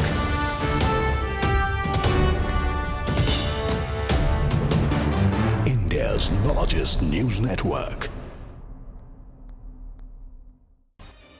From Noida to Ghaziabad and now Meerut, the story is always chillingly the same. Open drains, unsecured pits, neglected civil infrastructure, all of which continues to claim the innocent lives, and no lesson seems to be learned. Who is there no scant regard for the common man? Now, just days after a 27-year-old Yuvraj Mehta drowned in a water-filled pit, 11-year-old Ahel fell into an uncovered drain while he was playing near his home. And now, another horrifying story coming in from Meerut, where an e-rickshaw driver has met the same fate. However, these are not just accidents. They could have been avoided, but they are not. because of these tragedies which are born out of civic apathy. In Meerut's posh cantonment area, civic negligence has claimed yet another life. An e-rickshaw driver lost his control near the Abu lane, plunged into an open drain which had no protective wall. The vehicle overturned, trapping him underneath, and he drowned in the filthy water. Noida में engineer की मौत के बाद में जो जिला प्रशासन है नोएडा का वहाँ पर लगातार जो एसआईटी रोड बना दी गई है, लेकिन बात करें मेरठ की तो मेरठ में आप देख सकते हैं ये नाला है, ये आबू लैन है, यहाँ का सबसे व्यस्तम जो इलाका है वीआईपी इलाका, वीआईपी मार्केट है। यहाँ का जो नाला आप देखते हैं खुला पड़ा हुआ है, कोई बाउंड्री नहीं है, कोई कुछ नहीं है, कोहरे के अंदर हो। अभी कल की बात बताएं तो कल यहाँ पर एक मिनी मेट्रो थी, मिनी मेट्रो चला, इसके अंदर जो जाकर घुस गया था और उसकी यहाँ पर बता रहे हैं उसकी मौत भी हो चुकी है। पूरा नाला खुला हुआ है, कोई पुल के पास रेलिंग नहीं है। लगातार आप देख सकते हैं जो नाला है उसकी जो रोड है वो लगातार खाली पड़ी हुई है, ना कोई बाउंड्री है, ना कुछ, ना कोई बैरिकेड लगाया हुआ है। नगर निगम के जो भ्रष्ट अफसर हैं, लापरवाह अफसर हैं, लगातार किसी न किसी मौत का किसी बड़े हादसे का इंतजार कर रहे हैं। कुछ इस तरह से अभी 3 दिन पहले भी एक घटना हुई थी जो नोएडा के बाद में हुई थी। जो रुड़की रोड था, रुड़की रोड पर एक जो गाड़ी थी वो गाड़ी नाले के अंदर घुस गई थी, में 4 साल की बच्ची की मौत हो गई थी। लेकिन जो नाला है लगातार मौत को दावत दे रहा है, लगातार हादसों को दावत दे रहा है, लेकिन जो नगर निगम के जो भ्रष्ट अफसर हैं उनकी आंखें, उनकी नींद नहीं जाग रही है। अभी ये कौन सा नाला है, क्या स्थिति यहाँ पर? ये इसे बोलते हैं आबू नाला, जो काठ का पुल जो आबू लैन के पास है और मेरठ के सबसे मशहूर बाज़ार, मतलब सबसे मेरठ की जान कहे जाने वाले आबू लैन के पीछे है। और टोटल हमारे जो ग्राहक हैं और आने जाने वाले हैं वो पार्किंग भी इधर ही करते हैं और आने जाने का रास्ता भी यही है। तो अभी नोएडा में हादसा हुआ था, उसके बाद आप देख रहे हैं पूरी रोड खुली हुई है, कल यहाँ भी हादसा हुआ है। कल जो हादसा हुआ है वो तो बड़ा दुखद है और वो बेचारे रिक्शा वाले को लोगों ने निकाल भी लिया था, लेकिन फिर भी वो शायद दम घुटने से या हार्ट अटैक होने से वो उसकी मृत्यु हो गई। ये बहुत ही दुखद है और हमें बहुत अफसोस है। ये हादसे क्यों हो रहे हैं, क्या दिक्कत है यहाँ पे दीवार नहीं है और गंदगी पड़ी हुई है और कोहरे और अंधेरे की वजह से और ज़्यादा रिस्क हो जाता है। जब से नोएडा का हादसा हुआ है तब से हमें और ज़्यादा चिंता थी, तो हमने फिर एक लेटर लिख के दिया कि दीवार टूटी हुई है और आप इसे ठीक कराएं। लेकिन आश्वासन तो बहुत बार मिले, लेकिन ये दीवार लग नहीं पाई, जिसकी वजह से ये हादसा हो गया। जी नाला खुला हुआ है, नोएडा में बड़ा हादसा होता है, जानकारी होगी।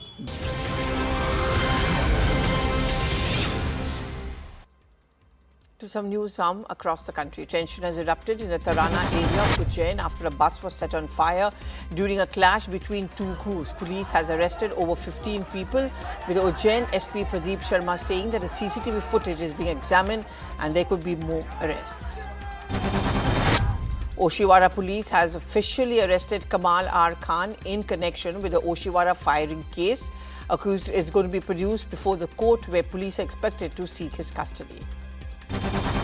And despite over 30 hours passing since his controversial remarks against the Election Commission, no FIR has been registered against the TMC MLA Manirul Islam. While he has submitted a written apology, claimed his actions were for the people, the district election officer has only directed the SDO to initiate an inquiry. DMK leader Dharani Dharan has said that the Hindu outfits along with the BJP and RSS are attempting to politicize the Tiruparankundam Supreme Court case. He alleged that efforts are being made to create communal disharmony instead of addressing the issue responsibly. Punjab police has busted a Babbar Khalsa international terror module in Hoshiarpur, recovering ID with 2.5 kg RDX and weapons. The module was allegedly planning a Republic Day attack, with 4 operatives arrested and an FIR registered. A fire has broken out at a hotel near Dalgate area in Srinagar. Firefighting operations are going on. More details are awaited. Udit Soni, a second-year BTech student at the Galgotia University, died after jumping from the 4th floor of the hostel in Greater Noida. The incident allegedly followed a scolding by the hostel manager for returning drunk with friends, who also shared a video of his misconduct with the student's father, demanding that he be removed from the hostel. Police has sent the body for post-mortem. With that is the end of the show, but news continues over here on CNN News 18.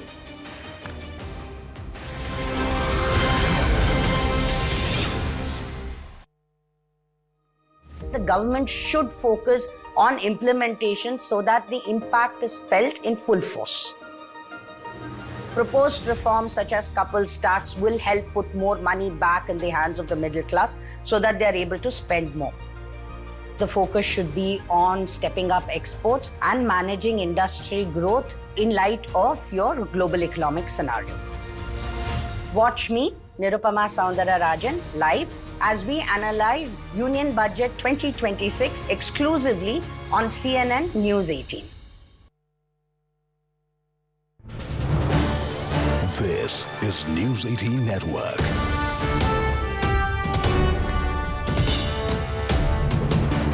India's largest news network.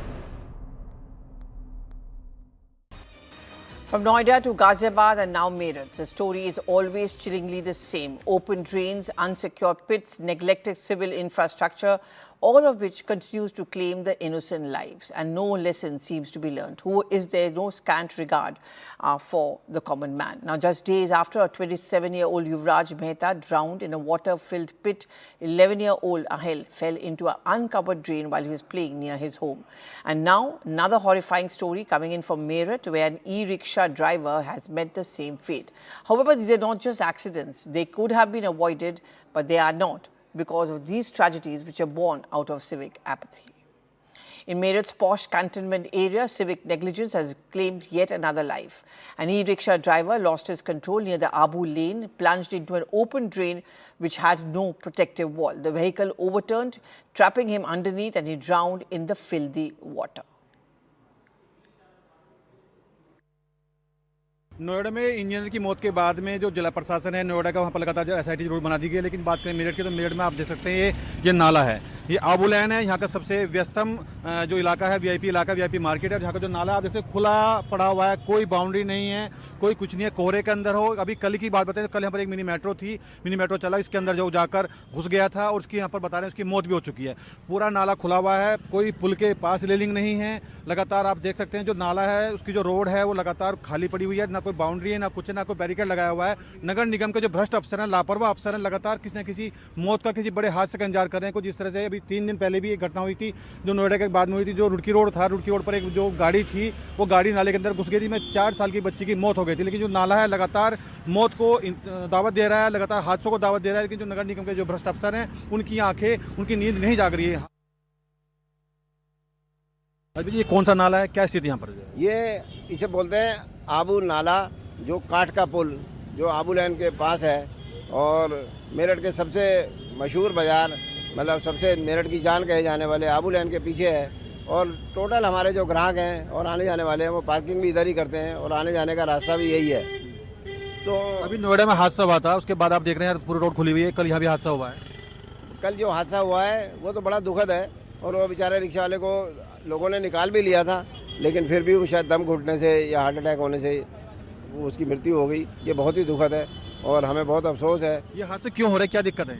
यहाँ पे दीवार नहीं है और गंदगी पड़ी हुई है और कोहरे और अंधेरे की वजह से और ज़्यादा रिस्क हो जाता है। तो जब से नोएडा का हादसा हुआ है तब से हमें और ज़्यादा चिंता थी, तो हमने फिर एक लेटर लिख के दिया कि दीवार टूटी हुई है और आप इसे ठीक कराएं। लेकिन आश्वासन तो बहुत बार मिले, लेकिन ये दीवार लग नहीं पाई, जिसकी वजह से ये हादसा हो गया। जी नाला खुला हुआ है, नोएडा में बड़ा हादसा होता, जानकारी होगी? जी बताइए क्या हुआ?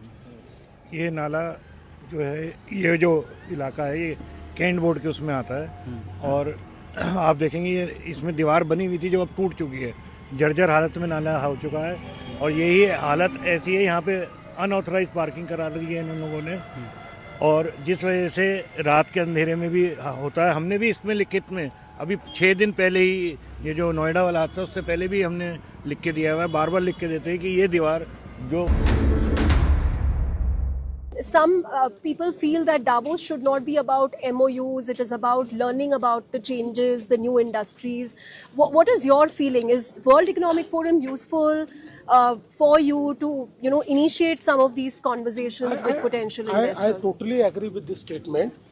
Davos is not just about, MOUs, not just about investment. It is more about networking, it is more about learning, it is more about interacting with the frontier technologies, new technologies, with the changing world. And I think MOU is just a byproduct of that. Right. Because today, if you want to stay relevant in the global investment ecosystem, you have to be present in Davos. And mostly the foreign investors are now collaborating with Indian industries. So those foreign investors and Indian industries, they feel that Davos is the right place to enter into MOU, because mostly they also have their meetings around this time near Davos, in Switzerland. They plan it like that. So I think MOU is a byproduct, but more than that, in Davos you get to know so many new technologies, new things, new happenings, which are shaping the world economy, which are changing the world economy. Now this new wave of AI, so last year's theme in Davos was AI, because I think that is something which is revolutionizing entire economic ecosystem. I feel that once you come to Davos, you get a bigger perspective. Right. And this whole geopolitics, Trump imposing tariffs, a lot of business people tell us that it's created a lot of uncertainty कि कहाँ पे capital डालना है, कल पता नहीं क्या हो जाएगा. Is it becoming tough from a state perspective to attract foreign investors, foreign investments, because they themselves are seeing so much of uncertainty? But I don't think that has happened. You see, in certain sectors, I think those sectors are little affected by these policies, but overall the sentiment remains very robust. So let me tell you that again in these 3 quarters, if you look at the FDI inflows, Maharashtra is leading. Maharashtra is number 1 again, and the FDI inflows have been more than what we got last year. So I think even today, if you look at our growth trajectory, the projections are now improved by the world institutions, global institutions. They feel that India will grow at 7.4%. So I think that shows that our economy is robust, our investment scenario is robust, and the global investors are bullish in investing in India. Right. One thing that Maharashtra and Mumbai has been getting a lot of credit for in the last year is the infra upgrade that it's seen with tunnel project. In fact, we have we have the metro lady of India right behind you, Ms. Ashwini Bhide.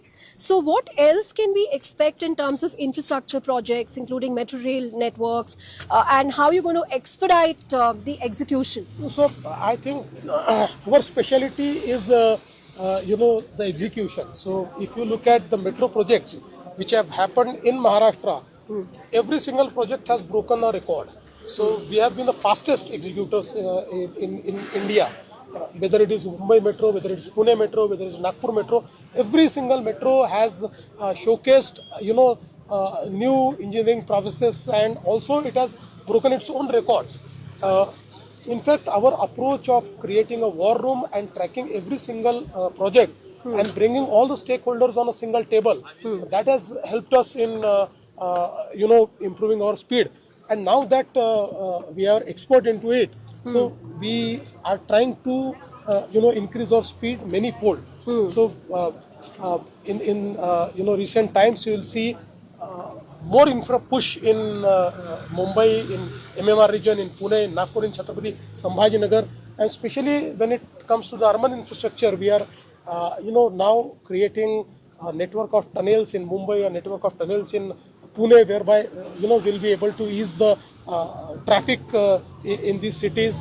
And again, so far as MMR region is concerned, we have our ambition of creating the third Mumbai, and I think our venture here in Davos is will be very useful for attracting the investment in third Mumbai. We are looking forward for having the international funds to invest in the third Mumbai. Third Mumbai. Yeah. This is your first Davos as well, but you've been meeting people, you've been having conversations with existing investors and potential investors. What are they telling you? So you see, as it is overall, if I can put forward, Indian success story, Indian growth story, people are very much interested. As far as our growth is concerned, as far as our inflation is concerned, as far as our infrastructure is concerned, our NPAs are concerned, high growth, low inflation. All these things, when people look at it, people are feeling confident about India. Now we are not just a marginal participants. See, yesterday Chandrababu Garu was telling to me, in the interview, in the other channel, he was telling When I came in 1996, 97, 98 and so on, from then he's continuously coming. There were these here people were not ready to recognize the Indians, but highest number of delegations today, if number of participants in Indian delegation, either through state or center, it is India. This is, and people are interested to hear about India. This is what I have clearly observed, and with a firm conviction I am telling, really world is interested to know about India and its growth story.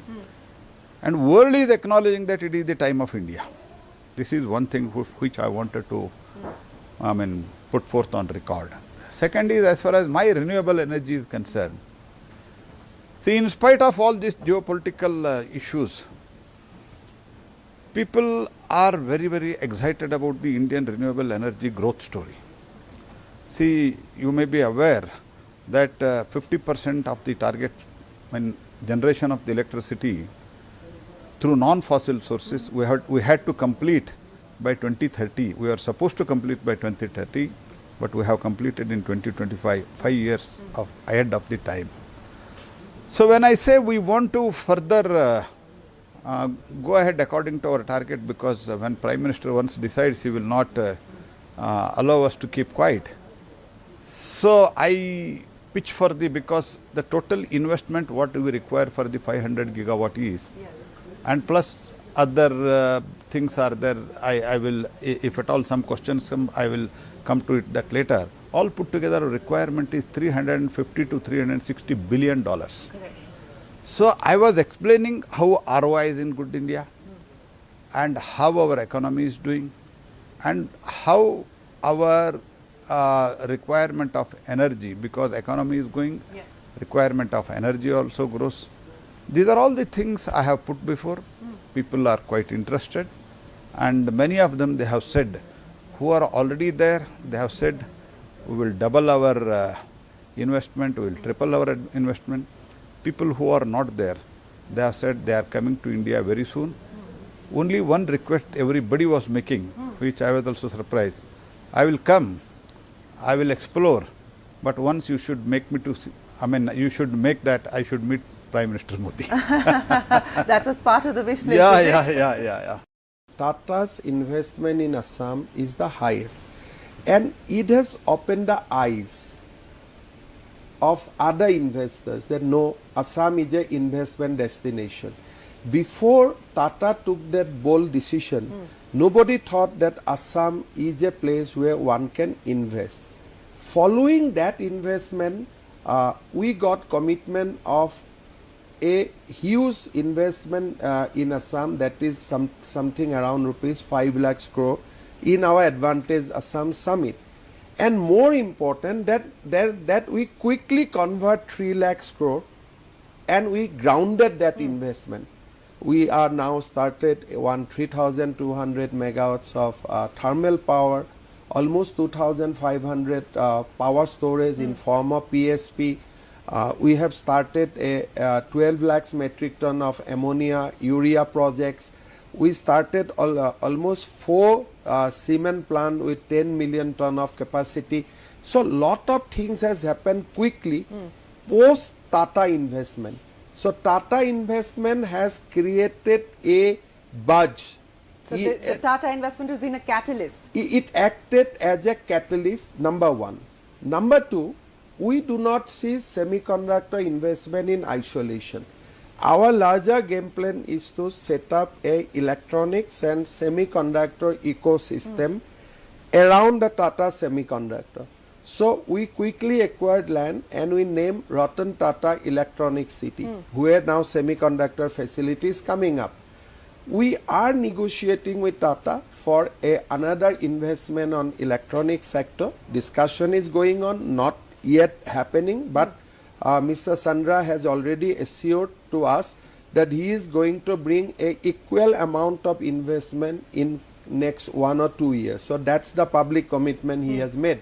start by talking to you about that. I mean, it's an 80-year-old legacy that you're now trying to take forward into an AI era. Yeah. You know, everyone's talking about what they're going to be able to do in the AI world. What is going to be the USP for Wipro specifically? There's never a dull moment, right? You know, look, it's exciting. It's exciting to have completed 80 years. We started before the independence of India. We started as a vegetable oil company, and to now become a technology powerhouse is obviously very gratifying, very, very humbling. And you know, the nature of technology is it's changing all the time. And the beauty of the services model is any change, I believe deeply, creates an opportunity. Because we focus so much on the technology, but the utility of the technology is its implementability inside of organizations, right? And how do organizations scale it and make it real inside of them? And so there's a huge opportunity, and I'm incredibly excited as we look out into the future. You know, while you say it's a huge opportunity, and I'll come to the opportunity part in just a second, Rishad, but it continues to be a difficult period for the company in terms of growth. I mean, you know, you've been attempting this turnaround, which hasn't quite played out perhaps the way that you wanted it to. Certainly hasn't played out the way that the markets wanted it to. Right. So what's going on there? No, look, I think there's a little bit of sort of challenges on sort of deals converting into revenue. I think we've had a decent quarter. We were in the midpoint of our guidance. We did a great job on margin expansion. We've guided arguably a little soft compared to what the market was expecting. And I think, look, there's huge opportunity going forward. I think the deals will convert, and once they convert, they will see upside on revenue. The good news also is, Shireen, there's a good pipeline. And that pipeline is transacting. The pipeline is on 3-4 different areas. 1, it's on transformation. 2, it's on cost. And 3, it's on AI. So, you know, it would be a bit bumpy at times, but I'm hopeful that if you look out... How bumpy is it likely to be before it starts to smoothen out? Look, you'll have to wait and see how that unfolds, right? There's always pressure on cost. There's demand, but there's pressure on cost. And I think... Are you seeing an added pressure on cost today? No, you're seeing the pressure on cost that you've seen. You know, customers are certainly focusing on cost consolidation, vendor consolidation. But there are opportunities that are emerging amongst that. You know, I think we've done a neat job of winning our fair share of consolidation. Our order booking is up 25% year on year. Our large deal order book year to date is up 75%. So those things give me comfort that, look, once that order booking converts to revenue, things will look different. And what will be the tipping point, so to speak, to really get that conversion going? No, just customers are just delaying in starting up the ramp up. And once that delay sort of unfolds, you'll start to see it. Okay, let's talk a little bit now about the AI play. What is the opportunity set that you're going after? Is there a number, you know, in terms of the addressable market that you intend to focus on specifically? Right. Look, our opportunity is how do you take this technology and make it real inside of organizations by deploying real use cases, right? The challenge today for deployment is that there is not enough context understanding, there's not enough domain understanding, there's not enough workflow understanding for that specific company, right? That starts with having the right data that's curated right, fine-tuned into the models, then be able to make it applicable to be able to solve real problems. So there's a huge opportunity, I think, just to drive that journey, both the curation of the data as well as just building out and fine-tuning that data to make it relevant, building out those use cases and managing it, right? We spend a lot of time and effort, bless you. Sorry. We spent a lot of time and effort, Shireen, on building out our own unified sort of suite of offerings around AI called Wipro Intelligence. And there are really 3 components to that. One is we're building out platforms, both industry platforms, so platforms like, you know, in the health space called Payer AI, or you know, in the airline space called TOPS and Chromis, so very specific industry platforms. And then we're building out delivery platforms, something we call Wings, which will help us run and operate the work that we do for customers today. And then something called Vega, which will help us build out software, help us build out products, help us build out models, help us build out agents. Everything we do today in the organization and work with customers uses one of these 2 platforms, both to deliver work better or to help change the game for customers in these context domain specific opportunities. But how is and all so of this? if I say one more thing. And so the whole journey is about how we lead an AI powered story for the company that's very consulting led, right? And so you'll have to further build out your consulting efforts. And so what we've done with our Capco acquisition a few years ago, which is transacting quite well for us and giving us deep expertise in the financial services space.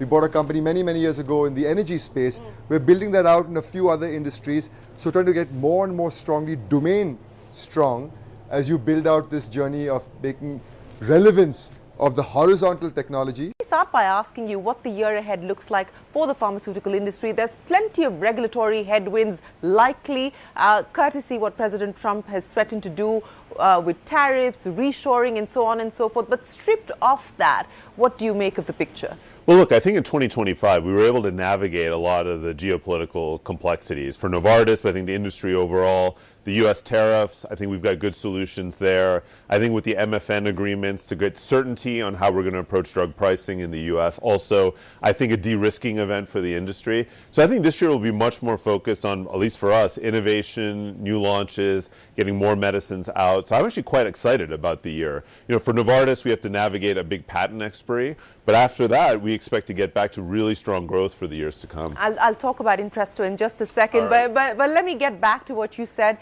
both on MFN as well as tariffs. How have you been able to sort of mitigate both those significant challenges? Yeah, I think on tariffs, what we did very early was began to adjust our supply chain. So we began to have more medicines on stock in the U.S. in our warehouses, expand our warehousing capacity, and we made a $23 billion commitment. 9 new facilities. We've broken ground on multiple facilities already. So that puts us in a very good place to be able to have supply coming from those factories in the U.S. for the U.S., which then sort of eliminates whatever new tariff comes, it's okay. And then on top of that, our MFN agreement includes provisions that excludes us from tariffs for 3 years as long as we keep investing. So then tariffs are mitigated. And then on the MFN, it took us months, but we came to a place where I think it's a pretty reasonable approach that allows us to maintain our guidance 1 year and 5 year, but gives the president some of the things that he's looking for. The big challenge will be now, how does that Europe respond to that MFN? Because that's going to change the whole European marketplace for medicines. Well, that is going to be the latest challenge that you're going to have to that's deal this year's with. challenge. This year's challenge. Yeah. But, you know, going back to some of these regulatory headwinds and this reshoring to the U.S., you know, North Carolina is just one of the facilities that you're looking at. What does that do to costs for the pharmaceutical industry? What does it do to costs for you? Well, interestingly, with those new facilities, we're really leveraging automation, AI to really, enable us to have less labor costs than maybe we've had in other facilities. And so what that means is, across all of those facilities, only about 1,000 new roles, and then, of course, more roles in the ecosystem. But we're using a lot more technological innovation to streamline and get the costs down. Now, they do have higher costs of goods than our existing facilities, but we're able to absorb that, given the overall size of the company. So, Manny, let me start by asking you, you've been talking to CEOs here in Davos, but even in the run-up to Davos, the conversations that have happened, what are CEOs saying? Are they saying that, look, we can't wait for the storm to settle, whether it's President Trump or anybody else, we just need to get on with business? I would say that the thematic issues that CEOs have wrestled with actually haven't changed that much the last 3 or 4 years. AI is number one, the post-global order, and then we're in the middle of that shift, is number two, and then on top of that, the more ongoing challenge of energy transition during scarcer, higher cost of capital times. But the first and the second are the most intertwined. AI is now at the point where it's real. Are we deploying it at scale? Yeah. And the post-global order, whatever that is or whatever it means, intersects in ways that influences all of our, not just our strategic choices, but our strategic scenario and contingency plan. Let's talk a little bit about India in the context of Carney's medium power thesis. And do you believe actually the medium powers or countries who are not firmly placed between this US-China battle will in fact benefit from what is going on today? I would probably place India squarely. I don't know. I would not consider you a small power. The world's largest population, the world's a very attractive market. So, just the recognition of that, and I don't know that the world is as simple as it's two poles and where are you. I guess that's part of his thesis. You have to play multiple sides. You have to understand. And so the fact that India is building, let's call it multiple bilateral relationships with different countries, it's arguably it's a good thing. And it's the right thing. And you have to play that and balance it. And by the way, those are country strategies. Companies are doing versions of that strategy too, because it goes to, well, where do I do business? Which suppliers do I go to? where do I hire and move my talent? And for all that's happening, as you and I have talked the last few years, India is a high priority market for the multinational corporates and private investors relative to the other markets in the world, right? It's a great domestic market. It's upgrading its capabilities in infrastructure, in AI, in energy. China used to be higher foreign direct investment than India. Well, India passed China, and most people I know are still long on India, us included. Let me also bring up what's happening in China, and what we have seen here, specifically in Davos, is almost now, a reset as far as how Europe is looking at China. We went from a position of, anything but China to now saying, we're leaving Davos and we're heading to Beijing. So what do you make of that? Well, remember, Davos has always had a summer Davos. Generally in Dalian, China. That's where it'll be. I think so. If the premise is back to this concept of, I don't know who would define who are the medium powers, but the European, the European countries and the European headquartered companies, they don't necessarily 100% overlap with each other, right? Have always had a much more global view, right? And so, if I were to be in China, well, the European companies are there. In force, they have to play all the markets, because some of those are your suppliers, and definitely many of them are your end markets. And so I think what'll happen here is they will continue to try to be in all of those markets. I can't see European companies say, I won't do business in China. Yeah. I'll just concentrate on Europe or the United States. When will the Indian IT services sector move back to double-digit growth? 5% is that here to stay now in the near term? So there, my sense is, again, for the sector, we don't know. For Infosys, if we can pivot our work to these new areas, we will have incredible opportunities for growth, because these areas are growing at much more than the 5% number. But by when do you expect that inflection point, if at all that inflection point does take place? It's more a function of, it's really about executing. So the strategic landscape is there, but can we execute? And that's a real work that we have to do. If we execute, we will get there. Last year in Davos, Salil, the mood within the Indian IT services companies, CEOs that we spoke with, including you, was that we're heading into a period of explosive growth on account of deregulation and so on and so forth that was anticipated in the US. As we sit here today, what would you say to me? I think the US economy is looking good. They have done deregulation. The tax changes have come. They put a lot of focus onto what the growth elements are. So my own sense is we are seeing good traction, and we've heard and understood the interest rates also will be supportive. So all that typically spurs tech growth, and then this AI activity will hopefully help on the tech growth as well. Let's start with what the expectation is from President Trump and the new world order that he's trying to set. No, I think there is a lot of concern and also inside, everybody's mind, the issues that what is going to be next. And I think the whole world order, as you said, is going to be different, looks different. And I think this is going to be a new norm and new world. And I think the whole thing is being rewired, if I can say that. And the situation, I think what we have to see is that how the whole part of Europe is going to pan out, going to react on this particular reaction on the Greenland threat. Yes, we don't know and we can't preempt what he will say or do, but we should talk about what is in your control, and that is business. So what is business looking like at this point in time, and especially in a world of tariffs, but also in a world where oil and drill baby drill is also the new norm? What does it mean for your business specifically?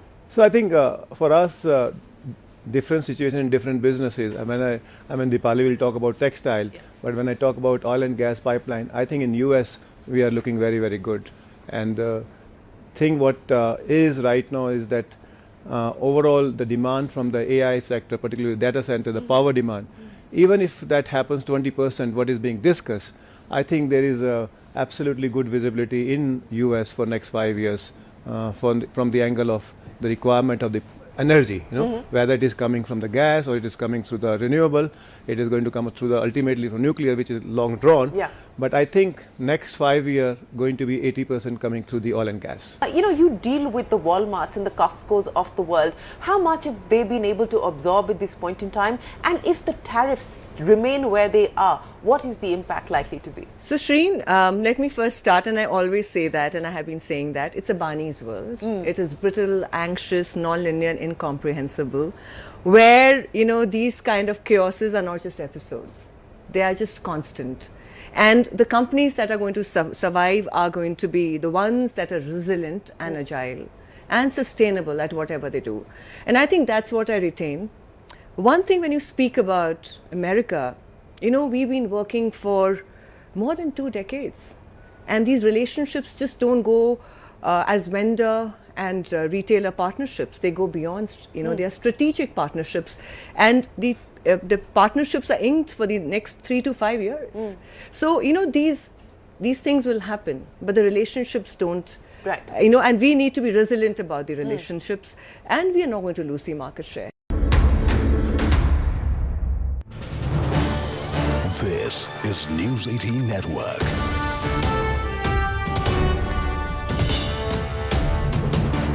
India's largest news network.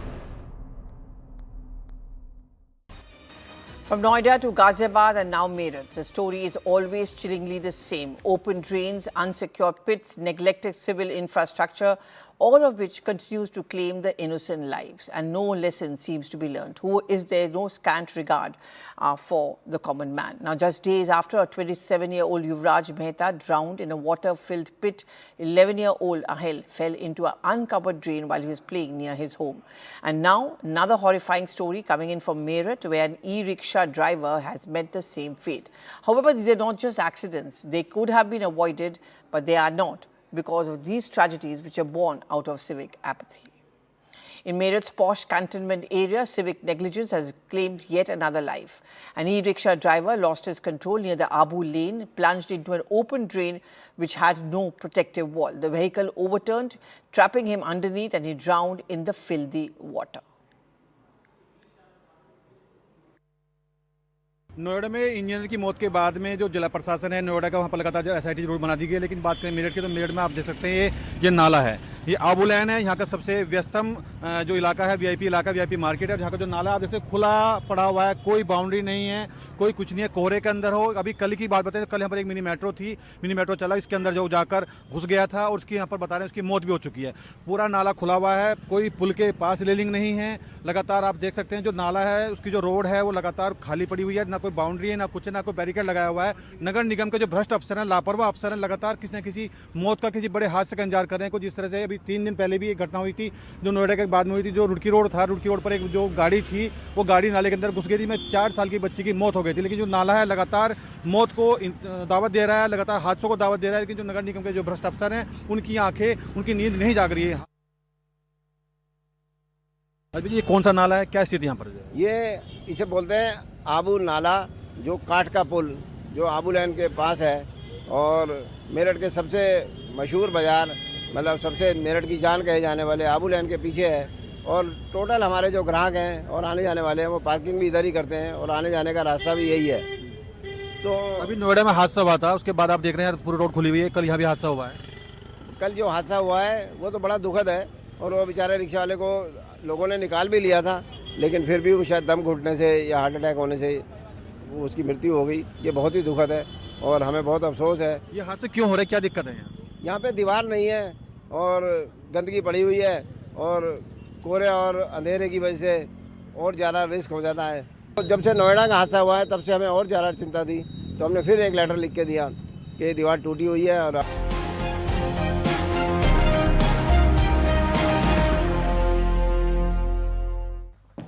A very warm welcome. You're watching World 360. I'm Akanksha Swarup. For a long time, the United States has dictated a one-sided trade order, even more so with Trump's tariffs shaking up the world economy. But Davos 2026 has challenged the US-led framework that once dominated world trade. Interestingly, the pushback to US hegemony has arrived from its own ally, the EU, primarily the NATO. This over Trump's imperialist plans for Greenland. While Trump has removed the tariffs on EU nations for now, the subtext is unmistakable. That America's closest partners can no longer expect loyalty or predictability from Donald Trump. The most telling line at Davos came from EU President Ursula von der Leyen. This as she declared that the mother of trade deals is now on the anvil with India. Given the scale of the India-EU joint market, New Delhi and Brussels are all set to align to counter Trump's coercive diplomacy. Interestingly, the US President too is back to showering praises on the Indian Prime Minister Narendra Modi. Mr. President, this is Chandra Shrikant from India. Can you give us an update on the India-US trade deal? First of all, I have great respect for your Prime Minister. He's a fantastic man and friend of mine. And we're going to have a good deal. Thank you. First of all, I have great respect for your Prime Minister. He's a fantastic man and friend of mine. And we're going to have a good deal. Thank you. So at a time, Washington's allies are increasingly de-risking from the US economy, perhaps Davos 2026 has arrived as a reminder to Donald Trump that he can no longer undermine the world order to restore America's past glory. This as India and Europe see trade not just as commerce, but also as a path to security cooperation, an insurance against Trumpian chaos. Clearly, Washington can no longer monopolize the world order. Sukanya Saha brings you the headlines. Thank you, Kancha. Now, let's take you around the world in 2 minutes. After threatening sweeping duties on European nations to pressure them into backing his Greenland push, the US president made a dramatic U-turn. Trump announced that the tariffs scheduled to take effect on February 1 will not be imposed. The move has already drawn mockery online, with many critics branding him as Taco Trump, accusing the president of talking tough before backing down.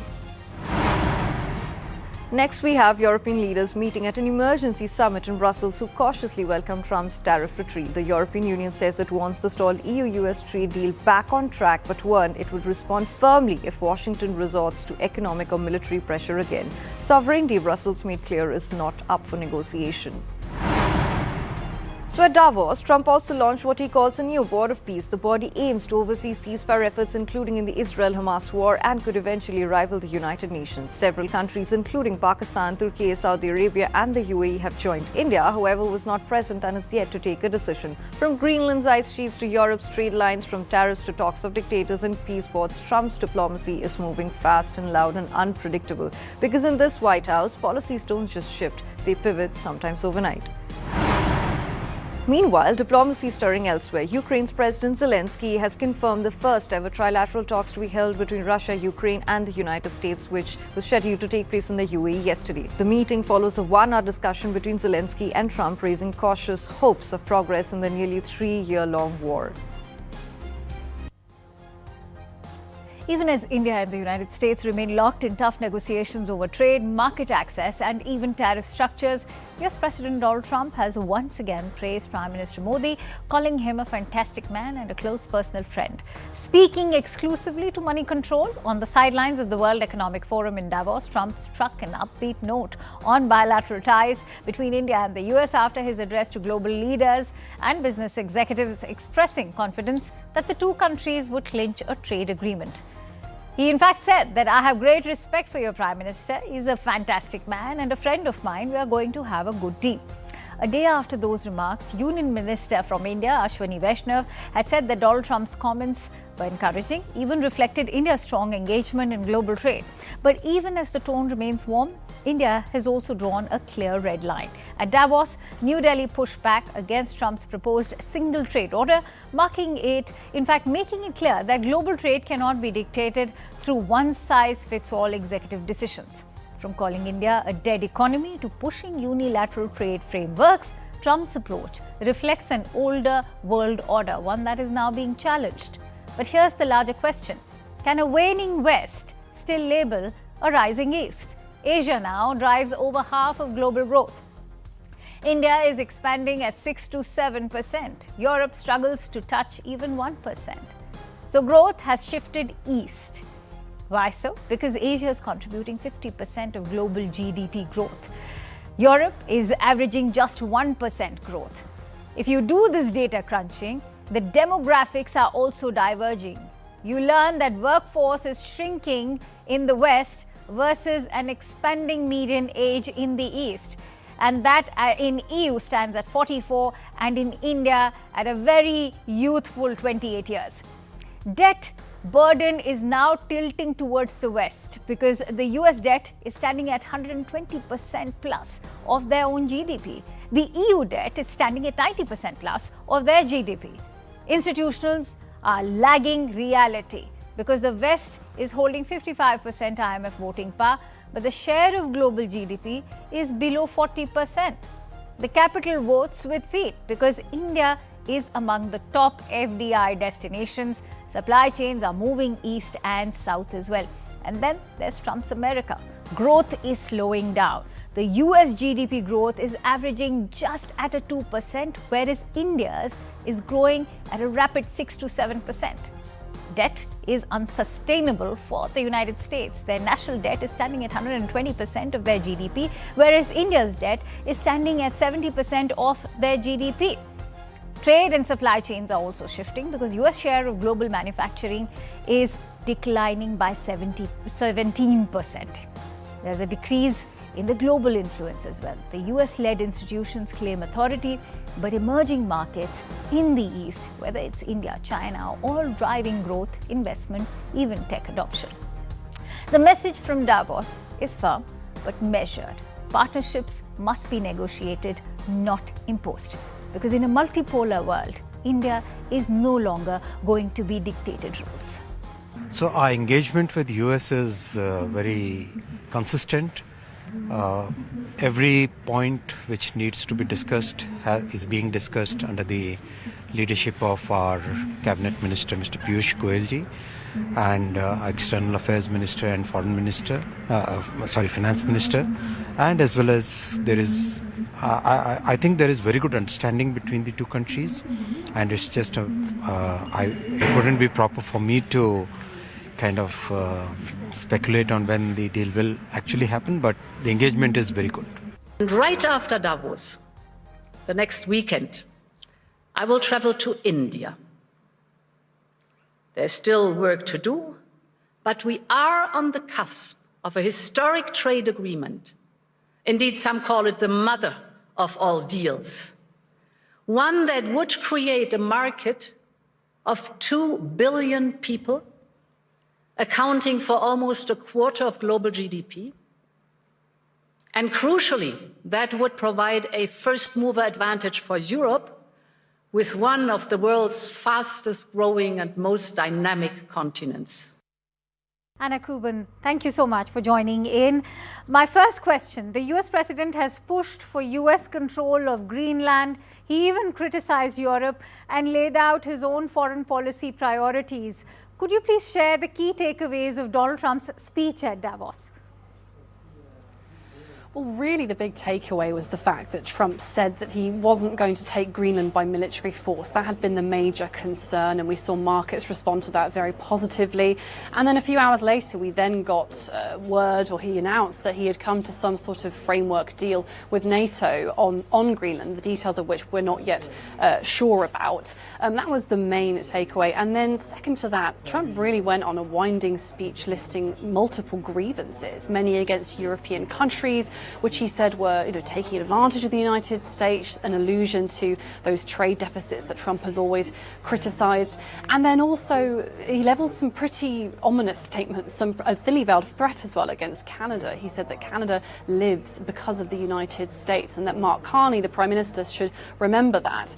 He also speculated about whether the United States would come to NATO's defense if one of the members was attacked. And that, of course, is one of the founding principles of that alliance. So yes, a very long, very winding speech, but the biggest takeaway was the fact that he said that he's not going to take Greenland by military force. Anna, after a talk with NATO, President Trump has announced that the US is exploring a potential deal on Greenland as he dropped planned tariffs on the 8 European countries. He's also ruled out using force to take over the island, as you rightly highlighted. Is EU now heaving a sigh of relief? What more can you tell us? They really are, but some of the specifics of this situation, they remain in place. So yesterday we saw EU lawmakers agree to block the rubber stamping of the EU-US trade deal, which was forged last year through blood, sweat and tears. That is now on ice, and it's not quite sure that, even though these tariff threats have been dropped, what's going to happen to that. We also saw in the run-up to that, to Trump backing down, the EU really coming out quite forcefully and being very prepared to retaliate with their own trade measures. For one instance, they've got this anti-coercion instrument, which is a very wide-ranging piece of legislation which allows them to effectively kind of do what they want. They could impose export controls or new tariffs or prevent American companies from accessing investment opportunities in Europe. The opportunities were pretty endless there.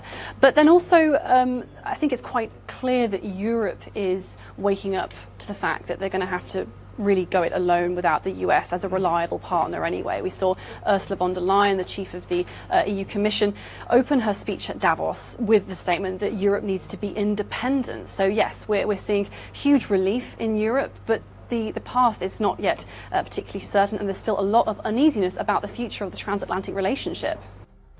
All right, so the US President Donald Trump may have removed the tariffs from his European allies for now.